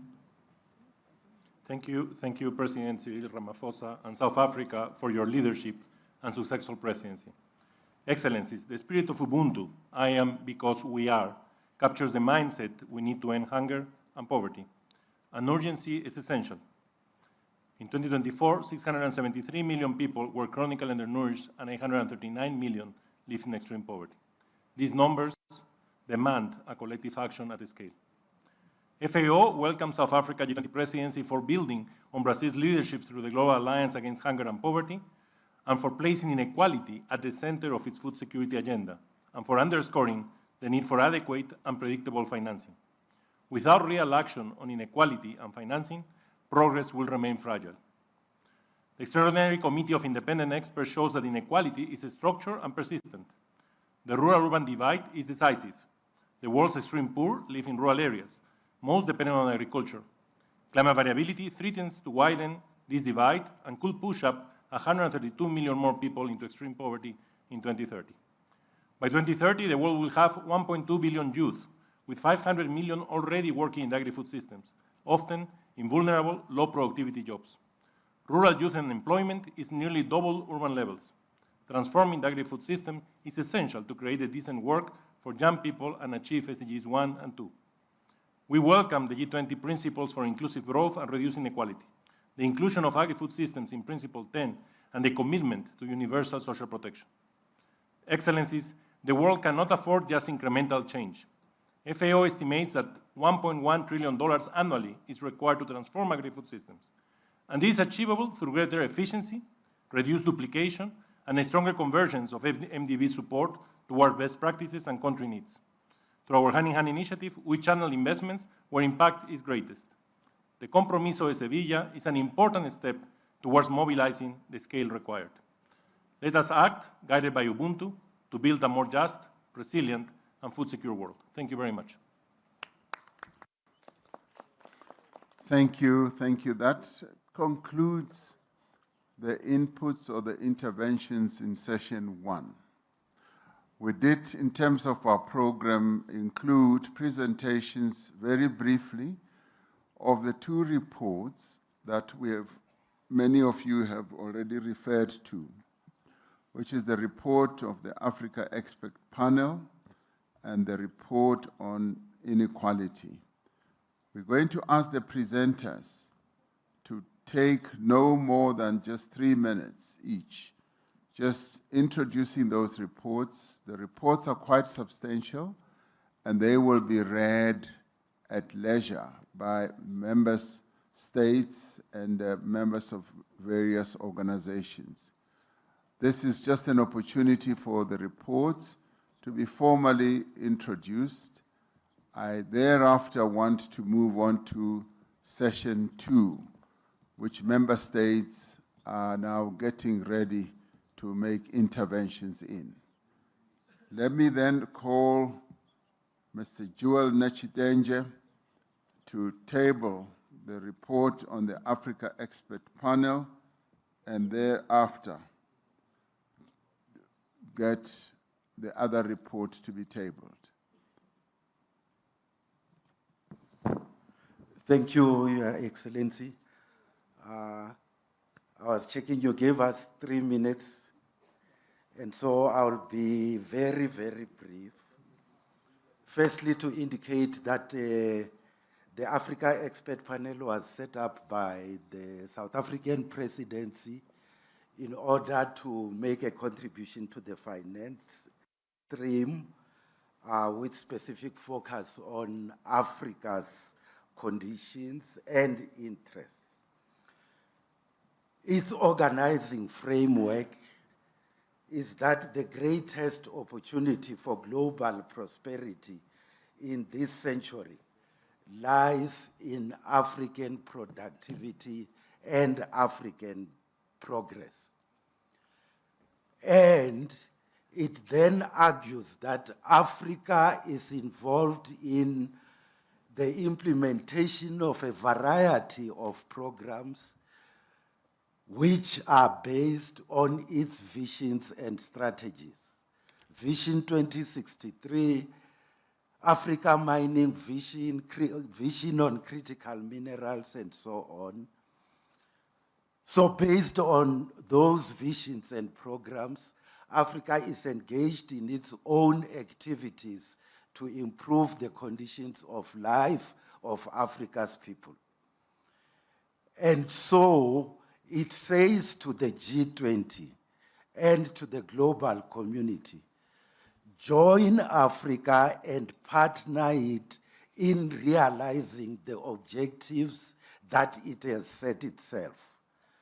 In other words, the purpose of the report is not to ask for aid. It's not to ask for assistance. It's to make the fundamental point that Africa is involved in its own programs to improve the conditions of life of its people, and partnership with Africa will be in the interest of humanity. We say in the conclusion that the G20 nations must act now, not with rhetoric, but with real commitment to investment, reform, and partnership.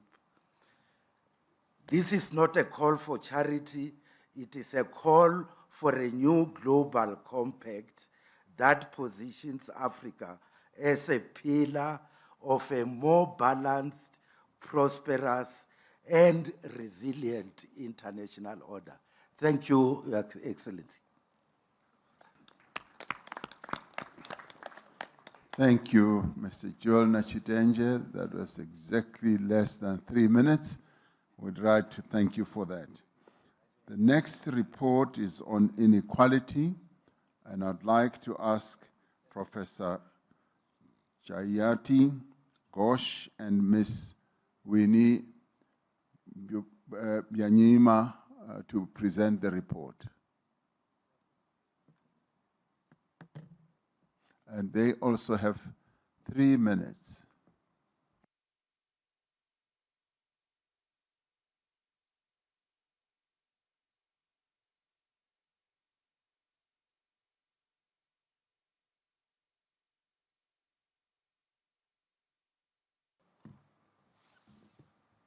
Thank you very much, President Ramaphosa, also for the honor of presenting at all to the G20 meeting.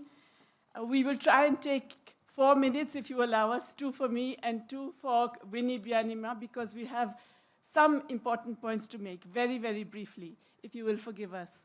It is a great honor and privilege. We just want to identify some of the major trends that we found while consulting extensively for this report. And we really would like to emphasize also a proposal that we have, which we believe is ultimately very achievable. First, global inequality remains very high. It did come down slightly since 2000 because of China, but it remains very high, and recent years have seen an increase. But mostly, the problem is the concentration of wealth and income at the top, and the excessive power that that generates to influence regulations, to influence institutions, and to impact on what governments do. We found also that there is a very significant shift in terms of public and private wealth. Private wealth has accelerated dramatically, often because of a transfer of net assets from public to private hands, which in turn has reduced the fiscal space of governments.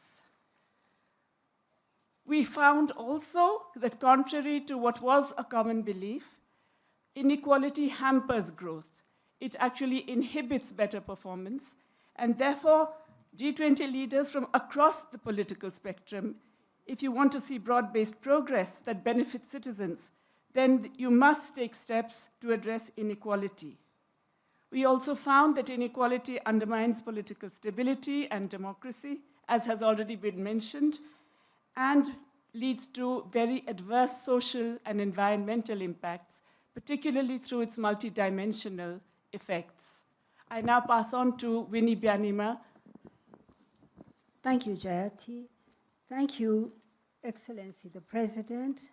I too thank you for commissioning us and for putting this issue of inequality at the very heart of the international agenda. It's historic.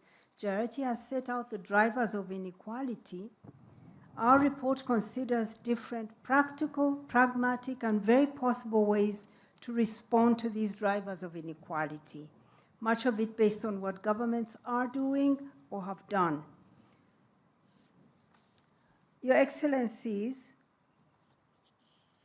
whether it is about reining in corporate concentration and monopolistic behavior, whether it is about reforming intellectual property regimes while fostering innovation, whether it's about governments providing needed fiscal space for developing countries, all these are achievable through international cooperation. So our report looks at ways to achieve this through national or international means. Our main recommendation, the primary recommendation of this report, is the creation of an international panel on inequality. We find that there is a lot of information out there. Knowledge has been collected, many data sets. However, we find the more we know, the less we know. And the more we know, the more we understand the need to have a platform where there is reliable, comprehensive knowledge for all to use. We envisage a globally balanced international body that would provide a technical service to synthesize and provide authoritative and independent assessments and analysis of inequality. It will be available to everyone, policymakers, private sector, civil society, trade unions, and the media. Our recommendation is inspired by the tremendous work of the IPCC, which has helped governments to address climate change, or also the approach of the new scientific panel on artificial intelligence. We do not envisage some big global institution, but a lean body bringing together a network of research institutions and individual scholars and experts. It should have authority and carefully guarded independence. Most of the work will largely be done by researchers contributing their time voluntarily. So far, we see that 700 economists and other experts across 70 countries, including Nobel laureates, have asked you, Your Excellencies, to support this initiative and have offered to contribute to its work. Over 30 former presidents and prime ministers have also endorsed the proposal. We're pleased to see governments supporting this new body. We are hopeful that many more governments will support it as a practical way to help your own policymakers to address inequality. It would be a game changer at the crossroads of academia, policy, and practice. Thank you, President Ramaphosa, for entrusting us with this important task. We hope that the distinguished leaders of the G20 sitting here in South Africa, the country that has experienced inequality like no other, will decide to take forward this vital new initiative. Thank you very much. Thank you very much, my two sisters, for presenting this report, and indeed thank you to Mr. Joel Nechidenge. These are the two reports that we spoke about when we started, and we thought that they should be deposited here, much as they have not really been formally discussed during the whole process of the G20. They are deposited here so that we may all internalize them, discuss them. They are reports that can be taken forward in a number of other forums.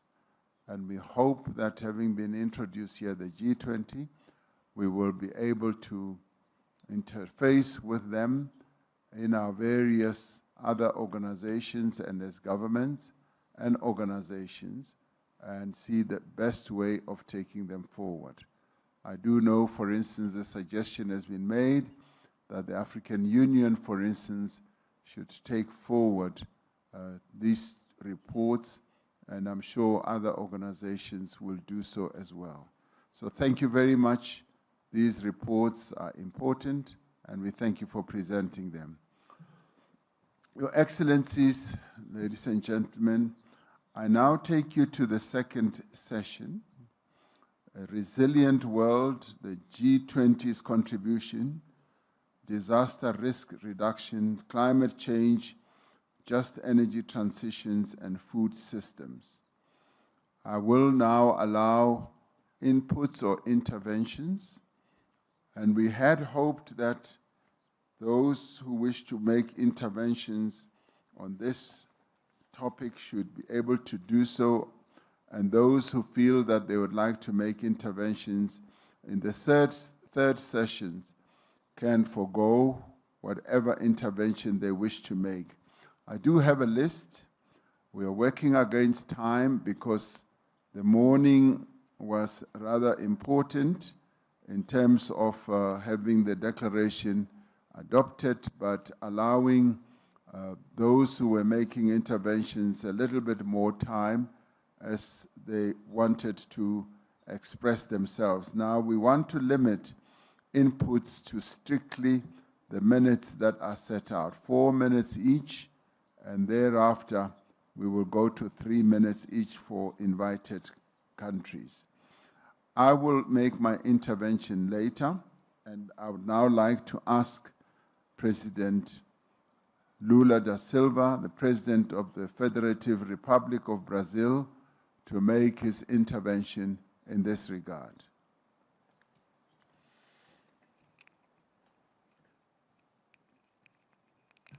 Eu quero, mais uma vez, reiterar meus cumprimentos ao presidente Ramaphosa, cumprimentar a presidenta da Namíbia, a senhora Netumbo, e também cumprimentar o Antônio Guterres, secretário-geral das Nações Unidas, por meio de quem eu cumprimento todas as entidades internacionais aqui presentes.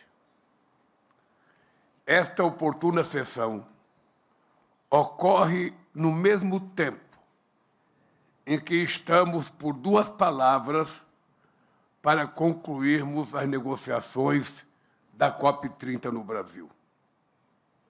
No ano em que o planeta ultrapassou pela primeira vez, e talvez de forma permanente, o limite de 1,5 graus acima dos níveis pré-industriais, a comunidade internacional tinha diante de si uma escolha: continuar ou desistir. Optamos pela primeira alternativa. Na COP da verdade, a ciência prevaleceu. O multilateralismo venceu. Reafirmamos nosso compromisso com o Acordo de Paris. Saímos de Belém com um quadro renovado de contribuições nacionalmente determinadas. Mobilizamos a sociedade civil, a academia, o setor privado, os povos indígenas e os movimentos sociais, para fazer da COP30 a COP com a segunda maior participação da história. Entramos agora numa nova etapa que exigirá esforço simultâneo em 2 frentes. Acelerar as ações do enfrentamento da mudança do clima e nos preparar para uma nova realidade climática. O G20 cumpre papel central em ambas. O grupo responde por 77% das emissões globais. É do G20 que um novo modelo de economia deve emergir. O grupo é um ator-chave na elaboração de um mapa do caminho para afastar o mundo dos combustíveis fósseis. A COP30 mostrou que o mundo precisa enfrentar esse debate. A semente dessa proposta foi plantada e irá frutificar mais cedo ou mais tarde. A mudança do clima não é uma simples questão de política ambiental. É, sobretudo, um desafio de planejamento econômico. As prioridades estão invertidas. É inconcebível que não sejamos capazes de mobilizar US$ 1,3 trilhão em financiamento climático, enquanto o dobro desse montante é consumido por despesas militares. Fortalecer a capacidade de prevenção e resposta a desastres é uma questão de vida ou morte. Sistemas de alerta precoce não bastam. O sistema vai colocar às provas nossas pontes, rodovias, edifícios e linha de transmissão. vai exigir forma mais eficiente de gerir a água, cultivar alimentos e produzir energia. Vai obrigar milhares de pessoas e de negócios a buscarem áreas mais seguras para viver e empreender. Os princípios voluntários para investir em redução de risco e de desastres, aprovados sob a liderança sul-africana do G20, enfatizam a necessidade de financiamento de longo prazo. Construir resiliência não é gasto, é investimento. Para cada dólar investido em adaptação, ganha-se 4 dólares em prejuízos evitados e outros benefícios sociais e econômicos.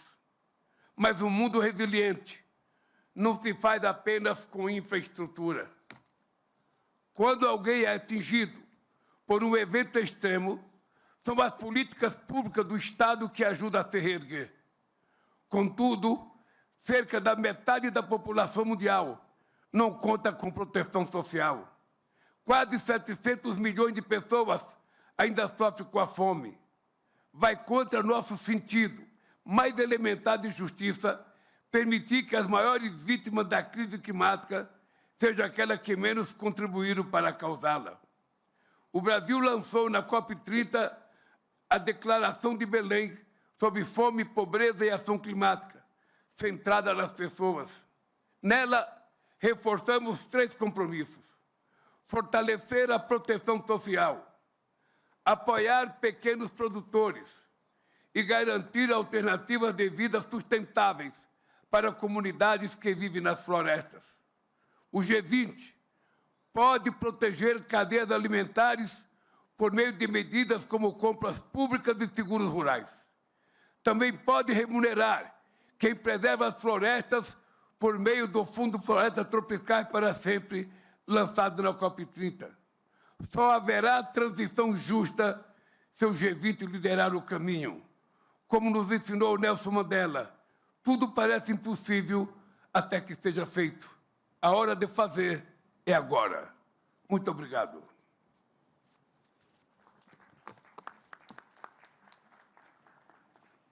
Thank you, President Lula. I'd now like to ask His Excellency President João Manuel Lorenzo, the President of the Republic of Angola and the Chairperson of the African Union, to take the floor. Muito obrigado.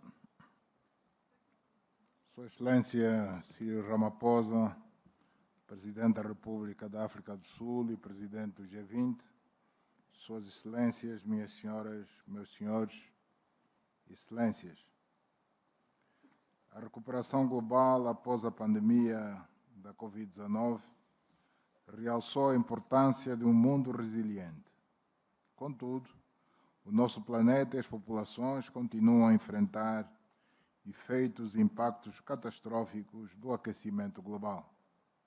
As alterações climáticas são uma realidade e têm vindo a afetar gravemente a segurança alimentar, ao perturbarem os sistemas alimentares, para além de gerarem conflitos e provocar deslocações de pessoas, agravando ainda mais a crise humanitária existente. O novo Programa Abrangente de Desenvolvimento Agrícola para a África, a Estratégia de Kampala e o Plano de Ação 2026-2035 focam-se na construção de sistemas agroalimentares resilientes e sustentáveis. O Programa Abrangente de Desenvolvimento Agrícola para a África, em particular com o Grupo de Trabalho do G20 para a Segurança Alimentar, criado pela Presidência Sul-Africana, em conjunto com as organizações internacionais relevantes, como a FAO e o PAM, continuará a apoiar a implementação da Aliança Global contra a Fome e a Pobreza, lançada durante a presidência do G20 do Brasil. Aplaudimos as abordagens inspiradas na filosofia africana sobre segurança alimentar e nutrição. Enaltecemos a liderança da presidência sul-africana no avanço da Agenda Global de Segurança Alimentar e Nutricional através da criação deste grupo de trabalho e propomos a sua continuidade no âmbito do nosso programa. Excelências, as transições para uma energia justa e verde requerem a estabilização sine qua non da situação de paz e segurança, particularmente em África, além do reforço da resiliência e do facto de que a resposta e preparação para desastres naturais deve permanecer no centro das nossas preocupações. Neste sentido, em alinhamento com a estratégia da União Africana sobre as alterações climáticas e desenvolvimento resiliente, saudamos os resultados da COP30, realizada recentemente em Belém do Pará, no Brasil, incluindo respectivos mecanismos de financiamento verde e azul para regiões e países fortemente impactados pelas alterações climáticas. Considero que o G20 deve reafirmar o seu firme compromisso com a Convenção Quadro das Nações Unidas sobre as Alterações Climáticas e o Acordo de Paris, e mobilizar esforços para acelerar a plena implementação de todos os objetivos, metas e mecanismos acordados, especialmente no que respeita ao financiamento climático. Convictos da importância vital de investir nas transições energéticas, na tecnologia e nas infraestruturas, Angola, na qualidade de presidente da União Africana, assumiu a liderança na Congregação dos Parceiros de Desenvolvimento de África para a busca de soluções adequadas para o financiamento das infraestruturas continentais críticas. Agradeço o apoio dos líderes e países do G20, assim como das instituições internacionais que se associaram a nós nesta relevante missão. Excelências, esta cimeira do G20 reveste de um caráter fundamental para a renovação e o reforço dos nossos compromissos coletivos multilaterais em prol do avanço de um desenvolvimento global equitativo. Para este efeito, o continente africano contribuirá de forma ativa por intermédio da Zona de Comércio Livre Continental Africana, um dos maiores mercados econômicos integrados do mundo.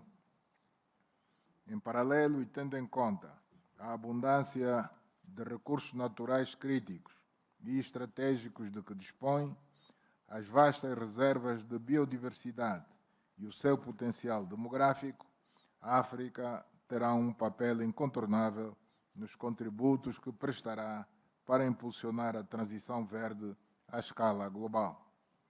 Concretizaremos este objetivo com o envolvimento de todos nós. Muito obrigado pela atenção prestada.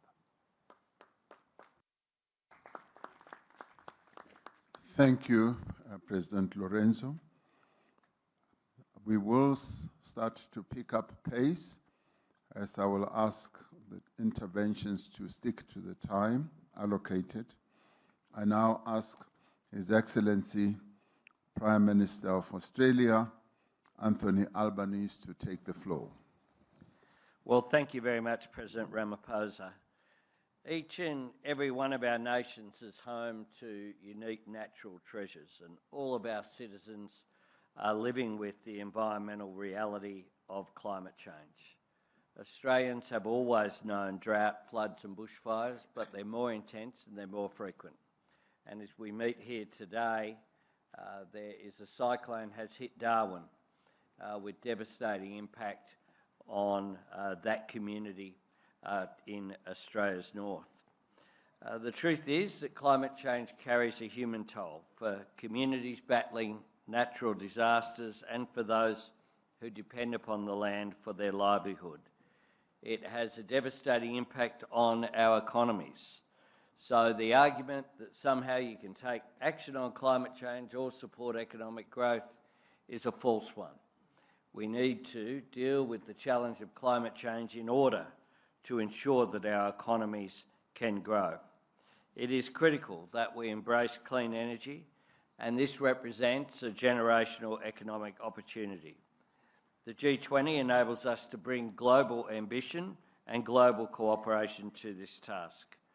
And the vital message that we must send to the world is that action on climate change is not a matter of asking any nation to forego the jobs, prosperity or security that its people deserve. It's about working with every nation to power the next generation of economic growth while protecting the environment for generations to come. Next year, we will assist Turkey in hosting the COP meeting in Antalya. And we will work constructively to ensure that there are positive outcomes. South Africa's prioritisation of disaster resilience during your G20 presidency reflects the pressing need for collective action. And Australia is proud to be matching our words with actions. At the UN in September, I announced our new 2035 emissions reduction target of 62 to 70% by then. Our target is ambitious, but importantly, it is achievable. It provides the certainty for new national and global investment in jobs and industries of clean energy. At home, Australia is investing in our Disaster Ready Fund to support communities devastated by these natural disasters. In our region, we're supporting the Pacific family to respond to natural disasters and prepare for them with our Australian Humanitarian Partnerships $100 million Disaster Ready program.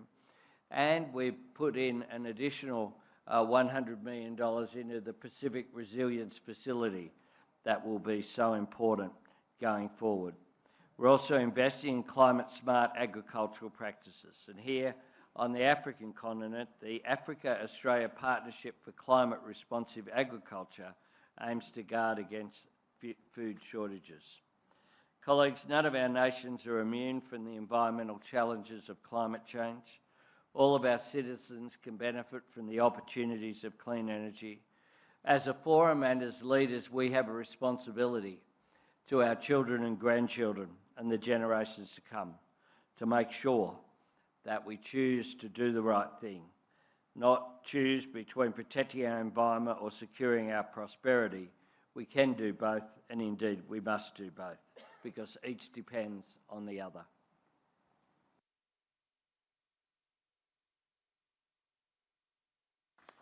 Thank you, Prime Minister, for sticking to your time. I now want to ask His Excellency, Prime Minister of Canada, Dr. Mark Joseph Carney, to take the floor. Thank you, Chair. I will try to follow the Australian example. Let me start. This session is on resilience, and I want to join others who pointed out in the first session the fragility of armed conflict, condemning the Russia's illegal, unjustified, and barbaric invasion of Ukraine, the appalling conflict in Sudan, and our support for all efforts that can lead to just and lasting peace.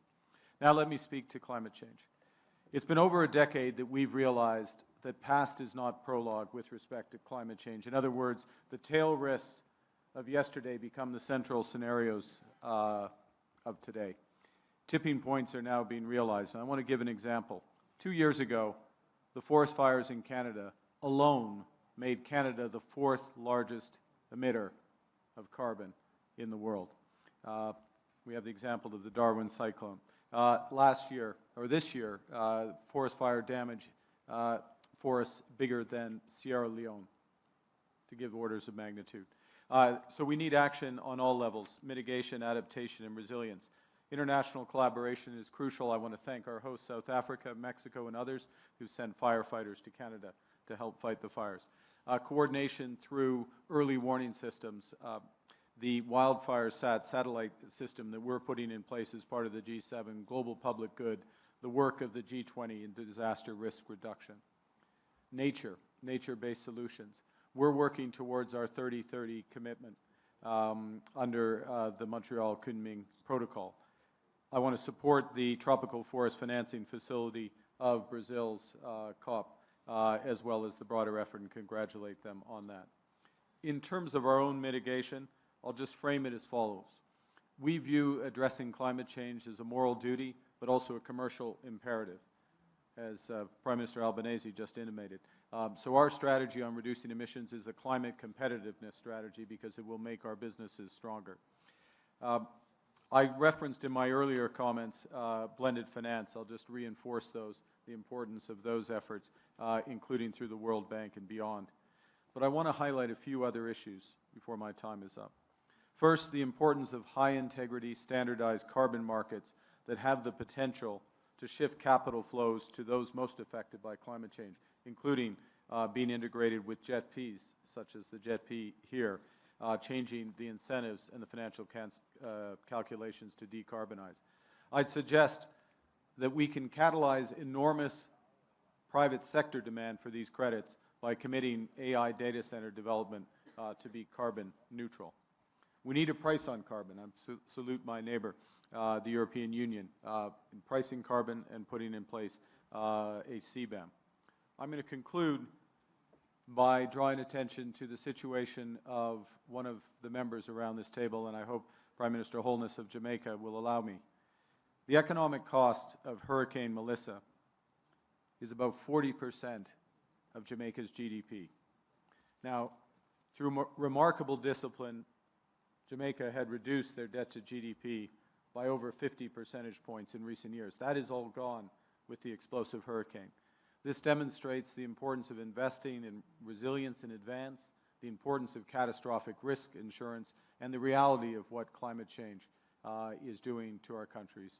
I salute the ambition of the G20 presidency, Turkey for hosting COP alongside Australia next year. Thank you, Chair. Thank you very much. Thank you very much. The challenge that Jamaica faced is a really sad story, and putting the figures that you have, Prime Minister Carney, just makes the case much more a devastating one. Your Excellencies, I am receiving requests for countries who want to forgo their right to speak. That is very welcome, because that shortens our list so that we can finish in time to go and have the time to have the dinner that has been prepared. So if any country is moved to follow the same example as the United Kingdom and the Kingdom of Saudi Arabia, who have forgone their right to speak, please do indicate so that we do not have to call you up. My next speaker who will be making an intervention is His Excellency, the Premier of the People's Republic of China, His Excellency Li Qiang. Please take the floor. 谢谢拉马福萨总统，各位同事，当前气候变、能源、粮食等多种挑战叠加，尤其需要国际社会以团结凝聚力量，靠协作破解难题。G20应当发扬伙伴精神，展现更加积极的政治意愿，推动更为广泛的国际合作，共同应对挑战，合力推进发展。第一，加强生态环保合作，提升发展韧性。气候和生态问题关系全人类的长远发展。这些年，全球极端天气等事件频发，实施巴黎协定目标时间紧迫，任重道远。G20应当秉持科学精神，坚持共同但有区别的责任原则，体现担当，抓紧行动。中国已经宣布新一轮国家自主贡献的目标，我愿意同各方加强昆明、蒙特利尔全球生物多样性框架的之内的合作，推动第30届联合国气变大会成果加快落地。第二，加强绿色能源合作，推进公正转型。太阳能、风能等新能源天然具有普惠公平的特点，推动能源体系绿色转型，不仅为人类发展提供强劲动能，也将更好地保障各国平等发展的权利。G20应当推动全球绿色产业合作，保持产业链、供应链的稳定畅通，促进相关技术、产品等自由流通应用。中国已经建成全球最大的可再生能源体系，我们同100多个国家和地区开展了绿色能源合作。过去5年，向世界提供的风电、光伏产品，累计为其他国家减少约41亿吨的碳排放。中方愿意继续以自身所能为各国能源转型提供支持。第三，加强粮食安全合作，保障稳定供应。现在全球仍然有7亿多人面临饥饿的威胁，必须采取切实行动，为他们提供必要的帮助。G20应当推动优化全球粮食流通供给，构建大宗商品合作伙伴关系，建设开放、稳定、可持续的全球粮食市场，强化对粮食短缺国家的供应保障。同时，我们要用好 G20 农业部长会等相关平台，加强农业科技合作，提升粮食生产能力。中方也愿意同各国一起推动落实国际粮食安全合作倡议，为抗击饥饿与贫困做出新的贡献。谢谢大家。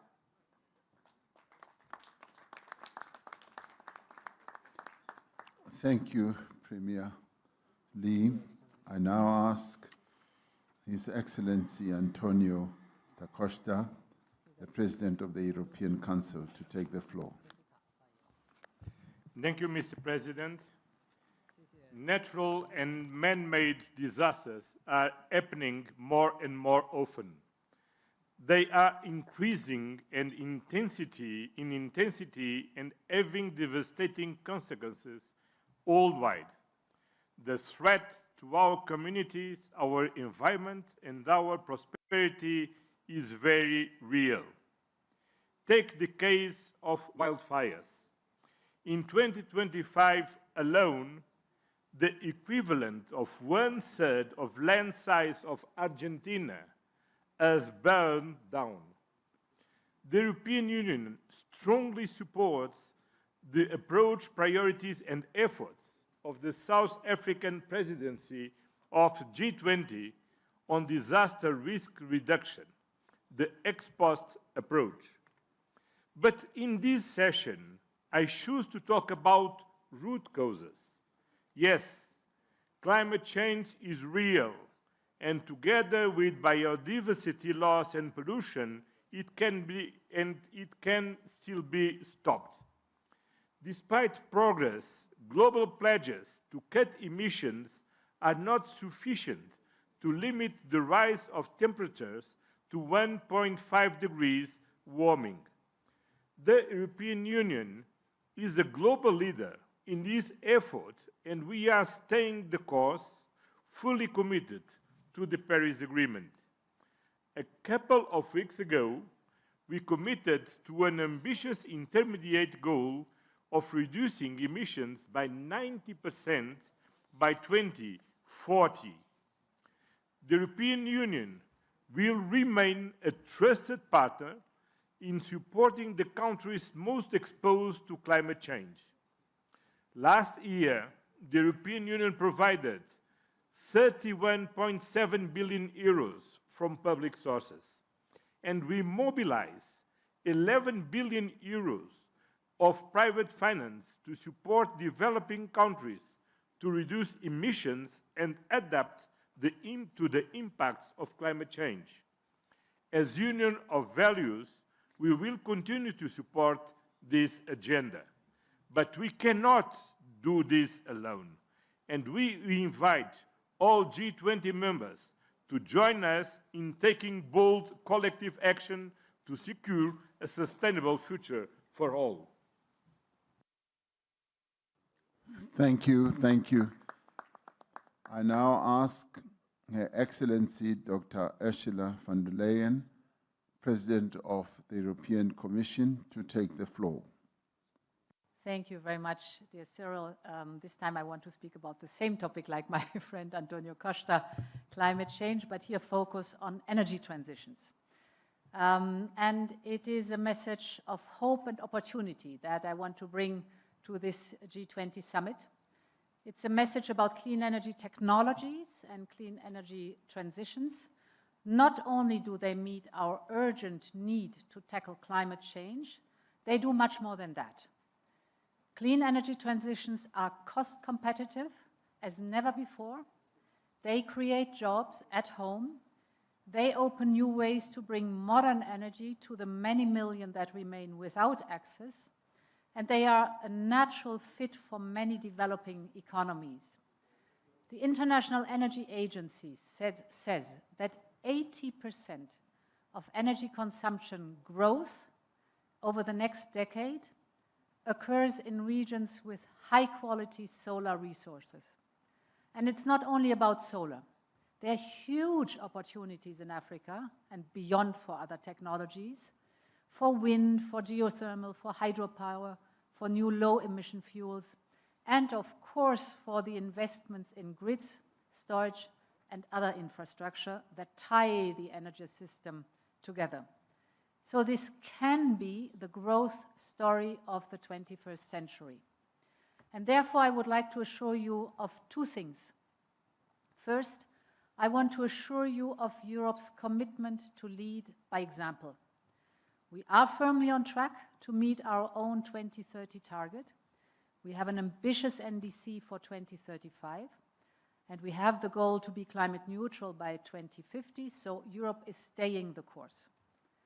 Second, I want to assure you of Europe's commitment to partner with developing economies, to mobilize investments in clean energy around the world. And here let me give you 4 figures that are telling. Of the 2 trillion invested globally in clean energy last year, only 2% was in Africa, while Africa has 600 million people who have no access to electricity, and it is the continent with 60% of the world's best solar potential. So this cannot be. We must change this imbalance. And that is at the core of Europe's Global Gateway Initiative. These are 150 billion euros investment program for Africa, of which 25% goes into grids and into interconnectors. And that is also why, together with South African President Cyril Ramaphosa, my friend, we launched the campaign called Scaling Up Renewables for Africa. Yesterday, we had a big pledging event. We're working with governments and the private sector, and thank you to many, many of you around the table who contributed to the pledging event. We reached 15.5 billion euros pledges for investment in renewables in Africa. A big success, and many thanks again for that. Thank you. Thank you for passing on that message, Ursula. I now would like to call upon His Excellency President Emmanuel Macron, the President of the French Republic.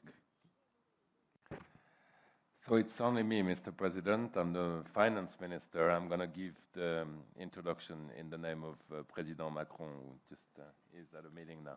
Thank you. Je remercie l'Afrique du Sud d'avoir mis à l'agenda la question de la résilience de ce monde que nous avons en commun. Nous avons ce matin parlé de nos économies, mais nous ne devons pas oublier nos biens communs. Les défis et les dangers qui menacent notre planète ne peuvent être traités que collectivement, ensemble. Les effets du changement climatique, la dégradation de l'environnement, les pollutions, la perte de biodiversité, la multiplication des catastrophes climatiques et l'impact de ces facteurs sur les systèmes alimentaires sont interconnectés, avec des conséquences claires sur nos économies et nos sociétés, quand le développement et la croissance sont des facteurs de paix. Nous avons tous à perdre à choisir l'affrontement ou le repli sur soi plutôt que la coopération. Refuser de s'attaquer au changement climatique, de bâtir un monde capable de résister aux catastrophes naturelles, de travailler à des systèmes alimentaires performants ou de coopérer en matière de santé, c'est nous fragiliser collectivement. Je me félicite donc de l'adoption par nos ministres de principes de haut niveau sur le financement de la réduction des risques de catastrophes qui soulignent notre volonté commune d'agir plus tôt et de reconstruire de manière plus durable. À l'image des catastrophes naturelles de plus en plus nombreuses à cause du changement climatique, les pandémies ne connaissent pas de frontières. Je me réjouis donc de l'accord mondial sur la prévention, la préparation et la riposte face aux pandémies.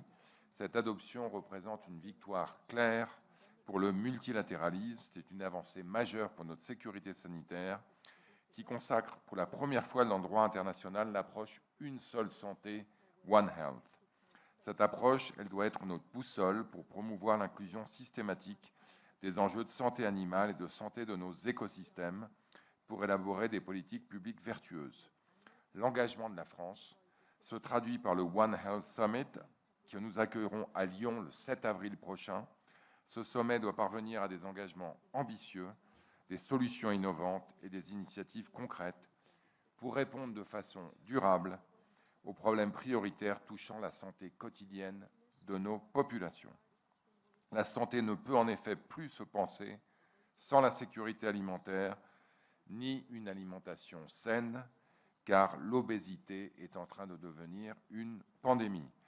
Rien n'est possible sans accès à l'alimentation, ni l'éducation, essentielle pour une croissance économique durable, ni la paix, ni même le progrès démocratique. C'est la raison pour laquelle nous restons pleinement engagés, à l'instar de notre coprésidence de la Coalition pour l'alimentation scolaire, du Programme alimentaire mondial et de l'accueil du sommet Nutrition for Growth, qui a confirmé la forte mobilisation politique sur ces enjeux avec des engagements financiers à hauteur de 30 milliards de dollars. Et c'est pour ça également que cette question sera au cœur du sommet Africa Forward, organisé par notre partenaire kényan en mai 2026 à Nairobi. Cher Président Ramaphosa, chers collègues, la France continuera à porter ce multilatéralisme fondé sur la science de Johannesburg à Lyon, en passant par Nairobi, pour qu'ensemble nous puissions faire face aux nombreux défis environnementaux et sanitaires à venir.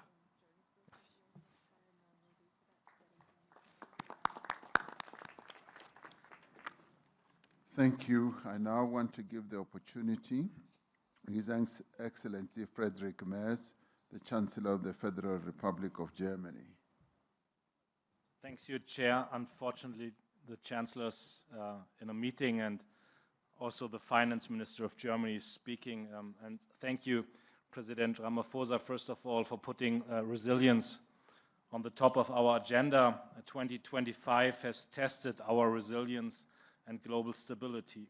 There is war and conflict, and communities have been tested by the increasing impact of climate change.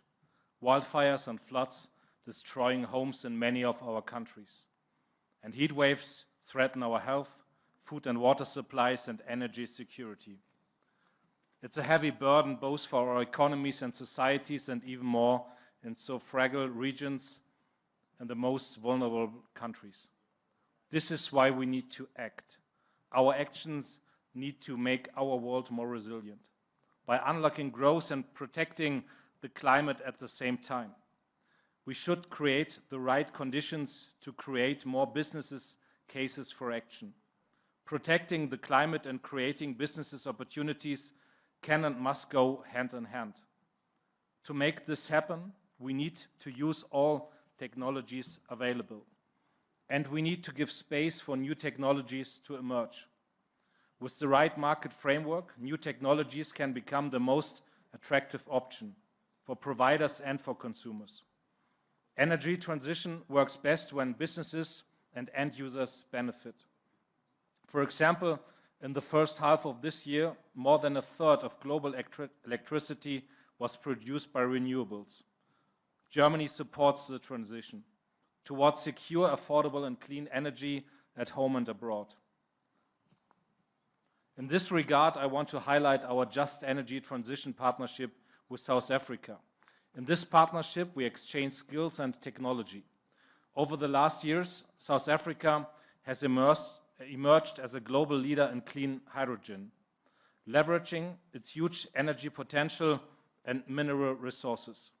This can benefit countries that are energy importers, and it helps build overall resilience.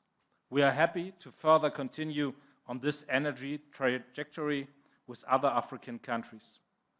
Germany is also supporting the initiatives scaling up renewables in Africa, launched by the EU and South Africa with more than 2 billion euros. Beyond creating the right framework, our cooperation is the key sector, with the private sector is key. This is the second lever. If we want to increase our resilience, we need to mobilize the flow of private capital. There are still too many structural barriers politically and economically. This discourages private investments globally, but in particular in Africa. This is why Chancellor Friedrich Merz and also President Ramaphosa just kicked off the initiatives Compact with Africa 2.0. By pushing reforms, members of the Compact help their businesses to attract private investment in the energy sector, but also beyond. And with G20 partners, we launched the scaled initiatives last year. We are working together with leading insurance companies on blended finance to allow the private sector to invest in an easier and more efficient way. We should take these kinds of initiatives forward. Let us work together to leverage innovation and investment for a resilient world, just as we set out when we founded the G20 back in 2008. Thank you so much. Thank you so much. We welcome that. I now want to call Her Excellency Ms. Giorgia Meloni, the Prime Minister of Italy. I'm here. Thank you. Thank you. Thank you, Mr. President. Dear colleagues, we all know no one can tackle alone global challenges as climate change and the vulnerability of food systems.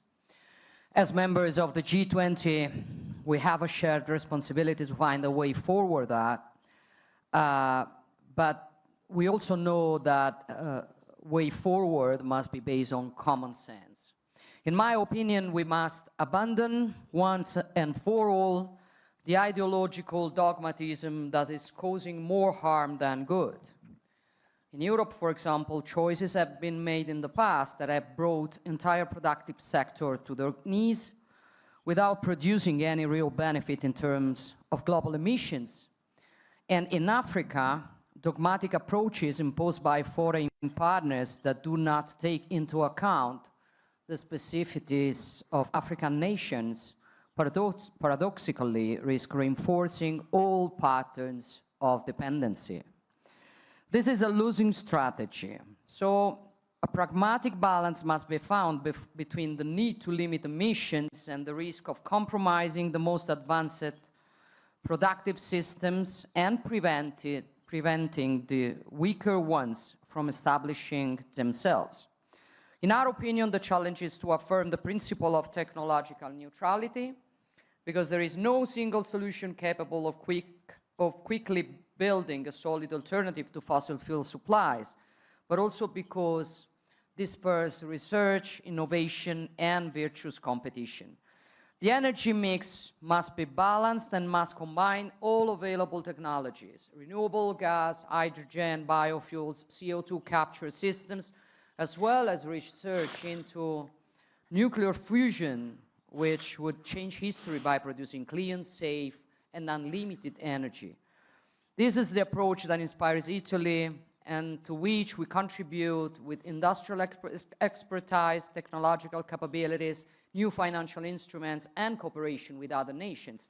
For example, we've launched investments in Africa worth a total of almost 2.5 billion euros, financing projects ranging from the construction of large renewable energy plants to innovative solutions for production and storage. And also on food systems, Italy continues to do its part. We co-organized the last United Nations Summit on food systems with Ethiopia. We are making our agri-food know-how available to our African partners, and we are building public-private partnerships with them that guarantee concrete results. We are successfully working on this, for example, in Algeria, where we are working together to reclaim over 36,000 hectares of desert to produce up of 45,000 tons more cereals and legumes per year, generating benefits for over 600,000 people.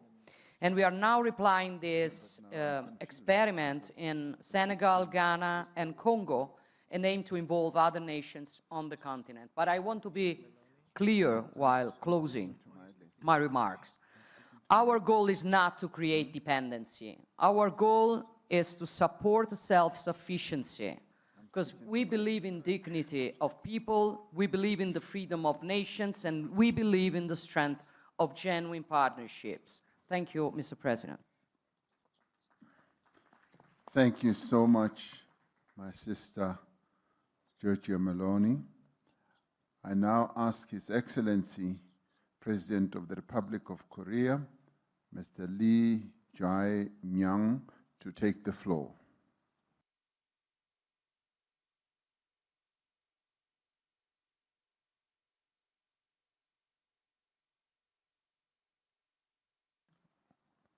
Okay, I'm sure he's in a bilateral somewhere. I then ask His Excellency, the President of the Republic of Turkey, His Excellency Recep Tayyip Erdogan, to take the floor.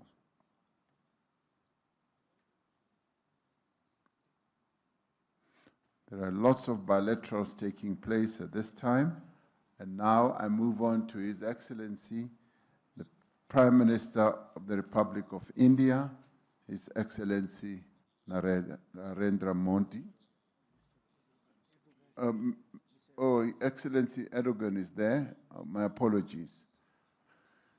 We'll get... Saygıdeğer devlet ve hükümet başkanları, kıymetli delegeler, sabahki oturumumuzda ifade olunduğu üzere doğal salgınlar, iklim değişikliği ve afetler gibi yeni sınamalarla karşı karşıya kalıyoruz. 6 Şubat 2023'te yaşadığımız ve asrın felaketi olarak isimlendirdiğimiz yıkıcı depremlerin ardından dünyanın en büyük inşa operasyonunu yürütüyoruz. Bu çerçevede 350.000. konut ve iş yerinin teslimini geçtiğimiz günlerde gerçekleştirdik. Geriye kalan 100.000 ünitenin tamamlanmasıyla 4 yıldan kısa bir süre içinde dünyanın en büyük inşa faaliyetlerinden birini tamamlamış olacağız. Bu süreçte sergilediğimiz dayanıklılık, Türkiye ekonomisinin nedenli sağlam temellere sahip olduğunu bir kez daha ortaya koymuştur. Diğer yandan iklim krizinin menfi etkilerinin en yoğun hissedildiği ülkeler arasındayız.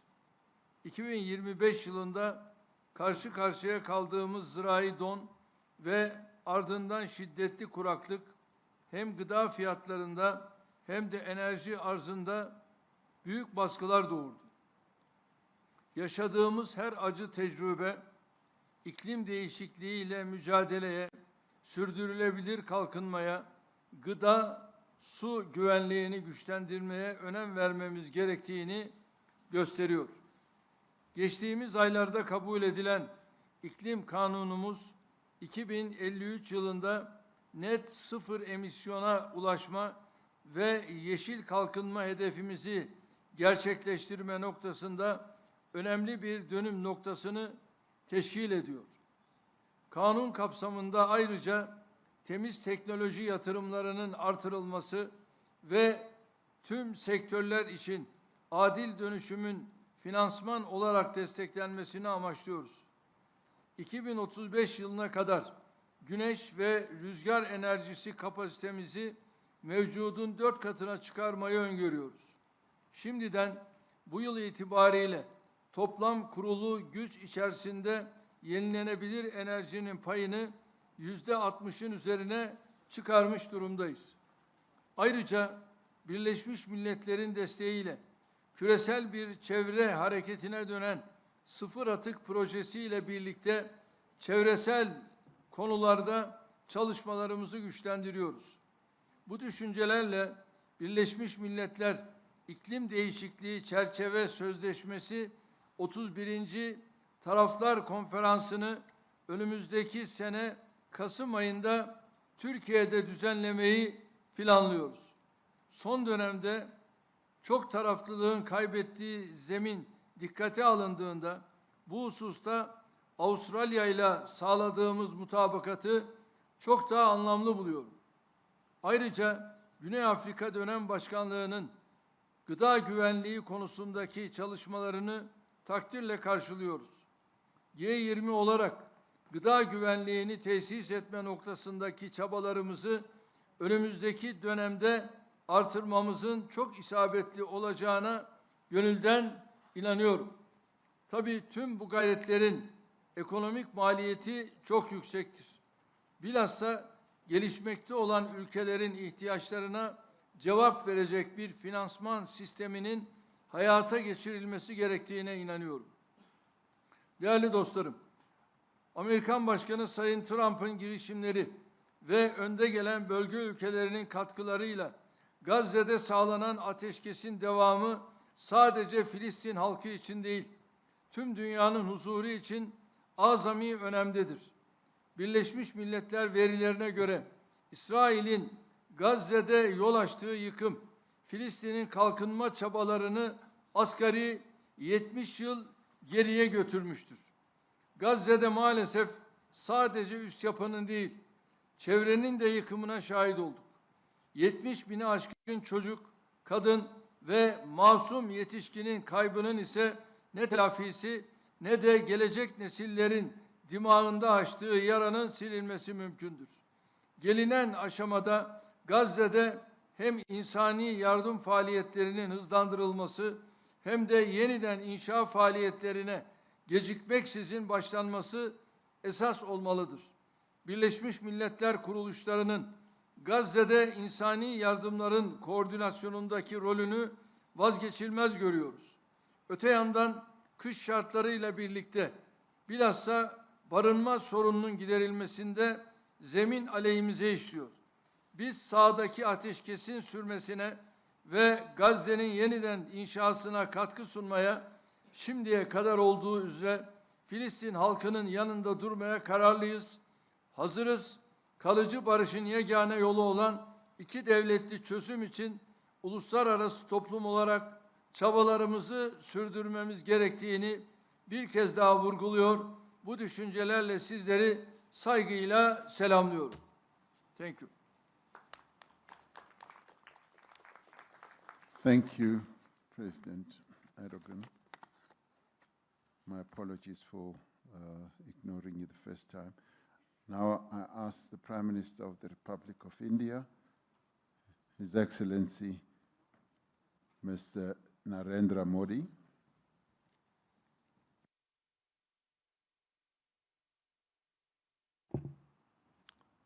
Excellencies, natural disasters मानवता के लिए बहुत बड़ी चुनौती बने हुए हैं। इस वर्ष भी प्राकृतिक आपदाओं ने दुनिया की बहुत बड़ी आबादी को प्रभावित किया है। इससे स्पष्ट है कि प्राकृतिक आपदाओं से निपटने के लिए ग्लोबल कोऑपरेशन को हमें और मजबूत करना होगा। इसी सोच के साथ भारत ने अपनी G20 प्रेसिडेंसी के दौरान disaster risk reduction working group की स्थापना की थी। इस महत्वपूर्ण एजेंडा को प्राथमिकता के साथ आगे बढ़ाने के लिए मैं साउथ अफ्रीका को बधाई देता हूं। फ्रेंड, डिजास्टर रेजिलियंस को लेकर हमारी अप्रोच रिस्पॉन्स सेंट्रिक से भी आगे डेवलपमेंट सेंट्रिक होनी चाहिए। कोalition फॉर डिजास्टर रेजिलिएंट इंफ्रास्ट्रक्चर की स्थापना के पीछे भारत की यही सोच थी। G20 देश CDRI के साथ मिलकर फाइनेंस, टेक्नोलॉजी और स्किल डेवलपमेंट को मोबिलाइज कर सकते हैं। ये एक रेजिलिएंट फ्यूचर की गारंटी बन सकता है। फ्रेंड्स, भारत का ये भी मानना है कि स्पेस टेक्नोलॉजी से पूरी मानवता को लाभ हो, इसलिए Bharat G20 open satellite data partnership का सुझाव सामने रख रहा है। इससे G20 देशों के स्पेस एजेंसियों का सैटेलाइट डेटा और एनालिसिस ग्लोबल साउथ के देशों के लिए अधिक सुलभ, इंटरऑपरेबल और उपयोगी बनाया जा सकता है। फ्रेंड्स, ग्लोबल ग्रोथ के लिए सस्टेनेबिलिटी और क्लीन एनर्जी जरूरी है। ये सुनिश्चित करने के लिए क्रिटिकल मिनरल्स का बहुत बड़ा रोल है। ये मानवता की साझी संपदा है। इसलिए Bharat G20 critical minerals circulatory initiative का प्रस्ताव रखता है। इसके तहत रिसाइकलिंग, अर्बन माइनिंग और सेकेंड लाइफ बैटरी जैसे इनोवेशन को बढ़ावा दिया जा सकता है। सर्कुलेटरी में इन्वेस्टमेंट होगी तो प्राइमरी माइनिंग पर निर्भरता कम रहेगी। इससे सप्लाई चेन पर भी दबाव कम होगा और नेचर के लिए भी ये अच्छा रहेगा। ये initiative joint research technology standards और ग्लोबल साउथ के पायलट रिसाइकलिंग फैसिलिटीज को सपोर्ट कर सकता है। फ्रेंड्स, नई दिल्ली G20 समिट के दौरान हमने संकल्प लिया था कि 2030 तक रिन्यूएबल एनर्जी को 3 गुना और एनर्जी एफिशिएंसी रेट को 2 गुना करेंगे।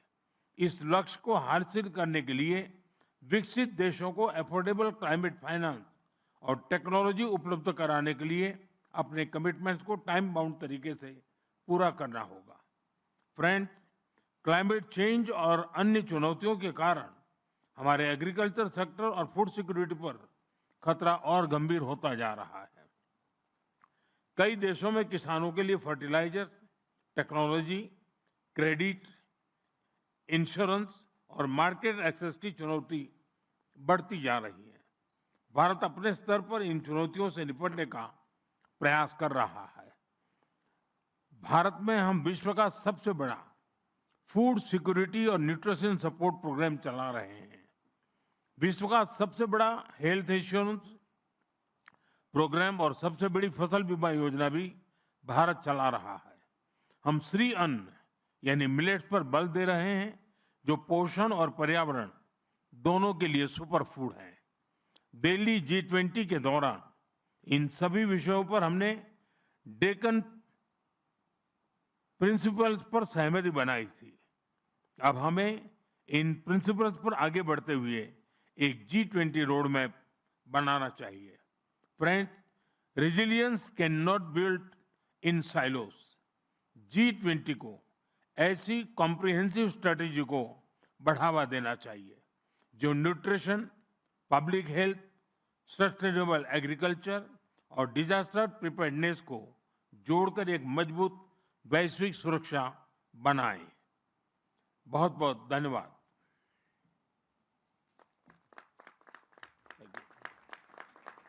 Thank you.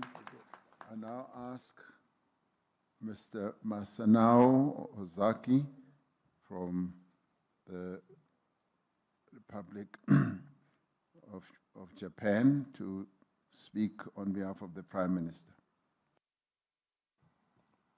Thank you, Chairman. 日本は課題先進国としての知見や経験を生かし、これまで災害、感染症、気候変動といった地球規模課題の解決に向け、各国の要望に基づいた取り組みを有言実行で実施してまいりました。第一に防災について、世界各地では自然災害が激甚化頻発化しており、持続的で強靭な社会の構築には災害対策が待ったなしであります。災害リスクの理解、防災投資、対応、とりわけ災害リスク削減のためのインフラ強靭化が重要であります。自然災害の多い日本は、世界一の防災大国を目指しています。日本はその知恵と技術を共有し、仙台防災枠組みの実施など、国際協力を主導してきました。アフリカやアジアでは、テクノロジーも活用し、干ばつ対策、サイクロンシェルター整備、気象予報にかかる能力構築支援といったハード・ソフト両面の協力を行っています。また、自然災害は被災国、特に低所得国や島諸国の財政にも悪影響を及ぼし、迅速な復旧を妨げるため、日本は各地の災害リスクファイナンスの整備支援も主導しています。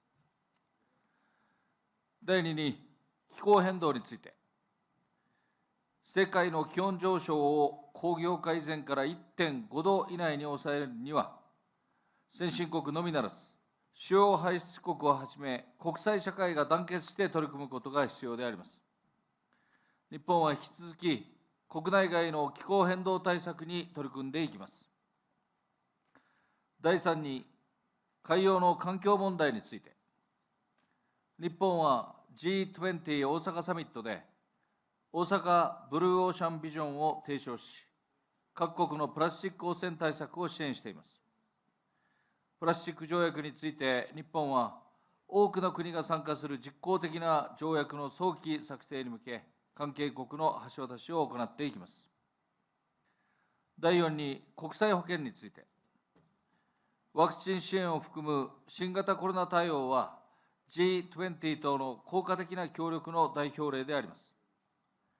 国際保険は、国際社会全体の経済、社会、安全保障上の重要な課題であり、日本はユニバーサルヘルスカバレッジの達成に向け、来月には UHC ハイレベルフォーラムを東京で開催し、世界銀行、WHO のナレッジハブでの人材育成を含め、国際保険を力強く推進します。第5に、エネルギー移行について、安価で安定的なエネルギー供給やエネルギー安全保障の確保は極めて重要です。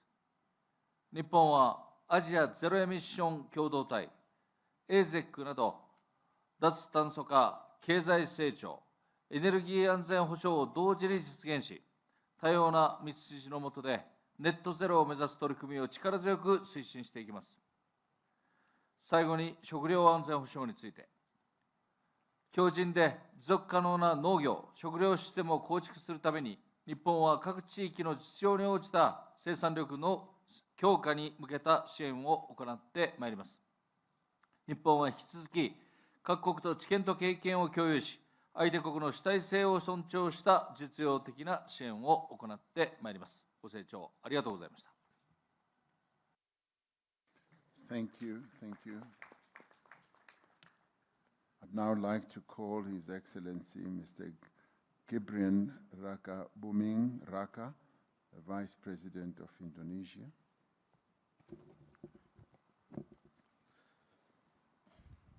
Your Excellency, President Ramaphosa, Excellencies, leaders of G20 countries, in many parts of the world, crises are intensifying. Global solidarity and decisive leadership are needed to address them. Indonesia commends South Africa's leadership in advancing energy, water, and food security. For Indonesia, food security is not just an economic agenda, but a fundamental necessity for our people. For that reason, the President of Indonesia is focusing on the food security and free nutritious meals for 80 million students and pregnant women as strategic investment. That promotes the use of local products, empowering farmers and livestock breeders, while expanding economic activity in many areas. On the other hand, as an island nation located in the Pacific Ring of Fire, Indonesia faces more than 3,000 disasters every year, from earthquakes, floods, to volcanic eruption. For Indonesia, resilience is not a slogan, it is a daily reality. Drawing from these experiences, Indonesia promotes the concept of sustainable resilience, a framework in which human development, economic growth, and environmental protection can advance in harmony. Excellencies, today's disasters are not only natural, many are the results of human action.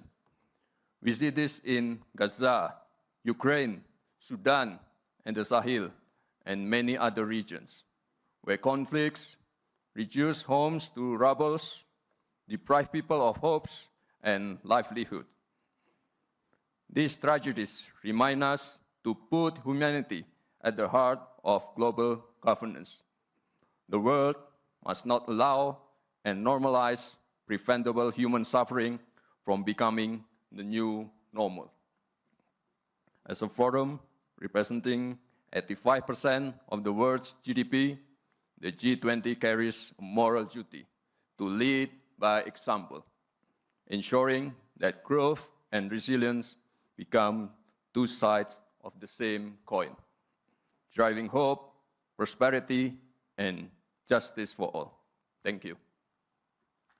Thank you. Thank you very much. I now want to call the President of the Republic of Korea, Mr. Lee Jae-myung. 네, 의장님 감사합니다. 근본 세션의 주제는 각각 다른 주제 같지만 상호 연결된 하나의 체계적 위험 요인입니다. 유엔 재해위험 경감국이 지적하는 것처럼 여러 분야에서 연쇄적으로 나타나는 복합 위기입니다. 그러나 우리가 충격을 적절히 흡수하고 복원력을 강화하면 새로운 기회가 창출되고 또 새로운 성장 기반이 마련될 것입니다. 이를 위해서 먼저 국제사회는 기후위기 대응 노력을 지속해서 강화해야 합니다. 대한민국은 국제사회의 노력에 동참하기 위해서 2035년 온실가스 감축 목표와 중장기 기후 탄력적 발전 경로를 확정했습니다. 우리 정부는 기후변화 대응을 위한 국제사회의 여정에 책임 있는 일원으로서 함께 할 것입니다. 둘째로, 재난위험 대응은 예방 중심, 복원력 중심으로 재편되어야 합니다. 올해 G20 재난위험 경감 강요회의가 다중재난 조기 경보 체계를 도입한 것은 매우 적절합니다. 대한민국 역시 누구나 소외되지 않고 재난 위협으로부터 안전한 미래를 만들기 위해서 노력하고 있고, 아시아 태평양 국가들에게 홍수 조기 경보 체계 구축 등 재난 위험 저감 사업을 지원하고 있습니다. 대한민국은 G20 회원국 여러분과 함께 재난 대응 복원력 강화를 위한 노력에 적극 동참할 것입니다. 셋째, 에너지 전환 과정에서 복원력 높은 인프라 시스템에 적극 투자해야 합니다. 대한민국은 기후위기 대응과 녹색 산업 성장을 위해서 재생에너지를 기반으로 에너지 고속도로를 추진 중입니다. 해상풍력 클러스터와 분산형 전력망 구축을 확대하고 국민 모두에게 혜택을 주는 햇빛소득, 바람소득 공유 모델도 확산시켜 나가고 있습니다. 마지막으로 글로벌 식량 체제 복원력 강화를 위해서 국제사회가 연대와 협력을 지속해야 합니다. 한국은 유엔 세계 식량 계획과 식량 원조 사업을 17개국으로 확대하고 아프리카 14개국의 K 라이스벨트 사업을 추진해 왔습니다. 앞으로도 국제사회의 연대와 협력 강화에 앞장설 것입니다. 존경하는 동료 여러분, 아프리카 속담처럼 비는 한 지붕에만 내리지는 않습니다. G20는 2008년 금융위기, 2020년 팬데믹 위기에 세계 경제 회복을 이끌어냈습니다. 기후, 재난, 에너지, 식량의 복합 위기 또한 그때와 같은 책임감 있는 연대를 필요로 합니다. 한 국가의 회복력은 전 세계의 회복력으로 이어집니다. 위험을 사전에 낮추고 충격에 흔들리지 않으며 더 나은 상태로 회복할 수 있는 글로벌 체계를 함께 구축하는 데 대한민국이 앞장서서 기여하겠습니다. 감사합니다. Thank you. Thank you. I now call upon His Excellency the Deputy Prime Minister of the Russian Federation, Mr. Maxim Oreshkin.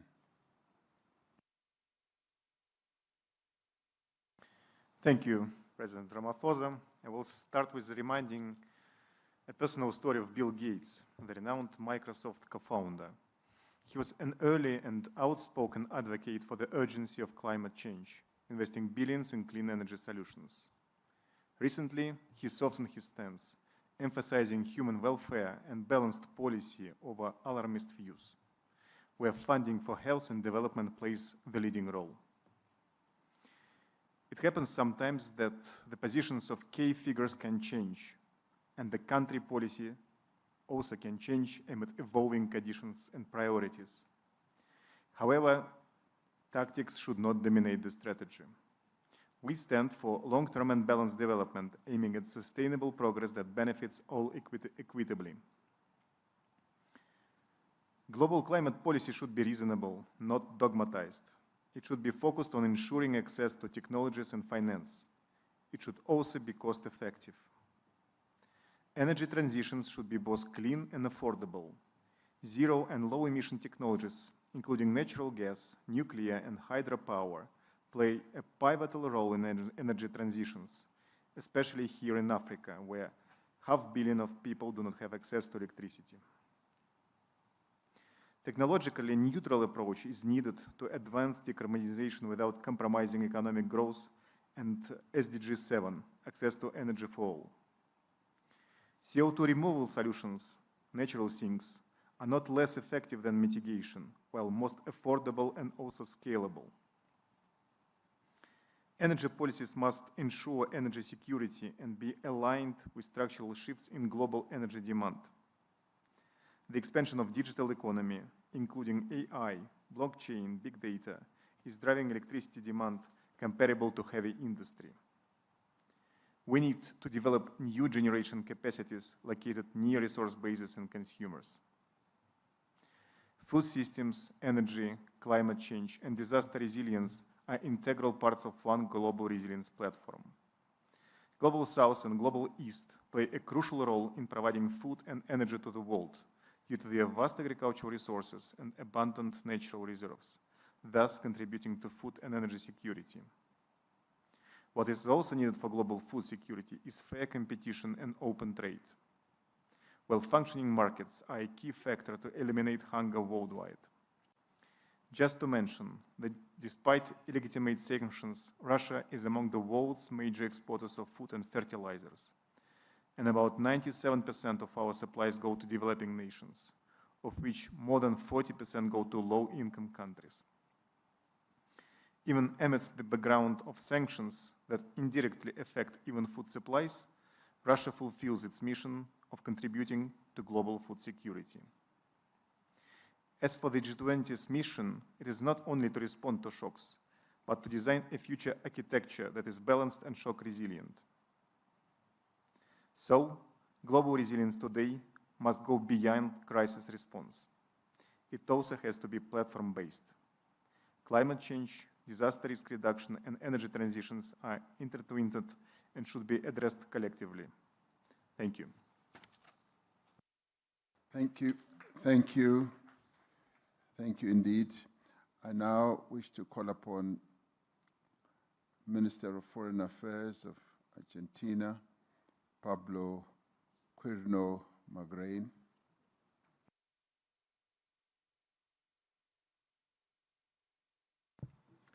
Thank you, President Ramaphosa, for placing these critical issues not only for the stability of our economies, but also for the well-being of our populations, particularly the most vulnerable. During periods of catastrophes and crisis, the solidarity of nations is most evident.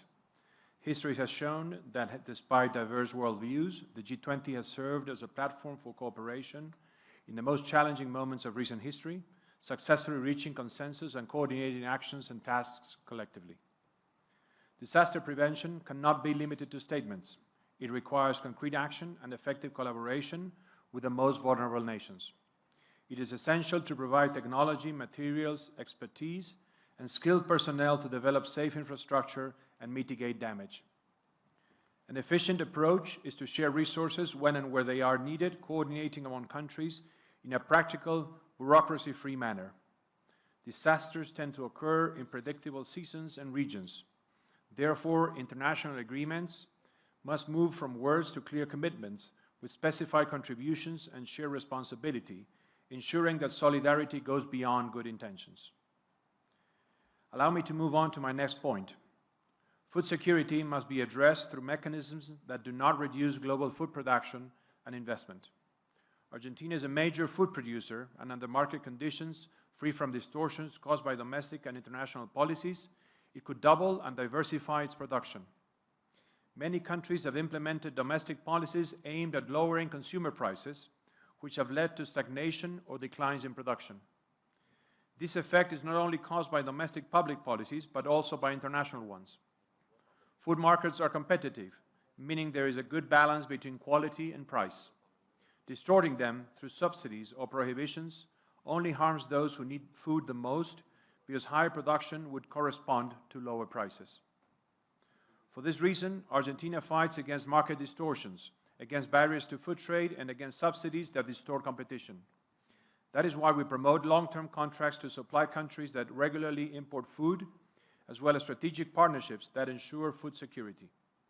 Hunger is addressed by increasing food production, not by reducing it through measures that only stagnate it. We're here to cooperate by producing, integrating stable value chains, and selling at highly competitive prices and quality for the benefit of consumers around the world. Thank you. Thank you very much indeed. My last speaker on the G20 member side is Her Excellency, Minister of Finance and Public Credit, United Mexican States, Edgar Amador Zamora. Thank you, Your Excellency. We gather today not only as representatives of our nations, but as partners in the pursuit of a resilient and sustainable world. As we reflect on the challenges that we have faced, be it the global pandemic, extreme weather events linked to climate change, or market financial volatility, we must recognize the pivotal role that the G20 plays in fostering collaboration and resilience among our nations. Together, we have the power to shape a future that prioritizes the well-being of our people and our planet. Investing in disaster risk reduction protects development gains, reduces vulnerabilities, strengthens adaptation to climate change, and promotes economic and social stability. Disaster risk reduction is at the heart of development, advancing the 2030 agenda and safeguarding its achievements. Mexico welcomes South Africa's leadership and vision in this area so that the G20 can contribute significantly to positioning resilience as a global public good and as an indispensable condition for sustainable development. The G20 provides a forum for dialogue that highlights the importance of integrating disaster risk reduction into development planning, public investment, and international cooperation. Discussion within the group reflects a growing consensus. There will be no sustainable development or effective adaptation to climate change without proper management of present and future risks. Mexico particularly values the G20's promotion of common approaches on issues such as early warning systems, resilient infrastructure, and resilient financing. Those efforts contribute to strengthening the global coherence that must be fostered among the development, climate, and risk agendas. Following the recent COP30 in Belém do Pará, Brazil, the G20 had the opportunity to reaffirm its collective commitment at the highest political level to the goals of the Paris Agreement and to strengthen a more ambitious and equitable global response to the climate crisis. The G20 must send a message of unity and ambition, reaffirming the group's leadership in achieving a fair and sustainable global transition that leaves no one behind. Mexico has consistently played an active and constructive role in international climate negotiations, working to build bridges, promote consensus, and uphold key principles such as equity, intergenerational justice, and the centrality of human rights in climate action. The just energy transition is not merely a goal, it is a moral imperative that requires our collective commitment and action. The Mexican people have faced prolonged droughts, intensified hurricanes, disrupted rains, and biodiversity losses.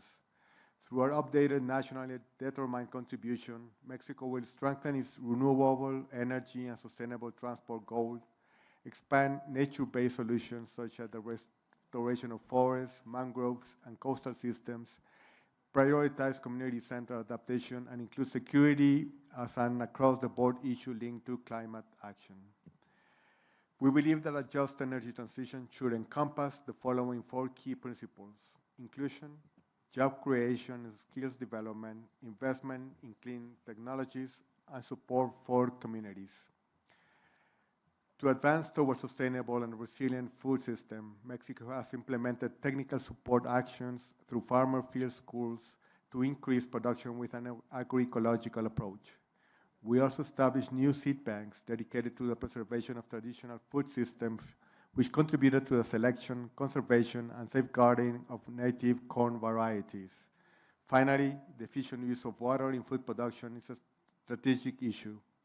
Therefore, we implemented the National Irrigation Technology Program, which includes training and technological assistance to producers to recover volumes for other uses. I thank you. Thank you. Thank you indeed. We've now concluded the interventions by G20 members. We now have guest countries that have chosen to make interventions. As we have run out of time, we propose that we allow interventions right up till 6:45. And beyond 6:45, those who have not spoken will then be given the opportunity into the 3rd session tomorrow. We anticipate that we should be able to finish in time tomorrow. So if by 6:45 we have not given you the opportunity to speak, there will be ample opportunity for you to make your intervention tomorrow. We say this as we have some 500 guests who are coming in for the dinner, which we are all invited to, and we should not keep them waiting too long. But besides, we've been at this since 10 o'clock this morning, if not earlier, and I am told that it's always best to get time to rest and to have something to eat. This I get from my wife, who is a doctor, and I am a doctor by marriage. So this is the advice that I have received through my marriage. So I now want to call upon Dr. Netumbo Nandi Ndaitwah, and the guest country speakers have 3 minutes each. Thank you. To address disaster risk, the African continent has renewed commitment by adopting the Windhoek Declaration on advancing the program of action for the implementation of the SDI framework for disaster risk reduction 2025-2030. As the cost of disaster increase and international assistance decline, more and urgent concrete action are needed in the next 5 years to sustain progress towards achieving the expected outcome of the goals of the SDI framework by 2030.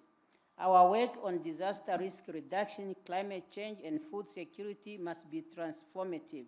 It also requires partnership built on accessible finance and fair technology transfer. Namibia is undertaking broad measures to transform our food system and reduce our dependence on import. Our focus is to reduce agricultural imports, strengthen domestic production, and build climate-resilient agriculture infrastructure with a strong focus on irrigation, water harvesting, storage, and the rural value chain. We are also modernizing our livestock sector, which remains the backbone of rural livelihood. On climate financing, Namibia will need 15 billion to meet her climate goals, with 90% of adaptation cost relies on international support, hence the need to scale up climate financing. Namibia is creating a formal and attractive framework for investment and technological transfer in renewable energy, including green energy value chain. Our goal is to build a full investable ecosystem while calling for a just transformation to allow development countries to space to develop under the principle of common but differentiated responsibility. We therefore urge the G20 to view Namibia as a vital strategic investment partner ready to work on our shared decarbonization. Finally, Your Excellency, as a country which is higher impact by climate change due to our geographical location, Namibia is bidding to host one of the 2 African regional hubs for the Green Climate Fund, and we will appreciate your support. Thank you, Your Excellencies. Thank you, President Nandine Ndaitwah.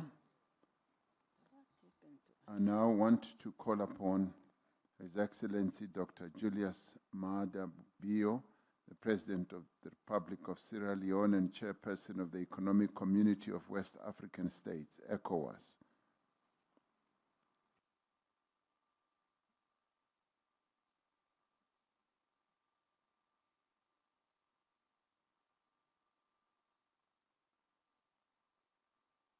In his current absence, due to, I'm sure, bilaterals, I'd now like to call His Excellency, the Taoiseach of Ireland, Mr. Michael Martin. Thank you very much indeed, President. And again, thank you and South Africa for bringing the G20's focus onto global resilience. And as has been said by other speakers, disasters are increasing in frequency and volatility, heightened by climate change and conflict, and strong multilateral commitments are needed and are more important than ever. Ireland welcomes the Ministerial Declaration on Disaster Risk Reduction and the overarching approach to identifying, reducing and managing risks before they lead to disasters. On climate, some of us recently returned from COP30 in Brazil, and I was concerned that the spirit of common purpose is weakening. We have made some progress, but we now need to act with unity and with much more urgency.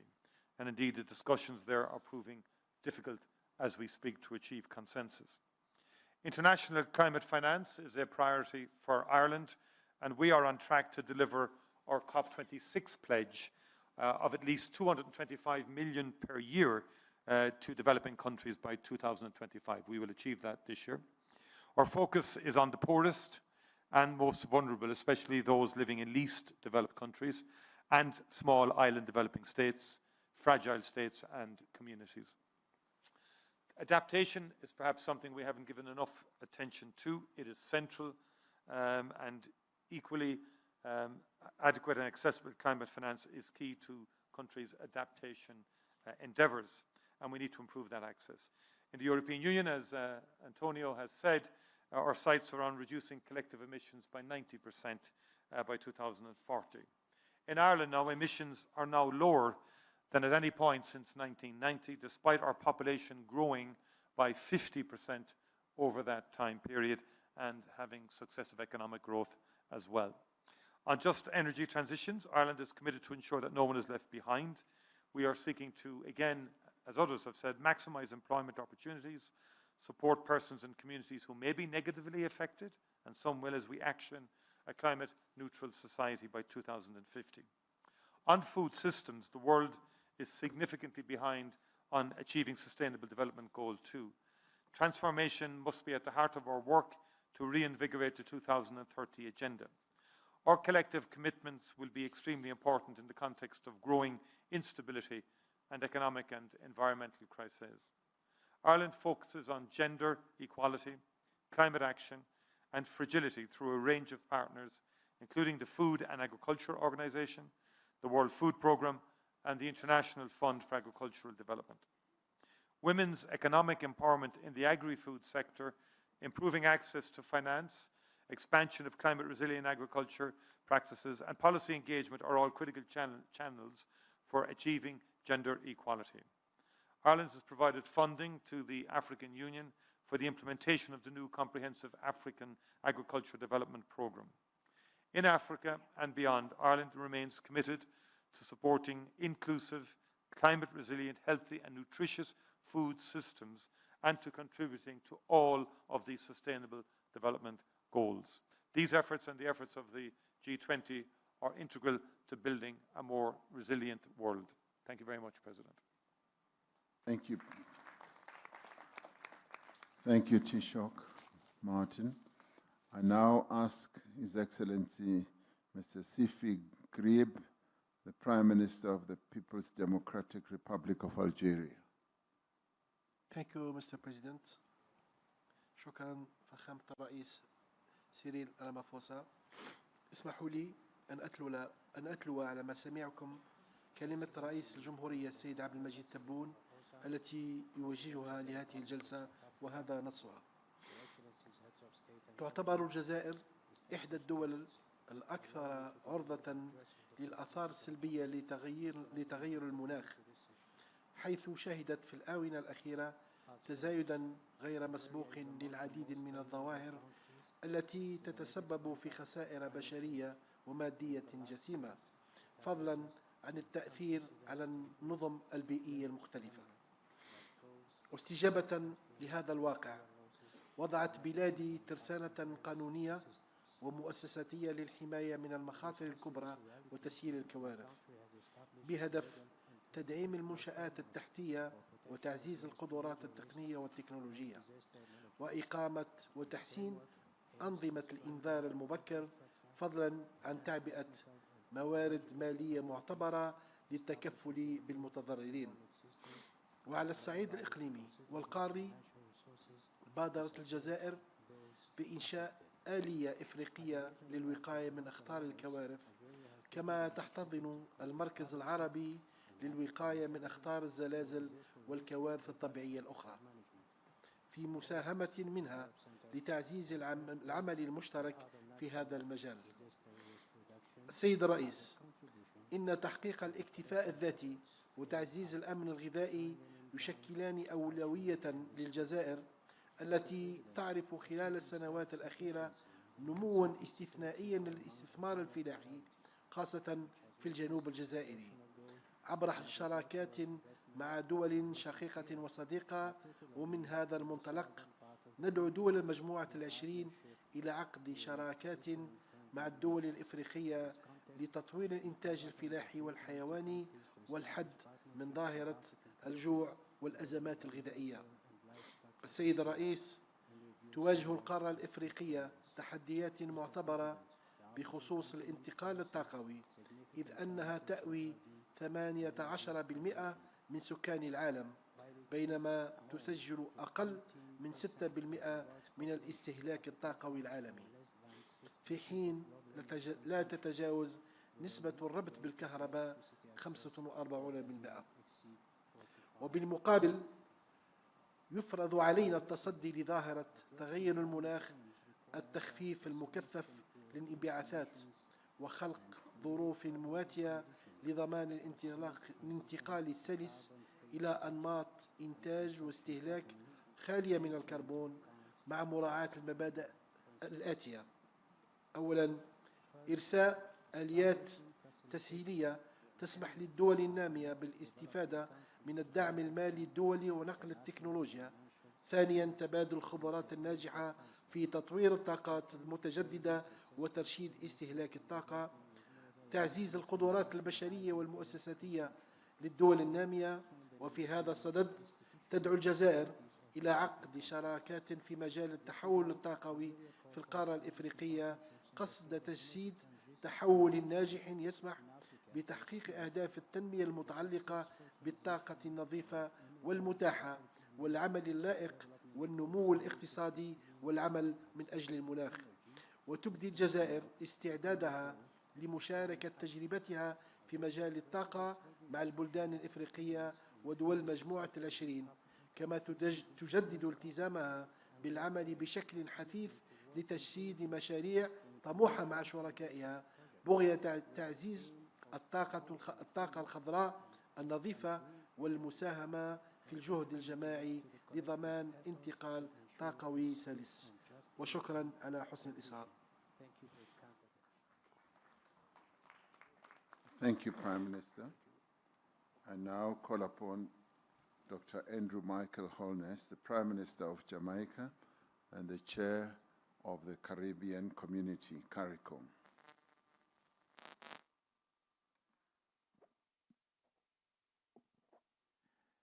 Thank you, President. In the first session, I mentioned the recent passage of Hurricane Melissa, one of the most powerful hurricanes recorded in the Atlantic. The true economic impact will take months to fully quantify. However, preliminary estimates already indicate catastrophic losses. Prime Minister Carney pointed out that it is estimated that we've lost, in terms of physical damage, approximately $8.8 billion, or the equivalent of approximately 41%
Thank you very much, Prime Minister. Once again, our condolences and our support to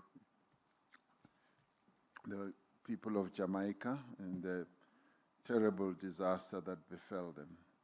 And we will forever be holding you in our thoughts and continuing to give support. I now call upon His Excellency Dr. Mustafa Medboli, the Prime Minister of the Arab Republic of Egypt. Thank you, President Ramaphosa, and let me start by saying that the world is being confronted with multiple critical and interlinked crises that threaten decades of progress towards the SDGs. Today, global challenges ranging from geopolitical tensions, climate change, and food insecurity to water scarcity, soaring debt levels, demand urgent and coordinated multilateral action guided by the principles of solidarity, cooperation, and shared responsibility. The G20 could play a leading role in advancing the response to the above-mentioned crisis. Access to concessional finance, technology transfer, and capacity building are crucial for developing countries to achieve climate action and just transition. The Egyptian presidency of COP27 has exerted all efforts to achieve tangible progress in all areas of climate action, particularly regarding just transition, the role of multilateral development banks in financing climate action, and above all, the establishment of the Loss and Damage Fund. We call on the G20 to take a leading role to improve the MDB's role in financing climate action and increasing their support and blending capacities to allow developing countries to have access to concessional finance and other non-debt instruments, and to unlock investment opportunities for a just transition. We also call on the G20 to encourage developed countries to fulfill their climate finance and ODA commitments. Furthermore, the growing global food insecurity remains among the most pressing challenges of our time. Egypt has taken significant steps nationally and internationally to address these critical challenges. In September 25, Egypt, in cooperation with the South African G20 presidency, hosted the third G20 Food Security Task Force meeting in Cairo with the aim to strengthening international cooperation in this field and alleviating food insecurity in developing countries. In conclusion, we believe that the G20 is well positioned to coordinate actionable measures to enhance finance for development, narrow digital divide, and assist developing countries to embrace new technologies, including AI, in order to tackle existing challenges and accelerate the implementation of SDGs by 2030. I thank you all. Thank you. Thank you, Prime Minister. I now have the pleasure of asking Prime Minister of the Kingdom of Norway, Mr. Jonas Støre, to take the floor. Thank you, Mr. President. Norway has for a long time urged to have resilience on the global agenda, and I'm happy to see that the G20 Summit under your chair, Mr. President, is doing precisely that. Belém, as my Irish colleague said, we were there 2 weeks ago, and although there are reasons to be very concerned about climate change, at least we can see and we saw there that the Paris Agreement is working. Had it not been for the Paris Agreement, we could have been at more than 4% temperature increase. Now we are at 2.5, that's too much, but it means that multilateral cooperation, having adapted mechanisms, can work. So we need to work and do that even better. And the world rightfully expects that the G20 can lead the way by setting that agenda. It implies climate finance, key to resilience. Norway has, for its part, double its climate funding. We were supposed to reach that goal by 2026. We are there now.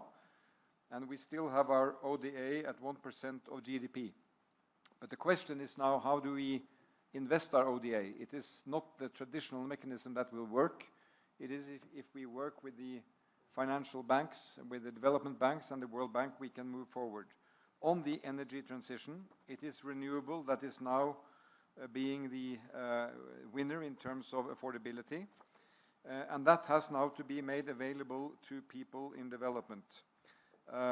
600 million people here in Africa lack access to the modern miracles from electrification, as well as clean cooking, taking lives of so many women and children.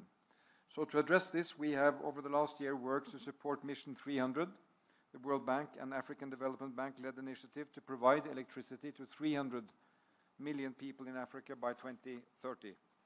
So we welcome the early progress reported from this initiative, and we are ready to support it further. Let me mention a very different example, Mr. President, coming also out of Belém: tropical forests, indispensable for maintaining global biodiversity in Africa, in Latin America, in Amazonas, and in Asia, Indonesia.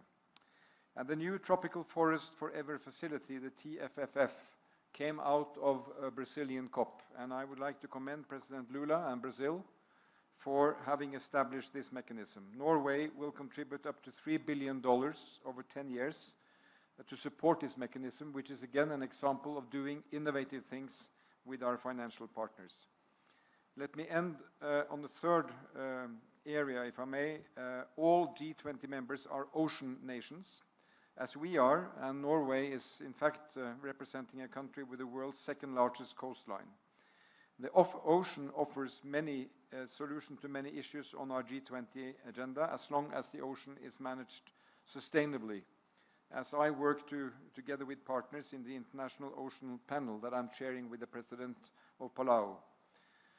And I'm happy to see that we have reference to that in the communiqué from this summit. We welcome the results of the third UN Ocean Conference in Nice, hosted by President Macron, the entry into the force of the BBNJ agreement, and the WTO agreement on fishery subsidies. So in closing, I would like to congratulate you, Mr. President, for also putting this theme on the agenda in a very appropriate way. And it will give, I think, impetus to the way we work on resilience around the world. Thank you. Thank you, Prime Minister Store. And now I would like to ask the Prime Minister of Malaysia and the Chair of the ASEAN Nations, Mr. Anwar bin Ibrahim, my brother. Please take the floor. Thank you, President Cyril Ramaphosa. Southeast Asia is one of the world's disaster epicenters. In many years, our region accounts for around half of global disaster fatalities and more than $4 billion in economic losses. Not all these events are driven by climate change, but climate stress compounds their impact and weakens recovery. We have learned that resilience depends on anticipatory investment. That is why our region has built one of the most active disaster response systems in the developing world through the ASEAN Coordinating Center for Humanitarian Assistance, or AHA Center. The science of climate change is crystal clear, yet global momentum is faltering. In many societies, including the industrialized world, there is a rising pushback against policies seen to raise prices and threaten jobs. At the same time, energy demand in developing regions is growing faster than clean alternatives can be deployed. The world will continue to use fossil fuels for some time. Pretending otherwise will not help us plan responsibly. ASEAN's experience shows that regional platforms can advance climate action. Disaster cooperation and energy connectivity, even when global processes struggle. If fossil fuels cannot be eliminated overnight, then we need the technologies that reduce their footprint. CCUS, methane abatement, and industrial decarbonization will all be essential. Meanwhile, the ASEAN power grid and the Trans-ASEAN gas pipeline will help smooth the integration of renewables and strengthen energy security, even as we scale clean power. These are the kinds of measures that make the transition workable. We must accelerate adaptation where impacts already threaten lives and livelihoods, especially in food and water security. We must advance a climate strategy that is ambitious, yet grounded in the realities of our people face. To sustain these efforts at scale, international climate finance must be accessible, predictable, and aligned with the needs of developing regions. Only then can we secure livelihoods and advance shared prosperity. Thank you. Thank you. Thank you. The last to speak on the guest country list is Lee Kinyanjui, Minister for Investment, Trade and Industry from Republic of Kenya, as chairperson of the East African Community.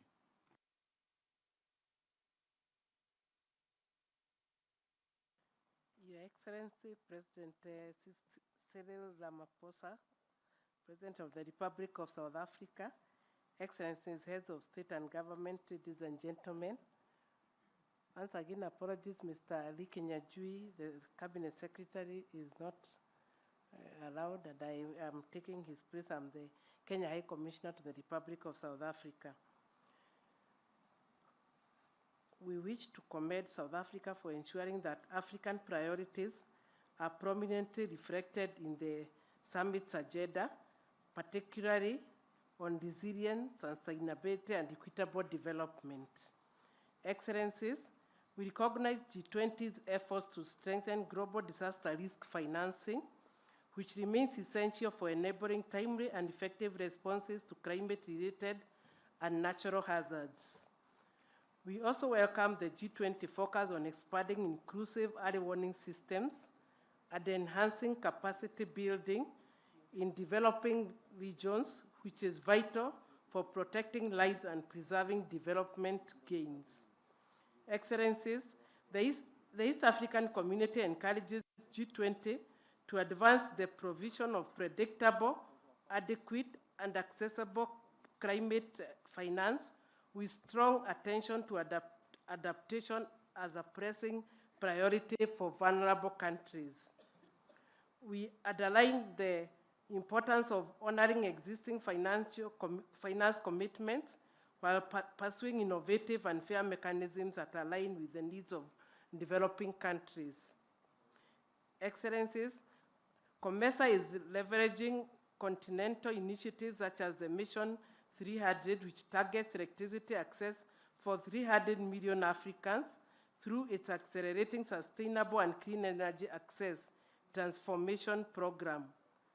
Its regional component, the Regional Energy Access Acceleration Platform, provides tailored technical assistance, policy harmonization support, and capacity building to help countries advance scalable and sustainable energy transitions.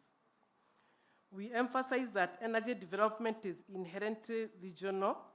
Harmonized laws, coordinated regulations, and integrated markets are essential to avoid fragmented progress and to unlock economies of scale in cross-border energy trade and infrastructure development.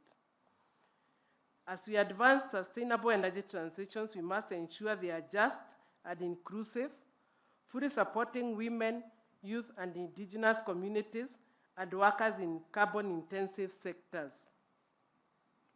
Excellencies, let me conclude by saying we stand ready to deepen cooperation with all partners, including the G20, to accelerate clean energy access, strengthen regional integration, and build resilient systems that support long-term sustainable development. I thank you. Thank you. Thank you so much. We now move on to international organizations. And if we are economic with time, we could finish in a few minutes before we all retire to dinner and thereafter retire to have an early night. I now start off with the Secretary General of the United Nations, Mr. Antonio Guterres. Excellencies, the world has failed to keep temperatures to the 1.5 degree temperature rise limit, and about 80% of the world is sitting around this table. A temporary overshoot of this limit is now inevitable. Reaching the 1.5 degree limit is still possible by the end of the century, and that requires making this overshoot as small, short, and safe as possible. In any case, there will be dire consequences. More and worse heat waves, wildfires, floods, hurricanes, and hunger. Africa will pay a deadly price, despite doing very little to cause the problem. Avoiding more climate chaos means bridging the adaptation gap urgently as an essential element of climate justice. Developed countries must keep their promises, starting by doubling adaptation finance this year, and it is my firm belief that it is possible to triple adaptation finance by 2030 with the contribution of the multilateral development banks, as in COP29 in Baku. We must also safeguard the credibility of the Baku finance goals and capitalize the loss and damage fund, including innovative tools of finance. And in keeping with the ambitions of the United Nations Early Warnings for All initiative, we need to ensure everyone, everywhere, is protected by a life-saving alert system by 2027. We also need investments in resilience and technology to boost and protect food systems in the face of climate shocks and disasters. But all our efforts in adaptation will fall short unless we reach a drastic reduction of emissions in the next decade, going clearly beyond the present NDCs, which still lead to an increase of temperatures well beyond 2 degrees. And we need to supercharge the just transition away from fossil fuels to renewable energy, as described in the consensus of the Dubai in COP.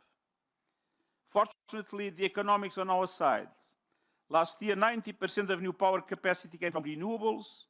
Renewables are now the cheapest source of new electricity in nearly every country, and ensuring all countries benefit means providing financing and technology to help developing countries invest in grids, storage, and efficiency. And it means supporting workers and communities affected by the transition through training, protection, and new opportunities. All of these requires massive investment, debt relief, greater access to concessional finance, reform of the global financial system, all to give developing countries representation that reflects the realities of today's global economy. We need the G20 leadership and support as we build the resilient world people and planet require. Thank you. Thank you, Secretary General. Thank you for that input. I now call upon His Excellency, Chairperson of the African Union Commission, Mohammed Ali Yusuf. Thank you very much, Your Excellency. Excellencies, it is a great honor for me to present the African Union Commission remarks for Session 2 on behalf of His Excellency Mohammed Ali Yusuf, Chair of the Commission. Your Excellencies, ladies and gentlemen, for Africa, resilience is not aspiration but our daily reality. We therefore approach this topic with clarity. Resilience must be built on equity, investment, and justice. We applaud the South Africa G20 presidency for highlighting these matters in this G20 tenure. On disaster risk reduction, Africa has established the Africa Multi-Hazard Early Warning and Action System. It is strengthening national DRR strategies. Yet, only 40% of Africans are covered by multi-hazard early warning system, the lowest globally. We welcome, therefore, the G20 high-level voluntary principles for investing in DRR development under the South Africa G20 presidency. This will highlight anticipatory action, resilient infrastructure, and risk-sensitive investment. Our call is to translate these principles into financing aligned with African systems so that every African is protected by 2027 under the G20 Early Warnings for All initiative. In conclusion, Your Excellencies, a resilient world cannot be built without Africa. Our continental framework are ready, our political will is firm. What we require is a G20 partnership grounded in predictable financing, simplified access, and technology transfer, the one that respects Africa's development choices. It is time to move together from commitments to implementation and from principles to delivery. Thank you very much. Thank you so much. I now ask His Excellency Dr. Carlo Monticelli, Governor of the Council of European Development Bank. President Ramaphosa, leaders of the G20.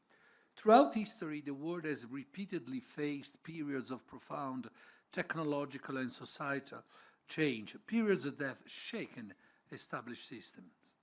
Time after time, it has been the most vulnerable who have shouldered a disproportionate share of the social, human, and economic burden that comes with such transitions. Present circumstances stand apart for two key reasons.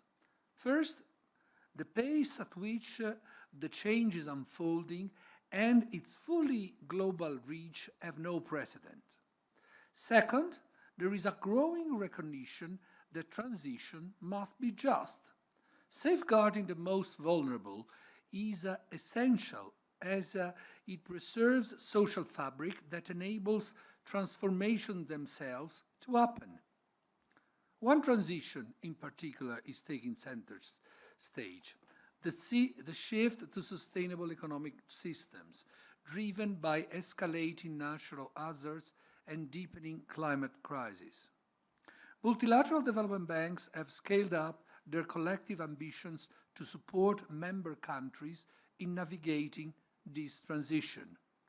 Since 2019, MDBs have doubled support for adaptation investment, recognizing that well-being and jobs cannot be sustained where homes, schools, and business are under threat from flooding, drought, and other climate events.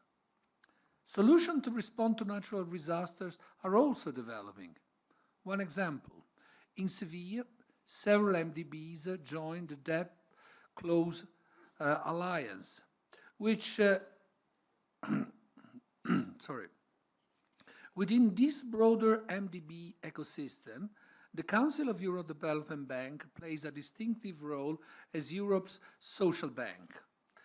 It advances a climate social nexus approach, focusing on investments that strengthen the climate resilience of most vulnerable populations and communities. Looking ahead to 2026, MDBs stand ready to support their clients through this period of profound global transformation, ensuring that people remain at the core of the solutions we deliver. Thank you.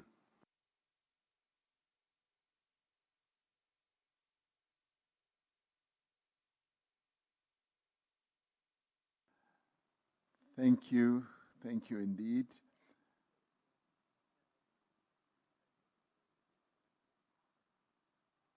I now want to call, as you see me hesitate, I just had a whisper in my ear from the Secretary General of the United Nations, who has just told me that the main decision of the COP30 has just been approved. So the Secretary General is understandably very happy. and I congratulated him. Thank you very much, Secretary General, for sharing. Thank you so much. I now call upon Andrew Bailey, the Chair of the Finance Stability Board. Thank you. Well, thank you, Your Excellency. Let me be very brief. Sustainable growth requires long-term engagement and long-term finance. And in turn, that requires us to understand the risks to that finance over the longer term. Climate change is undoubtedly one such risk. But the answer to that is not to have no or less finance. It's to use finance to support transition to a sustainable future. The FSB has a role to play in helping the system to assess risks, providing frameworks to do that, and thereby to support sustainable finance. And I can give the assurance that is what we will do. Thank you. That was nice and sweet. Thank you. 45 seconds. Excellent. Can I ask Mr. Claver Gatete, Under Secretary General of UNECA, of United Nations Economic Commission for Africa. Let's see if you will be able to beat that record. Thank you very much, Mr. President. I align myself with the statement by the Secretary General. Thank you so much. Gee, we are on a roll. We are on a definite roll. Ms. Rebecca Gracepan Mayulfs, the Secretary General of UNCTAD. I will have to do the same, Mr. President, and I align with the statement of the Secretary General of the UN. Thank you so much. My next speaker is Dr. Tedros Ghebreyesus. I am going to give you time because you deal with a different matter altogether. WHO. Thank you. Thank you, Your Excellency, President Ramaphosa, Excellencies. WHO welcomes the G20's endorsement of health security and resilient health systems in the declaration and the voluntary high-level principles of investing in disaster risk reduction. Likewise, we welcome South African presidency's focus on critical infrastructure.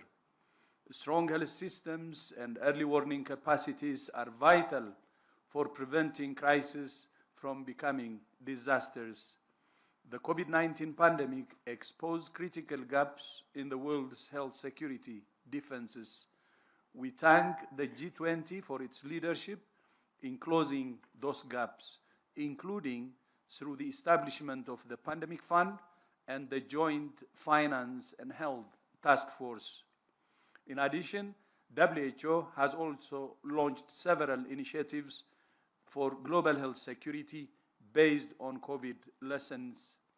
And as you know, at the World Health Assembly this year, WHO member states adopted the WHO Pandemic Agreement, which, when ratified, will become a landmark instrument of international law. Member states are now negotiating the Pathogen Access and Benefit Sharing System, or the PABS Annex, which will be critical for ensuring equitable access to vaccines and other medical countermeasures. We ask G20 countries to ensure those negotiations are completed in time for next year's World Health Assembly in May, because the next pandemic is not a question of if, but when. I thank you, and back to you, Mr. President. Thank you so much, Tedros. My last speaker is His Excellency Maximo Terino Cullen from the Food Agriculture Organization. Thank you very much, Chair, and I will try to be as brief as possible. In 2023, the world saw the steepest surge in food price inflation in decades. In low-income countries, food inflation reached 30%, pushing households' budget beyond their limits. This implies that the cost of a healthy diet rise substantially, making 2.4 billion people didn't have access to a healthy diet. Countries try to resolve this through different fiscal measures, social protection, and other measures. But Excellencies, the G20 can change this trajectory. Open, predictable food markets are essential, particularly for net food importing countries. We must also invest in resilience, as climate shocks will intensify in intensity and frequency. First, through prevention, anchored on early warning risk analytics, insurance, and One Health approaches, and second, by increasing countries' ability to cope when shocks happen, with a strong social protection and science and innovative-driven agricultural transformation and trade policies that keep food accessible during these stresses. FAO's Financing for Shock-Driven Food Crisis facility tried to mobilize countries and private capital to strengthen prevention and enable anticipatory action. Through targeted investments and the Global Alliance Against Hunger and Poverty, we are trying to drive country-led agri-food system transformation at a scale to achieve this resilience. Excellencies, the world cannot wait. Leadership is needed now. Thank you very much.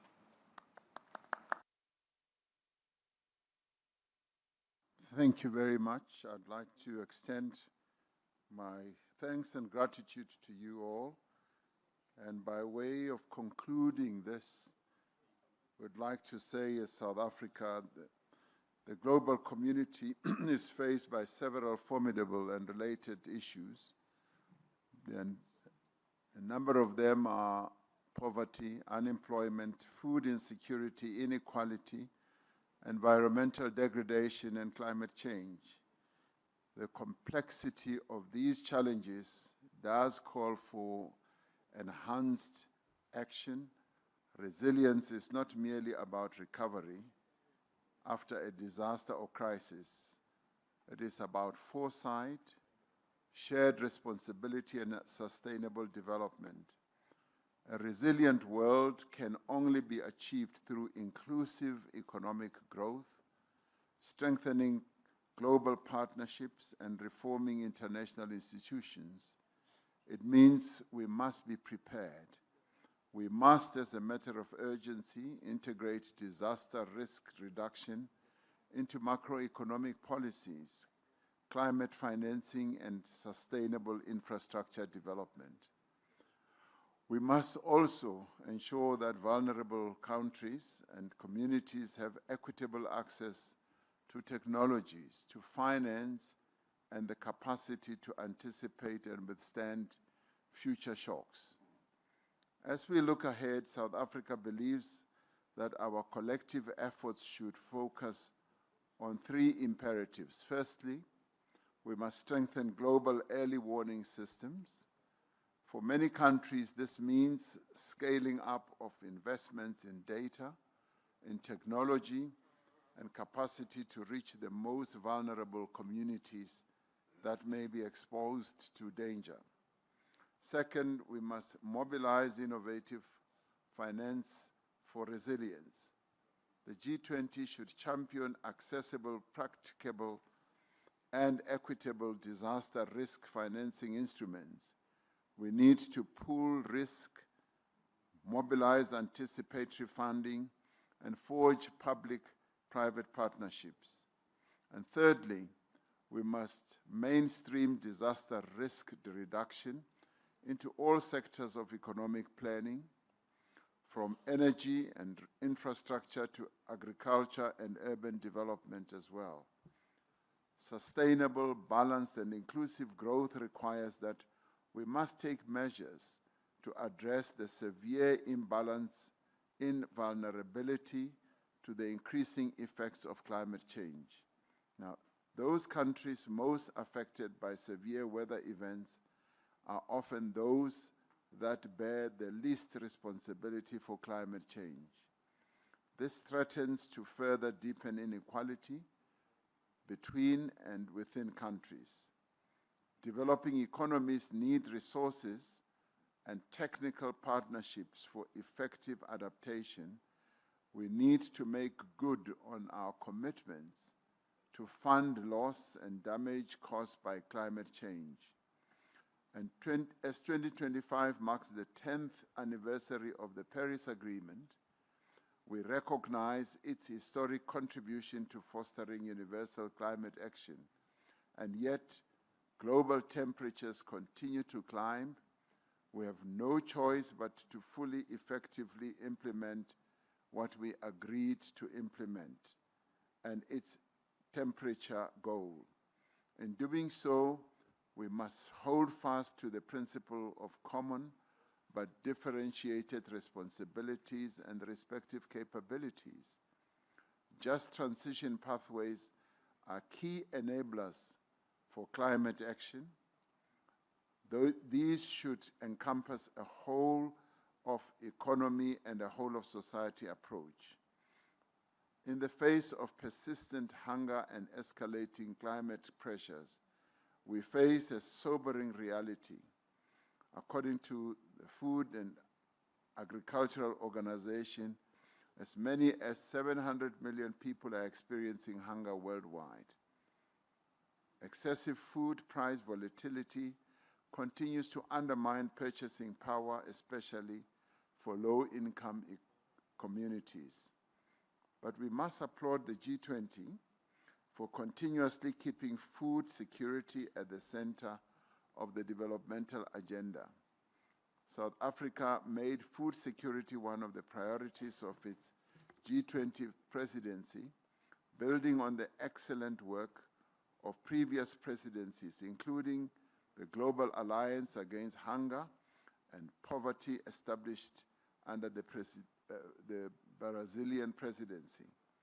Platforms such as Agriculture Working Group, Meeting of Agricultural Chief Scientists, and the Food Security Task Force have delivered outcomes that underscore what we believe is the importance of building inclusive, diverse, and resilient, sustainable food systems. Since it was formed at a time of crisis, the G20 and the world has had to confront several crises.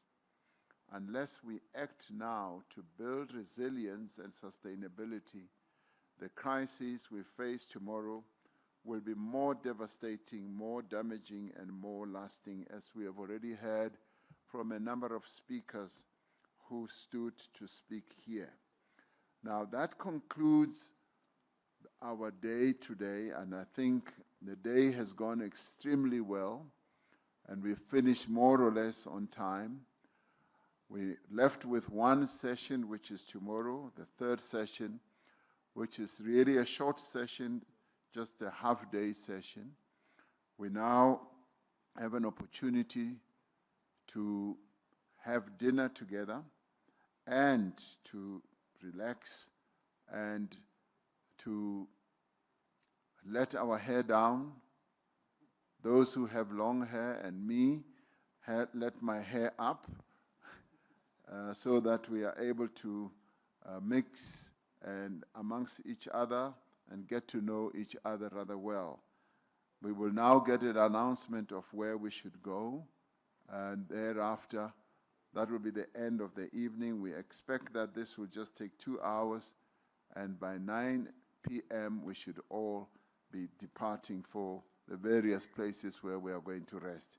So thank you very much. Let's give ourselves a round of applause for the wonderful day we have spent. Excellencies, ladies and gentlemen, we invite the heads of state and government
familières, soit qu'elles aient pu être partagées ou pas, il est bon dans le sens où il propose la paix. Et il reconnaît des éléments importants sur des questions de souveraineté, de garantie de sécurité et autres. Mais c'est une base d'un travail qui doit se reprendre, comme on l'avait d'ailleurs fait l'été dernier. Parce que ce plan aujourd'hui, d'abord, n'a pas été négocié avec les Européens. Or, il stipule pour les Européens beaucoup de choses. Les actifs gelés sont détenus par les Européens. L'intégration européenne de l'Ukraine, c'est dans la main des Européens. Savoir ce que fait l'OTAN, c'est dans la main des membres de l'OTAN. Donc, il y a beaucoup de choses qui ne peuvent pas simplement être une proposition américaine, qui suppose une concertation plus large. Donc, je pense qu'il faut d'abord dire, nous voulons tous la paix, et on est cohérent. On veut que cette paix soit robuste et durable. Donc, pour ça, il faut des éléments qu'on a déjà posés à plusieurs reprises. Et donc, c'est pourquoi, dès demain matin, les négociateurs américains arriveront à Genève, l'équipe de négociation ukrainienne s'y rendra, et l'équipe de négociation de l'Union européenne, de l'Allemagne, du Royaume-Uni et de la France s'y rendront pour pouvoir remettre autour de la table de la substance et réconcilier toutes ces vues. Mais je pense que toute initiative qui va vers la paix est bonne. Maintenant, nous savons à quelles conditions cette paix est acceptable. Il faut qu'elle prenne en compte les éléments qui permettent une paix juste et durable pour les Ukrainiens et qui prennent en compte les éléments de sécurité pour tous les Européens. Pourquoi ce plan serait inacceptable? Je ne vais pas pré-négocier pour ce que font nos Sherpas, mais on voit bien qu'il y a des...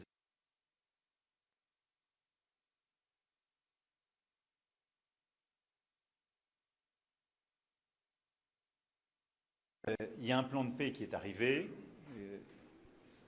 qui reprend des idées qui sont assez familières, soit qu'elles aient pu être partagées ou pas. Il est bon dans le sens où il propose la paix. Et il reconnaît des éléments importants sur des questions de souveraineté, de garantie de sécurité et autres. Mais c'est une base d'un travail qui doit se reprendre, comme on l'avait d'ailleurs fait l'été dernier. Parce que ce plan aujourd'hui, d'abord, n'a pas été négocié avec les Européens. Or, il stipule pour les Européens beaucoup de choses. Les actifs gelés sont détenus par les Européens. L'intégration européenne de l'Ukraine, c'est dans la main des Européens. Savoir ce que fait l'OTAN, c'est dans la main des membres de l'OTAN. Donc, il y a beaucoup de choses qui ne peuvent pas simplement être une proposition américaine, qui suppose une concertation plus large.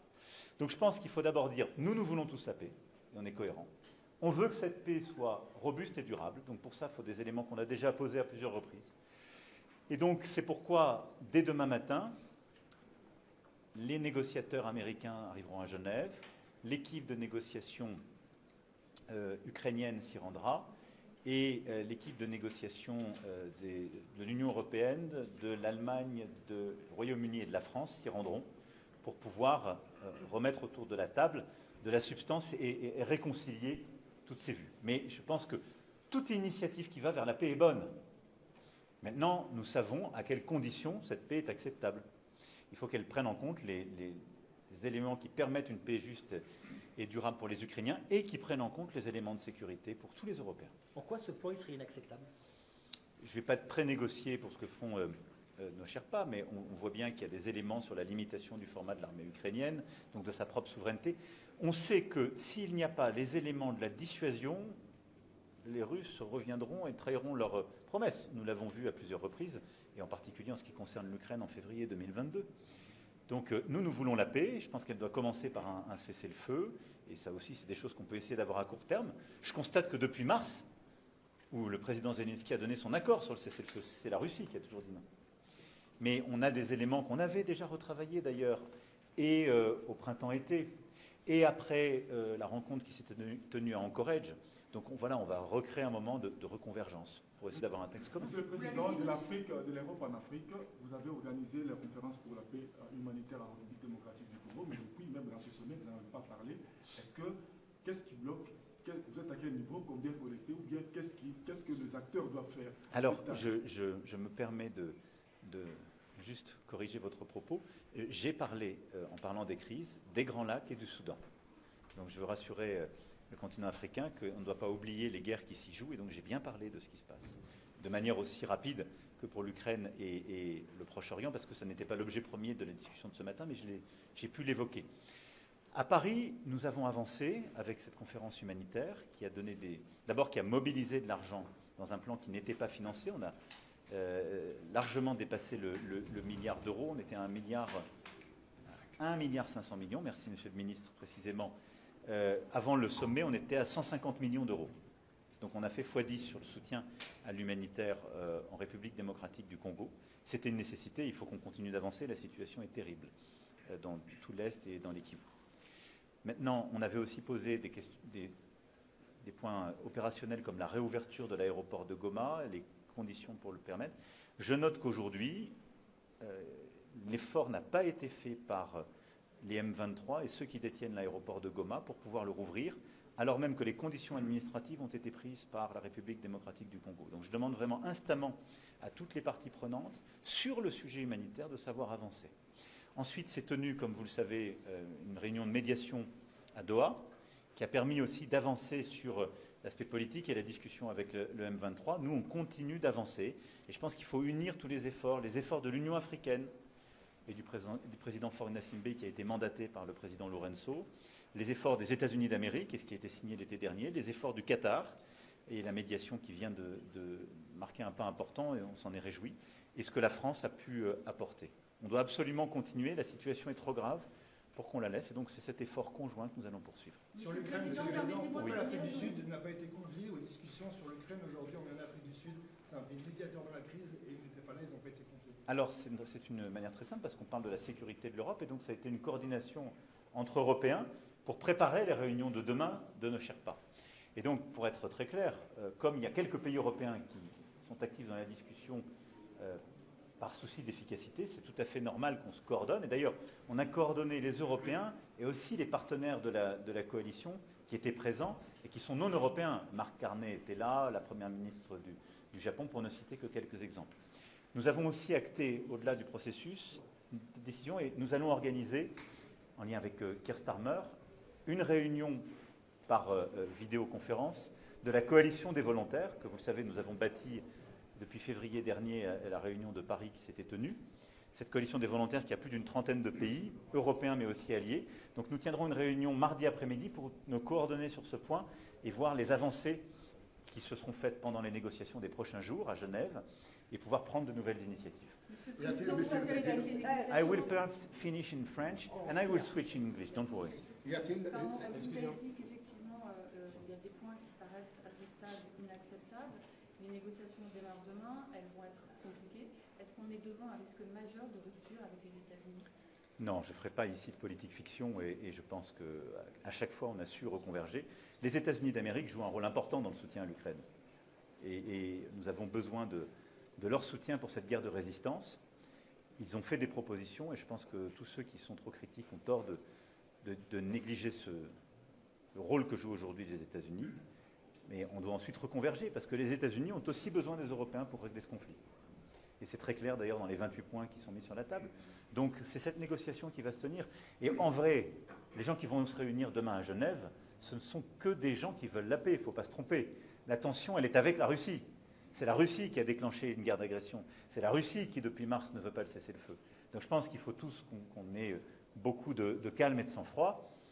On va faire reconverger ces positions avec tous le même but, obtenir la paix, mais pas une paix qui serait précaire, une paix vraiment durable pour l'Ukraine et pour les Européens. Monsieur le Président, dans ce G20, le président Tebboune était invité, finalement, il n'est pas venu. Vous étiez disponible pour une rencontre. Est-ce que finalement un entretien aura lieu et quand? Et puis, par ailleurs, vous avez toujours prôné l'apaisement avec l'Algérie, mais vous avez été confronté à une très grave crise. Alors, est-ce que vous reconnaissez une forme d'échec sur la question? Je pense que sur l'Algérie, il y a beaucoup de monde qui veut en faire une question politique. Je vais vous dire comment je vois les choses. Beaucoup de gens veulent faire de l'Algérie une question de politique domestique française. Et en Algérie, beaucoup de gens veulent faire de la relation à la France une question de politique domestique algérienne. Si on laisse ces gens-là de chaque côté faire l'agenda, il n'y a aucune chance qu'on avance. Moi, je note que ces dernières années, on a su faire des avancées très concrètes. Et moi, j'ai toujours eu la même méthode, le respect et l'exigence. Le respect, parce que quand on veut avancer avec quelqu'un, on a rarement des résultats en insultant. En tout cas, c'est plutôt mon expérience. Et l'exigence, c'est que la situation n'est pas satisfaisante, donc on veut des résultats. Mais il faut le faire en comprenant aussi ce que veulent les autres. Moi, je veux bâtir une relation d'avenir qui soit apaisée, mais on doit corriger beaucoup de choses. Et on sait que sur beaucoup de sujets, sécuritaires, migratoires, économiques, on n'est pas dans une situation satisfaisante, de part et d'autre. Et on a beaucoup de défis communs. Donc, il y a un processus que j'ai décidé en réunissant les ministres et les services concernés il y a plusieurs semaines. C'est celui qu'on applique. Il a conduit à des réengagements de discussion au niveau technique de nos directeurs de services, au niveau de nos secrétaires généraux des ministères des Affaires étrangères, puis il y aura des réunions entre ministres qui vont se tenir. Et c'est comme ça qu'on reprépare, qu'on redéclenche les choses. Je constate qu'on a déjà eu des premiers résultats. Et la libération de Boualem Sansal est un premier résultat dont il faut se féliciter. Maintenant, il faut avoir beaucoup de constance, et je le dis, d'humilité et de respect. Et pour moi, c'est un sujet qu'on doit régler. Monsieur le Président, toujours en parlant. Pardon? Elle se fera au moment où on aura préparé pour avoir des résultats. Monsieur le Président, toujours en parlant de diplomatie, on ne vous a pas encore entendu sur ces propos de votre chef d'état-major des armées il y a quelques jours au congrès des maires. Beaucoup de réactions en France suite à notamment ces quelques mots, il faut accepter de perdre nos enfants. Est-ce que vous reprendriez vous aussi ces mêmes termes et qu'avez-vous pensé des réactions en France? Je ne ferai pas de commentaire. Il n'y a qu'un chef des armées en France, c'est le président de la République. Il y a ensuite un lien et un commandement qui se fait avec le chef d'état-major des armées, qui a toute ma confiance et qui a tenu un discours qui était beaucoup plus élaboré que la phrase qu'on en a sortie. Je vois assez bien de quoi il peut s'agir, sortir une phrase et la sortir de son contexte pour faire peur. Je vois aussi les surréactions qu'il y a pu avoir. La ministre des Armées, comme le chef d'état-major des armées lui-même, ont pu, je crois, ces derniers jours, donner toute clarté. Et pour tous les gens qui veulent sincèrement écouter ce qu'ils ont dit, remettre les choses dans leur contexte et dans le calme. Voilà. Nous avons une armée qui est forte, dont on doit être fier, qui s'est engagée sur des théâtres d'opération dangereux ces dernières années, qui n'a jamais manqué à sa mission et ses devoirs, et que nous avons consolidé par les décisions que nous avons prises, et les 2 lois de programmation militaire. Et c'est sans doute, c'est même véritablement l'armée la plus efficace du continent européen aujourd'hui. Et donc nous sommes fiers de cette armée. J'aurai d'ailleurs des annonces complémentaires à faire dans les prochains jours et les prochaines semaines. Et c'est ça qu'il faut regarder. Et parce que c'est ce qui nous permet, je le redisais le 13 juillet dernier, dans le monde où nous vivons, fait d'incertitudes, d'une montée des tensions, si nous voulons véritablement être en sécurité, il faut dissuader l'autre de venir. Et donc, pour faire... Mais je comprends... S'ils n'ont écouté qu'un bout, oui. Et je comprends surtout que ça a été détourné par beaucoup de gens qui ont un autre agenda. Mais moi, je ne céderai pas à l'esprit de défaite, au déclinisme ambiant. Je pense que la France doit continuer d'être une nation forte, avec une armée forte, mais avec aussi une capacité de sursaut collective. C'est-à-dire que nous sommes tous, dans le moment que nous vivons, face aux risques contemporains, avec la nécessité d'être conscients sur ces risques géopolitiques et de nous tenir ensemble. Voilà. Mais j'en appelle à l'unité. Mais je le redis, si nous voulons être véritablement protégés dans ce monde-là, on doit pouvoir dissuader les autres, et pour ça, on doit être fort. Mais ils avaient une question en français, monsieur. Allez-y. Monsieur le Président, est-ce que vous êtes prêt d'organiser un sommet G8 l'année prochaine, si c'est nécessaire? C'est aussi au plan américain, le retour... Écoutez, d'abord, aujourd'hui, les conditions ne sont pas remplies. Je ne fais pas de politique fiction, mais aujourd'hui, les conditions ne sont pas remplies pour réintégrer la Russie. Deuxièmement, le format dépend de l'avis unanime de tous les membres du G7 actuel. Donc je ne vais pas commencer, alors que la France prendra la présidence en janvier, à stipuler pour les autres. Il faut des consultations, il faut que tout le monde soit d'accord. Par contre, je souhaite bâtir le G7 français en associant étroitement des pays qui ne sont pas au G7. Parce que je veux porter cet agenda sur les déséquilibres internationaux. Et donc il y aura une concertation étroite avec le Brésil, l'Afrique du Sud, l'Inde, la Chine et plusieurs autres. Donc on aura un format original et un peu nouveau parce qu'on a besoin d'unité. Monsieur le Président, y a-t-il le compte franco-saoudien à propos de Palestine et surtout sur le Soudan? Écoutez, d'abord, nous avançons sur notre agenda. La situation sur le terrain reste évidemment extrêmement difficile et ce que nous voulons, c'est maintenir la paix et que chacun tienne ses engagements jusqu'au bout. Il y a ensuite l'administration de Gaza, le déploiement de forces de sécurité puis de la force internationale le jour d'après. Et donc l'Arabie saoudite et la France vraiment sont garantes de cet agenda de la déclaration de New York qui prend chacune de ces étapes jusqu'à la perspective politique. Et ça, je crois que c'est très important. Et c'est ce qui, d'ailleurs, fait le consensus, pour ne pas dire l'unanimité, dans toute la région. Et donc, on va continuer de tirer ce fil avec beaucoup de force. Sur le Soudan, nous sommes attachés aujourd'hui à la paix. Je pense que ce pays a trop souffert de cette guerre civile terrible, avec trop d'aide militaire qui vient de l'étranger. Je pense qu'il faut maintenant que tout le monde se calme et se remette autour d'une table, que des médiations reprennent et que aussi la société civile puisse reprendre sa place. La France, il y a quelques mois, avait organisé une conférence à cet égard. Nous rejouerons en lien avec les négociateurs principaux notre rôle, mais le Soudan a besoin de paix, le Soudan a besoin que les armes s'arrêtent, que ceux qui les fournissent cessent de le faire et que la société civile reprenne sa place. Madame, if we go, yes. Thank you so much, Mr. President. Sophie Bukwena, a correspondent for the South African Broadcasting Corporation. This meeting is happening on the African continent, and I had you touching on Sudan, the DRC in French. The people out there, the Africans in particular, are saying, what will the declaration do in terms of implementation to address this challenge of conflict? I mean, Sudan, the speculation is that the humanitarian crisis in Sudan, it's more intense than what we see in other parts of the world. But the Sudanese are a forgotten nation. Does Africa deserve neglect? So first of all, I want to insist here and to say very clearly to all your people that you should not underestimate the impact and the importance of having the first G20 Summit in our history on the African continent. And by itself, it's a great achievement. And I think South Africa can be proud of this achievement. Second, this is as well a summit where African Union has its seat, which is a very important achievement as well, in the recognition of Africa as a whole and Africa as being part of these nations to decide for themselves and for the future. Second, the main topic of the G20 is much more about climate, economy, and trying to regulate and find common tools for our economies, and not the vivid and geopolitical crisis. It's never been the core of our agenda, even if in side events we can meet on that. This G20 consolidated some of very important points decided during the past few years, especially on debt restructuring, which was an important part of the discussion this morning.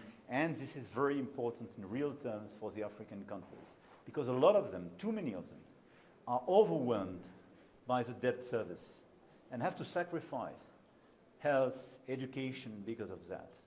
So delivering a common restructuring is critical, and G20 is the right framework. Why? Because you have China, Europeans, all the key creditors around the table. Now, as for the crisis, let me tell you that Sudan is not forgotten by France. We organized several conferences in support of Sudan and trying to find a way to give to the civil society its fair place and to push and re-engage with the different parties to cease fire. Now, the main objective in Sudan, and I think all those involved in this conflict have to follow the same line, is clearly ceasefire, resuming the humanitarian help, and setting, as we did in 2019, a peace where civil society could take its place and its role. And I do remember the civil society being in Paris in 2019, right after the Sudanese revolution. And these young women were so impressive, so powerful, and we owe them so much. So by respect for what they dedicated and what they did, now, for me, the objective is to deliver this agenda. Thank you very much. Last question. For the Middle East, how do you evaluate the situation now, the geopolitical situation? Look, the situation Especially in Lebanon. as I was mentioning.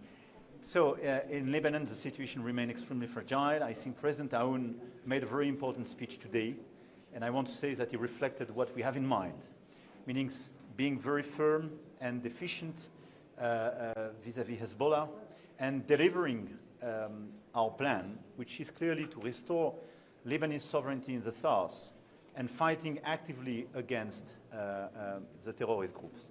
Now, what we want to do in close coordination with the US, because as we know, we are together in the coordination mechanism, in direct discussion with Israel, whose security is clearly impacted, we want to deliver this mechanism step by step to restore sovereignty of Lebanon and Lebanese forces in the south, withdraw progressively the presence of the Israeli forces, and be efficient against Hezbollah.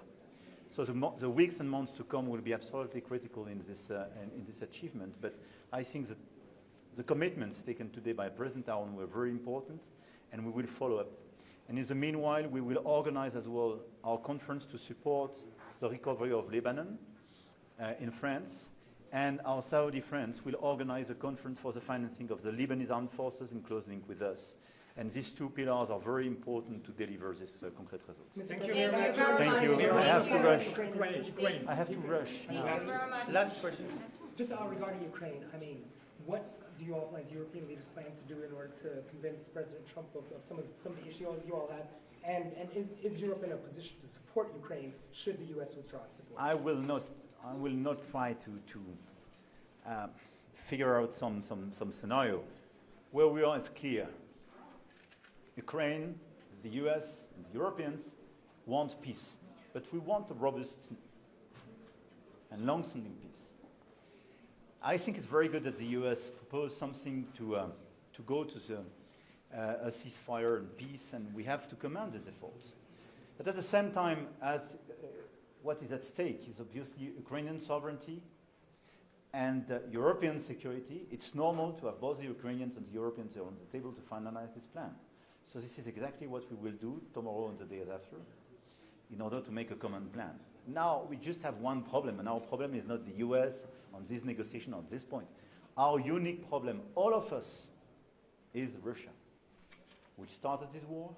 We refused to take the ceasefire proposals in February, March, July, August, etc., and didn't provide any guidance if they are okay just to have a ceasefire now. And look at the humanitarian situation in Ukraine, not just in the east, but everywhere. Look at the situation of the infrastructure of energy and so on. Look at the civilian casualties. I mean, this is a necessity to stop the Russians. There is one aggressor and one victim. Full stop. Merci beaucoup. Merci beaucoup. Rapidement, juste sur la marche blanche, un hommage à Mehdi Kessassi à Marseille.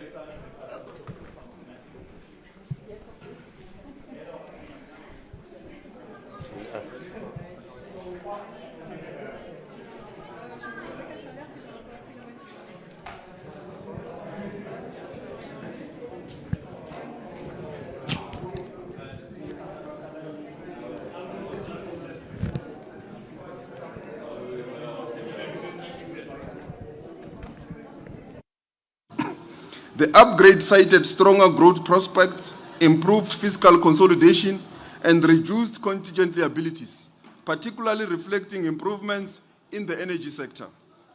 While South Africa remains below investment grade, the upgrade is significant. It lowers borrowing costs, broadens the investor base, and signals renewed confidence in the country's reform trajectory.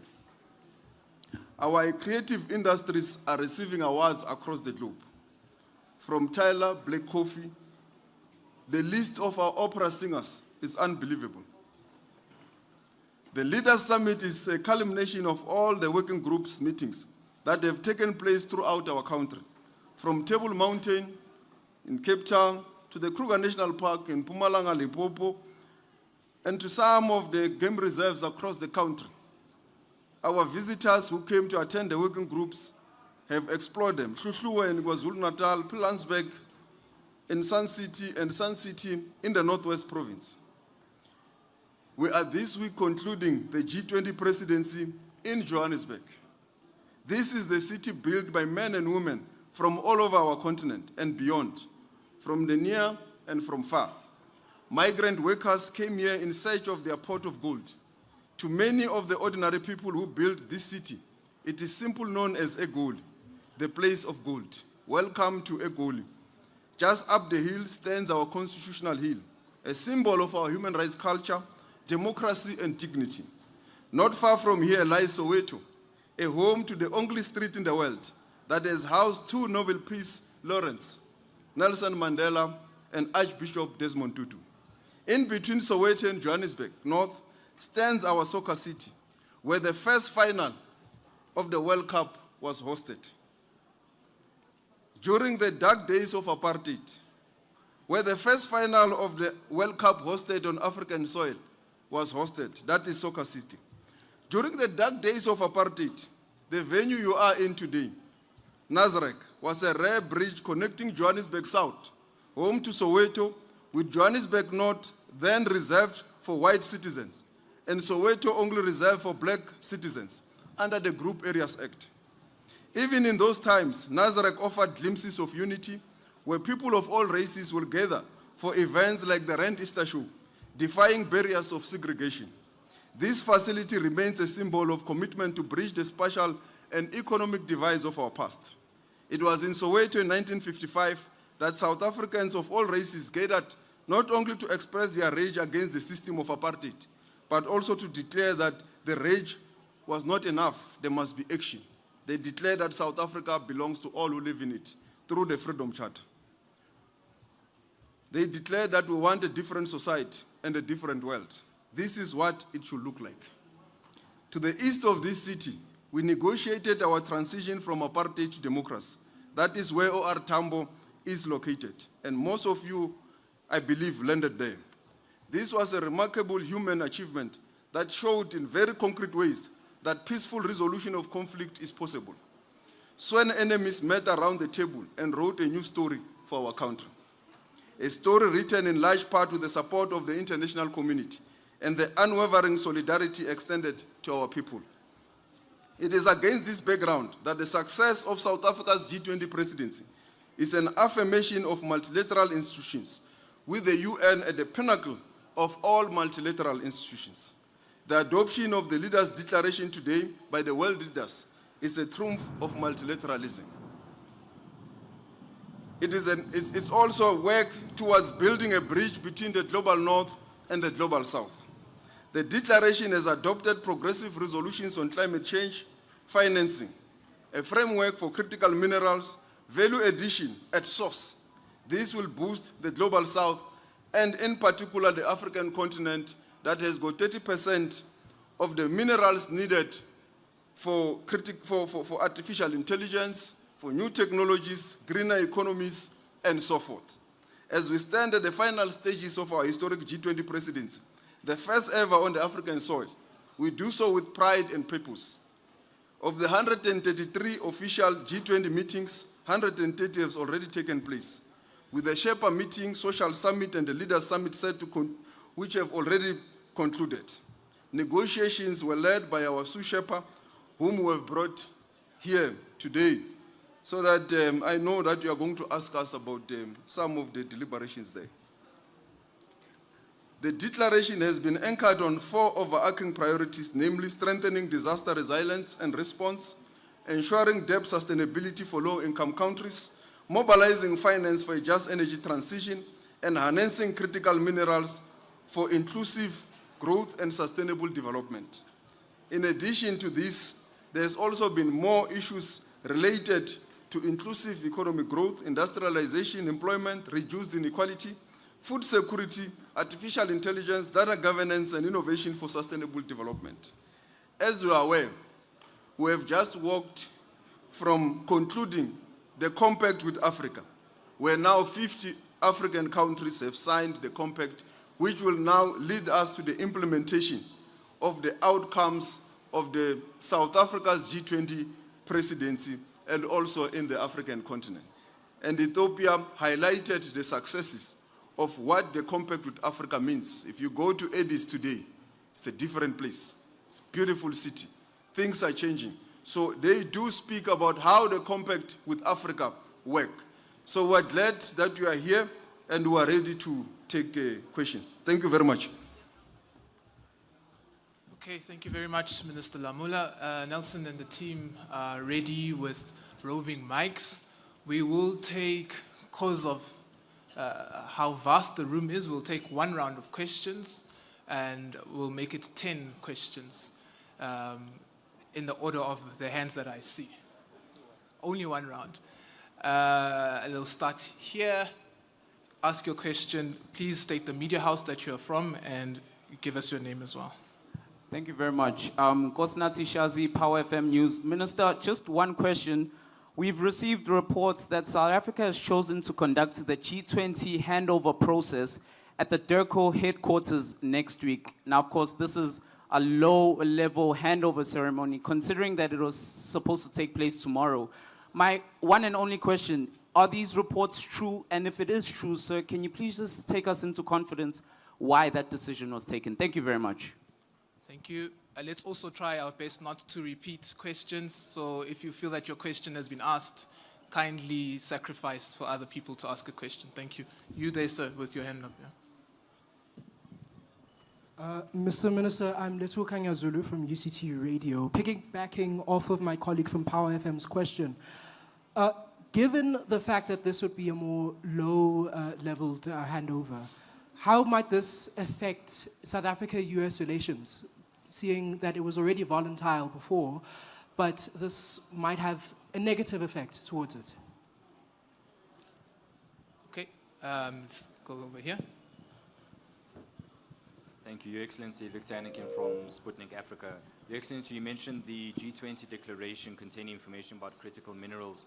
How credible and actionable is South Africa's promise to ensure that these critical minerals benefit mining countries in Africa rather than being exploited by external countries? So I saw some hands at the back. Yeah, let's go over here. Yes. We can't hear you. Yeah. How have the successive G20 presidencies of Indonesia, India, Brazil, and South Africa colleagues by BRICS impacted the formation of a new global governance architecture, given the growing influence of the BRICS group? Thank you. Please. Let's see. Please. Okay. We're on question 5, so we'll have to go at the back at some point as well. Mathilde Boussillon from the French newspaper Le Monde. The foreign minister of Argentina earlier said his country cannot endorse the declaration. What does it mean exactly? And should we expect the declaration to be amended?